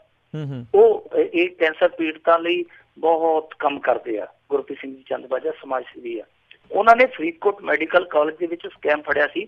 ਜਿਹੜੀ ਦਵਾਈ 600 ਜਾਂ 700 ਰੁਪਏ ਦੀ ਸੀ ਉਹ ਹਜ਼ਾਰਾਂ 'ਚ ਵੇਚੀ ਜਾ ਰਹੀ ਸੀ ਉੱਥੇ ਮੈਡੀਕਲ ਕਾਲਜ ਦੇ ਵਿੱਚ। ਉਹ ਸਕੈਮ ਫੜਿਆ ਸੀ। ਉਹਨਾਂ ਨੇ ਕਰੋੜਾਂ ਰੁਪਈਆ ਵਾਪਸ ਕਰਵਾਇਆ ਸੀ ਮਰੀਜ਼ਾਂ ਦਾ, ਕਰੋੜਾਂ ਰੁਪਈਆ। ਉਹ ਇੱਕ ਅਧਿਕਾਰਤ ਸਾਰਾ ਕੰਮ ਘਟਨਾਕ੍ਰਮ ਦਰਜ ਆ, ਅਖਬਾਰਾਂ 'ਚ ਵੀ ਲੱਗਿਆ ਸੀਗਾ, ਆਰਟੀਕਲ ਵੀ ਲੱਗਿਆ। ਤੁਹਾਨੂੰ ਮੈਂ ਸੁਝਾਅ ਦੇਵਾਂਗਾ ਕਿ ਉਹਨਾਂ ਦੇ ਨਾਲ ਸੰਪਰਕ ਕਰਿਓ, ਉਹ ਤੁਹਾਨੂੰ ਸਹੀ ਇਸ ਮਾਮਲੇ 'ਚ ਗਾਈਡ ਕਰ ਦੇਣਗੇ ਕਿ ਕਿੱਥੇ ਇਲਾਜ ਹੈ ਜਿਹੜਾ ਉਹ ਠੀਕ ਹੈ, ਰੀਜ਼ਨੇਬਲ ਆ, ਕਿੱਥੇ ਦਵਾਈਆਂ ਦੇ ਵਿੱਚ ਹੇਰ ਫੇਰ ਨਹੀਂ ਹੁੰਦੀ। ਤੁਸੀਂ ਉਹਨਾਂ ਦੇ ਨਾਲ ਜ਼ਰੂਰ ਕਰਿਓ ਰਾਬਤਾ। ਦੂਜੀ ਗੱਲ ਜਿਹੜੀ ਤੁਸੀਂ ਕਹੀ ਆ, ਅਸੀਂ ਤੇ ਪਹਿਲਾਂ ਹੀ ਸੋਚ ਰੱਖਿਆ ਸੀਗਾ ਕਿ ਛੇਤੀ ਕਿਤਿਆਂ ਇਹ ਮਾਲਵੇ ਤੱਕ ਹੀ ਬਿਮਾਰੀ ਸੀਮਤ ਨਹੀਂ ਰਹਿਣੀ, ਕਾਲਾ ਪੀਲੀਆ ਜਾਂ ਕੈਂਸਰ। ਇਹ ਦੁਆਬੇ 'ਚ ਵੀ ਜਾਏਗੀ, ਮਾਝੇ 'ਚ ਵੀ ਜਾਏਗੀ। ਤੇ ਹੁਣ ਦੇਖਦੇ ਪਏ ਮਾਝੇ 'ਚ ਤੁਸੀਂ ਬੋਲ ਪਏ ਹੋ, ਵੇਖੋ ਕਿਸੇ ਦਿਨ ਦੁਆਬੇ 'ਚ ਵੀ ਕੋਈ ਕਾਲਰ ਆ ਕੇ ਕਹੇਗਾ ਕਿ ਸਾਡੇ ਵੱਲ ਵੀ ਲੋਕ ਹੈ ਜਿਹੜੇ ਉਹ ਘਰਾਂ ਦੇ ਵਿੱਚ ਹੁਣ ਏਦਾਂ ਪਏ ਹੁੰਦੇ ਆ ਜਿੱਦਾਂ ਕਿਸੇ ਵੱਡੇ ਹਸਪਤਾਲ ਦੇ ਵਿੱਚ ਮਰੀਜ਼ ਇੱਕ ਮੰਜੇ ਦੇ ਨਾਲ ਦੂਜਾ ਪਿਆ ਹੁੰਦਾ, ਦੂਜੇ ਦੇ ਨਾਲ ਭਰਾ ਤੀਜਾ ਪਿਆ ਹੁੰਦਾ। ਜੀ ਜੀ ਜੀ ਬਿਲਕੁਲ, ਇਹ ਆਪ ਵੀ ਸੁਧਾਰ ਕਰਨ ਦੀ ਜ਼ਰੂਰਤ ਆ, ਆਪਾਂ ਨੂੰ ਵੀ ਉਹ ਜਿਹੜੀਆਂ ਚੀਜ਼ਾਂ ਨੂੰ ਛੱਡਣ ਦੀ ਜਿਹੜੀ ਜ਼ਰੂਰਤ ਹੈਗੀ ਆ, ਜਿਹਦੇ ਨਾਲ ਆਪਾਂ ਹਰ ਇੱਕ ਚੀਜ਼ ਨੂੰ ਗੰਦਲਿਆਂ ਕਰੀ ਜਾਂਦੇ ਆ। ਅੱਜ ਦੇ ਅਖੀਰਲੇ ਕਾਲਰ ਆਪਾਂ ਲਵਾਂਗੇ ਨਰਿੰਦਰ ਜੀ। ਸਵਾਗਤ ਹੈ, ਸਤਿ ਸ਼੍ਰੀ ਅਕਾਲ। ਸਤਿ ਸ੍ਰੀ ਅਕਾਲ ਭਾਈ ਦੋਨਾਂ ਵੀਰਾਂ ਨੂੰ ਤੇ ਸਾਰੀ ਸੰਗਤ ਨੂੰ। ਸਤਿ ਸ਼੍ਰੀ ਅਕਾਲ ਜੀ। ਮੈਂ ਭਾਈ ਇਹ ਪੁੱਛਣ ਲੱਗਾ ਹਾਂ ਕਿ ਜਿਹੜਾ ਉਹ ਮਲਾਣੇ ਵਾਲਾ ਕੇਸ ਹੋਇਆ ਸੀ, ਜਿਹੜੇ ਸਿੱਖ ਨੂੰ ਮੁੰਡੇ ਨੂੰ ਕੁੱਟਿਆ ਸੀ ਉਹਨਾਂ ਨੇ, ਕਿ ਉਹ ਮੁੰਡਾ ਸਾਹਮਣੇ ਆਪਣੀ ਰਿਪੋਰਟ ਲਿਖਾਉਣ ਲਈ ਆਇਆ ਜਾਂ ਨਹੀਂ ਆਇਆ? ਤੇ ਨੰਬਰ 2, ਕਿਧਰੇ ਕਾਲੀਆਂ ਦੀ ਜਾਂ ਬੀਜੇਪੀ ਦੀ ਘੜੀ ਘੜਾਈ ਇਹ ਚਾਲ ਤੇ ਨਹੀਂ ਕਿ ਮਿੰਟਾਂ 'ਚ ਦਿੱਲੀ ਵਾਲੇ ਕਾਲੀ ਵੀ ਆ ਗਏ ਤੇ ਪੰਜਾਬ ਵਾਲੇ ਵੀ ਆ ਗਏ ਉਹਨਾਂ ਨੂੰ ਐਸਪੀ ਕੋਲ? ਜੀ ਜੀ ਨਹੀਂ, ਮੈਂ ਇਹ ਸਮਝਦਾ ਕਿ ਹਰੇਕ ਗੱਲ 'ਚ ਕ੍ਰਿਟੀਸਾਈਜ਼ ਕਰਨਾ, ਹਰੇਕ ਗੱਲ 'ਚ ਪ੍ਰਾਪੇਗੰਡਾ ਕਰਨਾ ਠੀਕ ਨਹੀਂ ਹੁੰਦਾ। ਉਹ ਵੀਡੀਓ ਵਾਇਰਲ ਹੋਈ, ਲੋਕਾਂ ਨੇ ਬਹੁਤ ਹਮਦਰਦੀ ਦਿਖਾਈ ਉਸ ਨੌਜਵਾਨ ਦੇ ਨਾਲ, ਉਸ ਸੱਜਣ ਦੇ ਨਾਲ, ਗੁਰਸਿੱਖ ਦੇ ਨਾਲ। ਸਾਰਿਆਂ ਨੇ ਦਬਾਅ ਬਣਾਇਆ। ਉਹ ਮੁੰਡਾ ਜਿਹੜਾ ਦੋਸ਼ੀ ਸੀਗਾ ਉਹਨੂੰ ਫੜ ਲਿਆ, ਮੁਲਜ਼ਮ ਨੂੰ ਫੜ ਕੇ ਸਖਤ ਧਾਰਾ ਉਹਦੇ ਤੇ ਫਿੱਟ ਕਰ ਦਿੱਤੀਆਂ ਗਈਆਂ। ਦਿੱਲੀ ਵਾਲੇ ਵੀ ਆ ਕੇ ਆਈ ਜਾਣ, ਇਹਨਾਂ ਦਾ ਫਰਜ਼ ਆ। ਆਖਰ ਨੂੰ ਤੇ ਇਹ ਸਿੱਖਾਂ ਦੀ ਨੁਮਾਇੰਦਗੀ ਕਰਦੇ ਆ ਨਾ, ਭਾਵੇਂ ਅਕਾਲੀ ਦਲ ਬਾਦਲ ਵਾਲੇ ਆ, ਚਾਹੇ ਕੋਈ ਵੀ ਆ, ਉਹ ਪੰਥਕ ਜਮਾਤ ਨੂੰ ਜੇ ਉਹ ਨੁਮਾਇੰਦਗੀ ਦਿੰਦੇ ਆ ਤੇ ਉਹਨਾਂ ਦਾ ਫਰਜ਼ ਵੀ ਆ। ਉਹ ਕਾਹਦੇ ਲਈ ਚੁਣੇ ਹੋਏ ਲੋਕਾਂ ਨੇ? ਸੋ ਜੇ ਆਗੇ ਤਾਂ ਕੋਈ ਜੱਗੋ ਤੇਰ ਵੀ ਨਹੀਂ ਹੋਈ। ਅੱਜ ਦਿੱਲੀ ਕਮੇਟੀ ਨੇ ਉਸ ਨੌਜਵਾਨ ਨੂੰ ਨੌਕਰੀ ਤੇ ਰੱਖ ਲਿਆ। ਉਹ ਟਰੱਕ ਡਰਾਈਵਰ ਸੀ, ਉਹਨਾਂ ਕਿਹਾ ਕਿ ਤੈਨੂੰ ਜ਼ਰੂਰਤ ਨਹੀਂ ਕਿ ਤੂੰ ਪਾਉਂਦਾ ਫਿਰੇ, ਕਦੇ ਉਹ ਗੁਹਾਟੀ ਕਦੇ ਇੱਧਰ, ਤੂੰ ਇੱਥੇ ਗੱਡੀ ਚਲਾ, ਅਸੀਂ ਪੂਰੀ ਤਨਖਾਹ ਦੇਵਾਂਗੇ। ਸੋ ਇਹਦੋਂ ਬਾਅਦ ਉਹ ਕੀ ਕਰ ਸਕਦੇ ਆ? ਉਹਨਾਂ ਨੇ ਕਾਨੂੰਨੀ ਲੜਾਈ ਵੀ ਲੜਦੀ, ਰੁਜ਼ਗਾਰ ਵੀ ਦੇ ਦਿੱਤਾ, ਤੇ ਹਾਲੇ ਵੀ ਜੇ ਅਸੀਂ ਉਹਨਾਂ ਨੂੰ ਮਾੜਾ ਹੀ ਕਹੀ ਜਾਈਏ ਫਿਰ ਮੇਰੇ ਖਿਆਲ ਦੇ ਨਾਲ ਗੱਲ ਚੰਗੀ ਨਹੀਂ, ਨਿਆਂ ਵਾਲੀ ਗੱਲ ਨਹੀਂ। ਜੀ ਜੀ, ਤੇ ਮਿੰਟੂ ਜੀ ਬਹੁਤ ਬਹੁਤ ਤੁਹਾਡਾ ਆਪਾਂ ਧੰਨਵਾਦ ਕਰਦੇ ਹਾਂ। ਤੁਸੀਂ ਸਾਡੇ ਨਾਲ ਜੁੜੇ ਇਹਨਾਂ ਖਬਰਾਂ ਬਾਰੇ ਸਾਨੂੰ ਵਿਸਥਾਰ ਦੇ ਵਿੱਚ ਜਾਣਕਾਰੀਆਂ ਦਿੱਤੀਆਂ, ਸਰੋਤਿਆਂ ਦੇ ਕਾਲਸ ਵੀ ਜਿਹੜੀਆਂ ਤੁਸੀਂ ਲਈਆਂ ਤੇ ਉਹਨਾਂ ਦੇ ਸਵਾਲਾਂ ਦੇ ਜਵਾਬ ਵੀ ਦਿੱਤੇ। ਅਗਲੀ ਵਾਰ ਤੱਕ ਲਈ ਬਹੁਤ ਬਹੁਤ ਧੰਨਵਾਦ, ਬਹੁਤ ਮਿਹਰਬਾਨੀ। ਸਤਿ ਸ਼੍ਰੀ ਅਕਾਲ। ਸ਼ੁਕਰੀਆ ਜੀ, ਸਾਰਿਆਂ ਨੂੰ ਸਤਿ ਸ਼੍ਰੀ ਅਕਾਲ। ਤੇ ਸਰੋਤਿਓ, ਇੱਥੇ ਹੀ ਸਾਡਾ ਅੱਜ ਦਾ ਇਹ ਪ੍ਰੋਗਰਾਮ ਖਬਰ ਤੇ ਨਜ਼ਰ ਸਮਾਪਤ ਹੈ। ਮਿਲਾਂਗੇ ਹੁਣ ਅਗਲੀ ਵਾਰੀ, ਉਦੋਂ ਤੱਕ ਲਈ ਮੈਨੂੰ ਵੀ ਇਜਾਜ਼ਤ ਦਿਓ। ਤੁਹਾਨੂੰ ਸਾਰਿਆਂ ਨੂੰ ਬਹੁਤ ਪਿਆਰ ਸਤਿਕਾਰ ਸਾਹਿਬ ਦੋਨੋਂ ਅੱਜ ਜੋੜ ਕੇ ਨਿੱਘੀ ਜਿਹੀ ਸਤਿ ਸ਼੍ਰੀ ਅਕਾਲ। ਜਿਉਂਦੇ ਵਾਸਤੇ ਰਹੋ, ਹੱਸਦੇ ਖੇਲਦੇ ਰਹੋ, ਸੁਣਦੇ ਰਹੋ ਪੰਜਾਬੀ ਰੇਡੀਓ USA।